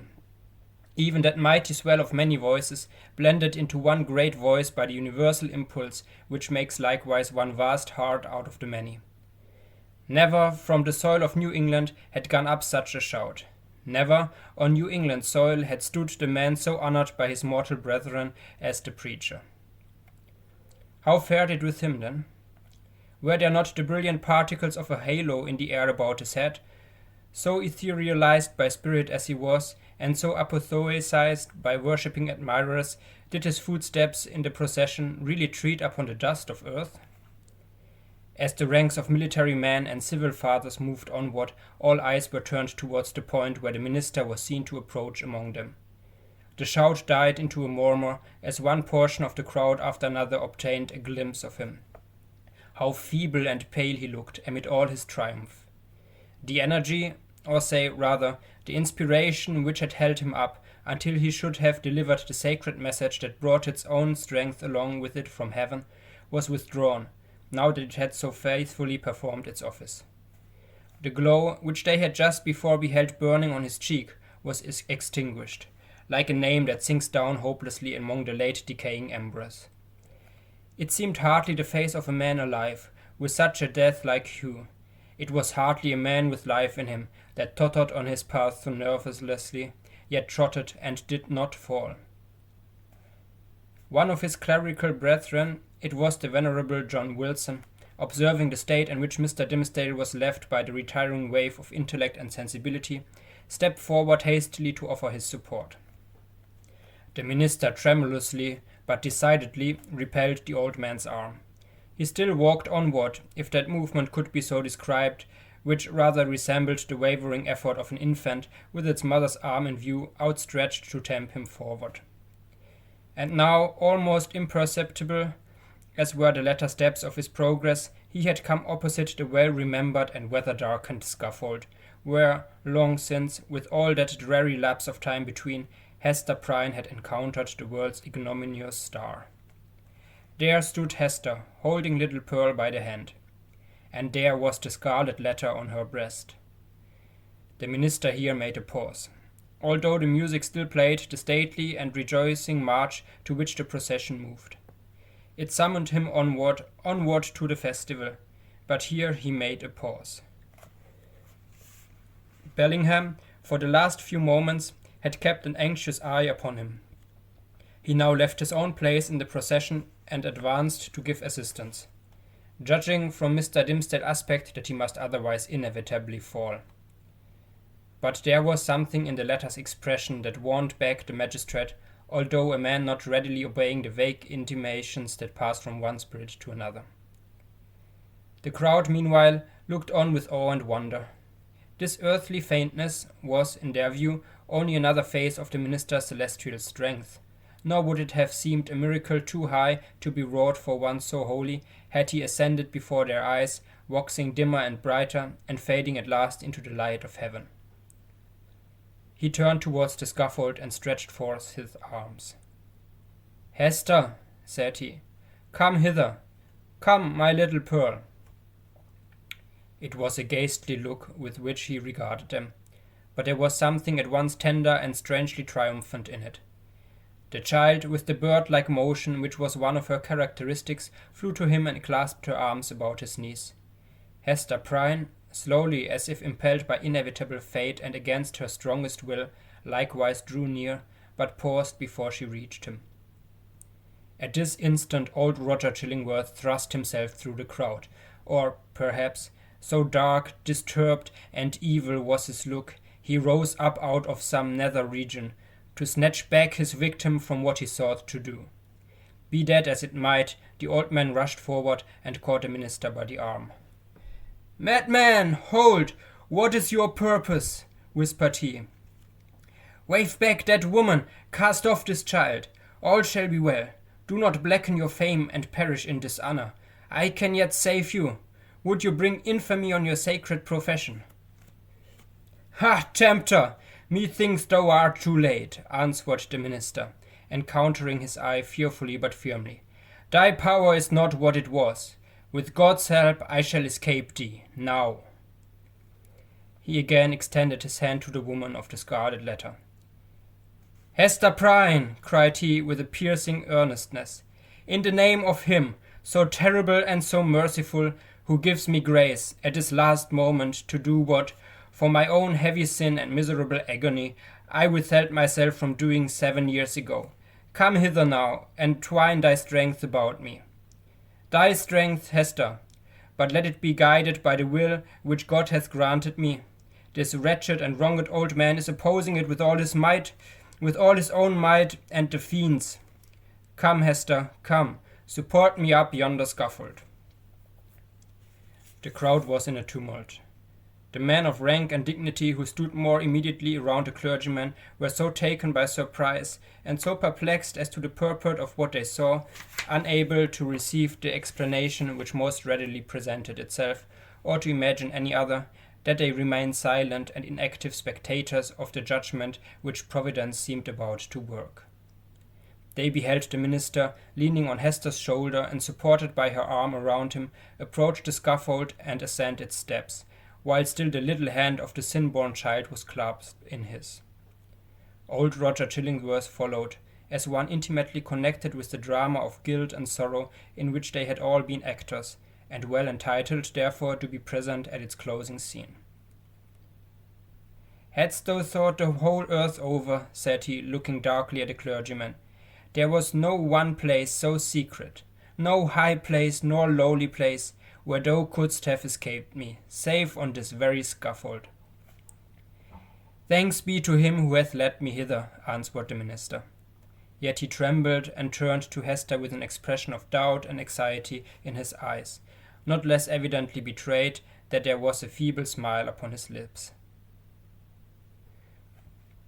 "Is not this better," murmured he, "than what we dreamed of in the forest?" I know not," she hurried to reply. "Better? Yea, so we may both die, and little Pearl die with us." "For thee and Pearl be it as God shall order," said the minister, "and God is merciful. Let me now do the will which He hath made plain before my sight. For, Hester, I am a dying man, so let me make haste to take my shame upon me." Partly supported by Hester Prynne, and holding one hand of little Pearl's, the Reverend Mr. Dimmesdale turned to the dignified and venerable rulers, to the holy ministers who were his brethren, to the people whose great heart was thoroughly appalled, yet overflowing with tearful sympathy, as knowing that some deep life matter, which, if full of sin, was full of anguish and repentance likewise, was now to be laid open to them. The sun, but little past its meridian, shone down upon the clergyman, and gave a distinctness to his figure, as he stood out from all the earth to put in his plea of guilty at the bar of eternal justice. "People of New England," cried he with a voice that rose over them, high, solemn, and majestic, yet had always a tremor through it, and sometimes a shriek, struggling up out of a fathomless depths of remorse and woe. "Ye that have loved me, ye that have deemed me holy, behold me here, the one sinner of the world. At last, I stand upon the spot where, 7 years since, I should have stood, here with this woman, whose arm, more than the little strength wherewith I have crept hitherward, sustains me at this dreadful moment from grovelling down upon my face. Lo, the scarlet letter which Hester wears. Ye have all shuddered at it. Wherever her walk hath been, wherever so miserably burdened she may have hoped to find repose, it hath cast a lurid gleam of awe and horrible repugnance round about her. But there stood one in the midst of you, at whose brand of sin and infamy ye have not shuddered. It seemed at this point as if the minister must leave the remainder of his secret undisclosed, but he fought back the bodily weakness and still more the faintness of heart that was striving for the mastery with him. He threw off all assistance and stepped passionately forward a pace before the woman and the child. It was on him, he continued with a kind of fierceness, so determined was he to speak out the whole. God's eye beheld it. The angels were forever pointing at it. The devil knew it well, and fretted it continually with the touch of his burning finger. But he hid it cunningly from man, and walked among you with the mien of a spirit, mournful because so pure in a sinful world, and sad because he missed his heavenly kindred. Now, at the death hour, he stands up before you. He bids you look again at Hester's scarlet letter. He tells you that with all its mysterious horror, it is but a shadow of what he bears on his own breast, and that even this, his own red stigma, is no more than the type of what has seared his inmost heart. Stand any here that question God's judgment as a sinner, on a sinner. Behold, behold, a dreadful witness of it. With a convulsive motion, he tore away the ministerial band from before his breast. It was revealed. But it were irreverent to describe that revelation. For an instant, the gaze of the horror-stricken multitude was concentrated on the ghastly miracle, while the minister stood with a flush of triumph in his face as one who in the crisis of acutest pain had won a victory. Then down he sank upon the scaffold. Hester partly raised him and supported his head against her bosom. Old Roger Chillingworth knelt down beside him with a blank, dull countenance out of which the life seemed to have departed. Thou hast escaped me, he repeated more than once. Thou hast escaped me. May God forgive thee, said the minister. Thou, too, hast deeply sinned. He withdrew his dying eyes from the old man and fixed them on the woman and the child. My little Pearl, said he feebly, and there was a sweet and gentle smile over his face, as of a spirit sinking into deep repose. Nay, now that the burden was removed, it seemed almost as if he would be sportive with the child. Dear little Pearl, wilt thou kiss me now? Thou wouldst not yonder in the forest, but now thou wilt? Pearl kissed his lips. A spell was broken. The great scene of grief, in which the wild infant bore a part, had developed all her sympathies, and as her tears fell upon her father's cheek, they were the pledge that she would grow up amid human joy and sorrow, nor forever do battle with the world, but be a woman in it. Towards her mother, too, Pearl's errand as a messenger of anguish was fulfilled. Hester, said the clergyman, farewell. Shall we not meet again, whispered she, bending her face down close to his. Shall we not spend our immortal life together? Surely, surely we have ransomed one another with all this woe. Thou lookest afar into eternity with those bright dying eyes. Then tell me what thou seest. Hush, Hester, hush, said he with tremulous solemnity. The law we broke, the sin here so awfully revealed. Let these alone be in thy thoughts. I fear. It may be that when we forgot our God, when we violated our reverence each for the other's soul, it was thenceforth vain to hope that we could meet hereafter in an everlasting and pure reunion. God knows, and he is merciful. He hath proved his mercy most of all in my afflictions, by giving me this burning torture to bear upon my breast, by sending yonder dark and terrible old man to keep the torture always at red heat, by bringing me hither to die this death of triumphant ignominy before the people. Had either of these agonies been wanting, I had been lost forever. Praised be his name, his will be done. Farewell." That final word came forth with the minister's expiring breath. The multitude, silent till then, broke out in a strange, deep voice of awe and wonder, which could not as yet find utterance, save in this murmur that rolled so heavily after the departed spirit. Chapter 24. Conclusion. After many days, when time sufficed for the people to arrange their thoughts in reference to the foregoing scene, there was more than one account of what had been witnessed on the scaffold. Most of the spectators testified to having seen on the breast of the unhappy minister a scarlet letter, the very semblance of that worn by Hester Prynne, imprinted in the flesh. As regarded its origin, there were various explanations, all of which must necessarily have been conjectural. Some affirmed that the Reverend Mr. Dimmesdale, on the very day when Hester Prynne first wore her ignominious badge, had begun a course of penance, which he afterwards, in so many futile methods, followed out, by inflicting a hideous torture on himself. Others contended that the stigma had not been produced until a long time subsequent, when old Roger Chillingworth, being a potent necromancer, had caused it to appear through the agency of magic and poisonous drugs. Others, again, and those best able to appreciate the minister's peculiar sensibility and the wonderful operation of his spirit upon the body, whispered their belief that the awful symbol was the effect of the ever-active tooth of remorse, gnawing from the inmost heart outwardly, and at least manifesting heaven's dreadful judgment by the visible presence of the letter.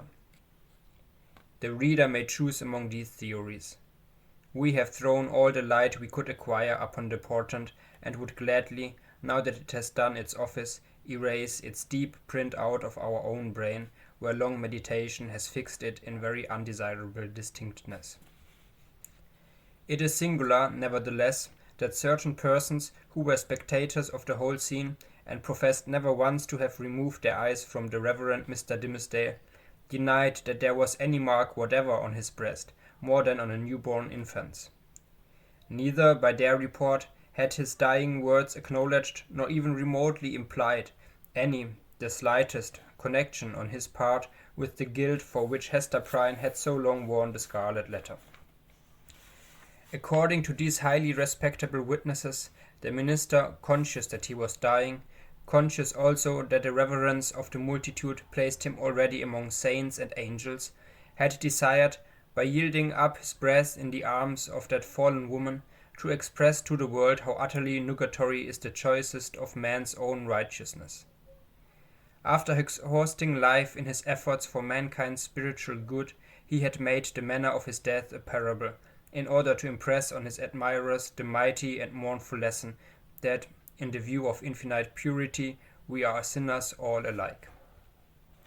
It was to teach them that the holiest among us has but attained so far above his fellows as to discern more clearly the mercy which looks down, and repudiate more utterly the phantom of human merit, which would look aspiringly upward. Without disputing a truth so momentous, we must be allowed to consider this version of Mr. Dimmesdale's story as only an instance of that stubborn fidelity with which a man's friends, and especially a clergyman's, will sometimes uphold his character, when proofs, dear as the midday sunshine on the scarlet letter, establish him a false and sin-stained creature of the dust. The authority which we have chiefly followed, a manuscript of old date drawn up from the verbal testimony of individuals, some of whom had known Hester Prynne, while others had heard the tale from contemporary witnesses, fully confirms the view taken in the foregoing pages. Among many morals which press upon us from the poor minister's miserable experience, we put only this into a sentence. Be true, be true, be true. Show freely to the world, if not your worst, yet some trait whereby the worst may be inferred. Nothing was more remarkable than the change which took place almost immediately after Mr.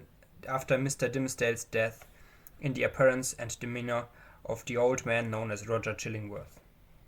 All his strength and energy, all his vital and intellectual force, seemed at once to desert him, insomuch that he positively withered up, shriveled away, and almost vanished from mortal sight, like an uprooted weed that lies wilting in the sun.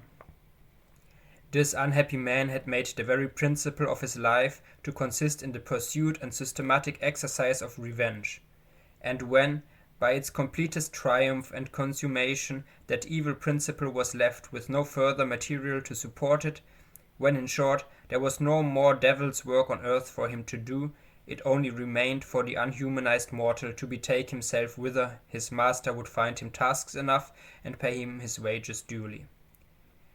But to all these shadowy beings, so long our near acquaintances, as well Roger Chillingworth as his companions, we would fain be merciful. It is a curious subject of observation and enquiry whether hatred and love be not the same thing at bottom. Each in its utmost development supposes a high degree of intimacy and heart knowledge. Each renders one individual dependent for the food of his affections and spiritual life upon another. Each leaves the passionate lover, or the no less passionate hater, forlorn and desolate by the withdrawal of his subject. Philosophically considered, therefore, the two passions seem essentially the same, except that one happens to be seen in a celestial radiance and the other in a dusky and lurid glow. In the spiritual world, the old physician and the minister, mutual victims as they have been, may unawares have found their earthly stock of hatred and antipathy transmuted into golden love. Leaving this discussion apart, we have a matter of business to communicate to the reader. At old Roger Chillingworth's decease, which took place within the year, and by his last will and testament, of which Governor Bellingham and the Reverend Mr. Wilson were executors, he bequeathed a very considerable amount of property, both here and in England, to little Pearl, the daughter of Hester Prynne.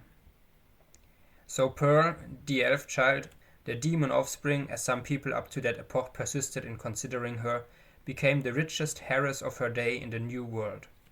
Not improbably this circumstance wrought a very material change in the public estimation, and had the mother and child remained here, little Pearl at a marriageable period of life might have mingled her wild blood with the lineage of the devoutest Puritan among them all. But in no long time after the physician's death, the wearer of the Scarlet Letter disappeared, and Pearl along with her. For many years, though a vague report would now and then find its way across the sea, like a shapeless piece of driftwood tossed ashore with the initials of a name upon it, yet no tidings of them unquestionably authentic were received. The story of the Scarlet Letter goes into a legend. Its spell, however, was still potent and kept the scaffold awful where the poor minister had died, and likewise the cottage by the seashore where Hester Prynne had dwelt.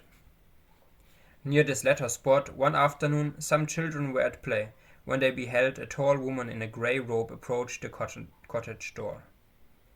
In all those years it had never once been opened, but either she unlocked it, or the decaying wood and iron yielded to her hand, or she glided shadow-like through these impediments, and, at all events, went in.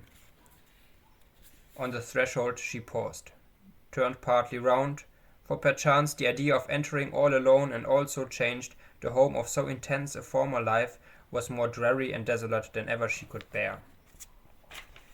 But her hesitation was only for an instant, though long enough to display a scarlet letter on her breast. And Hester Prynne had returned and taken up her long-forsaken shame. But where was little Pearl? If still alive, she must now have been in the flush and bloom of early womanhood. None knew, nor ever learned with the fullness of perfect certainty, whether the elf child had gone thus untimely to a maiden grave, or whether her wild, rich nature had been softened and subdued, and made capable of a woman of gentle happiness. But through the remainder of Hester's life there were indications that the recluse of the Scarlet Letter was the object of love and interest with some inhabitant of another land. Letters came, with armorial seals upon them, though of bearings unknown to English heraldry. In the cottage there were articles of comfort and luxury such as Hester never cared to use, but which only wealth could have purchased and affection have imagined for her. There were trifles too, little ornaments, beautiful tokens of a continual remembrance that must have been wrought by delicate fingers at the impulse of a fond heart. And once Hester was seen embroidering a baby garment with such a lavish richness of golden fancy as would have raised a public tumult had any infant thus appalled been shown to our sober-hued community. In fine, the gossips of that day believed, and Mr. Surveyor Pugh, who made investigations a century later, believed, and one of his recent successors in office, moreover, faithfully believes, that Pearl was not only alive, but married, and happy, and mindful of her mother, and that she would most joyfully have entertained that sad and lonely mother at her fireside. But there was a more real life for Hester Prynne here in New England than in that unknown region where Pearl had found a home. Here had lain her sin, here her sorrow, and here was yet to be her penitence. She had returned, therefore, and resumed of her own free will, for not the sternest magistrate of that period, of that iron period, would have imposed it, resumed the symbol of which we have related so dark a tale. Never afterwards did it quit her bosom, but in the lapse of the toilsome, thoughtful, and self-devoted years that made up Hester's life, the Scarlet Letter ceased to be a stigma which attracted the world's scorn and bitterness, and became a type of something to be sorrowed over, and looked upon with awe, yet with reverence too. And as Hester Prynne had no selfish ends, nor lived in any measure for her own profit and enjoyment, people brought all their sorrows and perplexities, and besought her counsel, as one who had herself gone through a mighty trouble. Woman, more especially, in the continually recurring trials of wounded, wasted, wronged, misplayed, or erring and sinful passion, or with the dreary burden of a heart unyielded, because unvalued and unsought, came to Hester's cottage, demanding why they were so wretched, and what the remedy. Hester comforted and counselled them as best she might.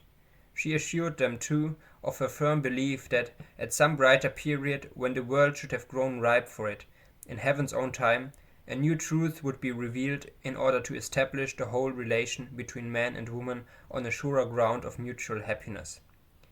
Earlier in life, Hester had vainly imagined that she herself might be the destined prophetess, but had long since recognized the impossibility that any mission of divine and mysterious truth should be confided to a woman stained with sin, bowed down with shame, or even burdened with a lifelong sorrow. The angel and apostle of the coming revelation must be a woman, indeed, but lofty, pure, and beautiful, and wise. Moreover, not through dusky grief, but the ethereal medium of joy, and showing how sacred love should make us happy, by the truest test of a life successful to such an end. So said Hester Prynne, and glanced her sad eyes downward at the Scarlet Letter. And after many, many years, a new grave was delved, near an old and sunken one, in that burial ground beside which King's Chapel has since been built. It was near that old and sunken grave, yet with a space between, as if the dust of the two sleepers had no right to mingle. Yet one tombstone served for both. All around there were monuments carved with armorial bearings, and on this simple slab of slate, as the curious investigator may still discern and perplex himself with the purport, there appeared the semblance of an engraved escutcheon. It bore a device, a herald's wording of which might serve for a motto and brief description of our now concluded legend. So sombre is it, and relieved only by one ever-glowing point of light, gloomier than the shadow. On a field, sable, the letter A, gules.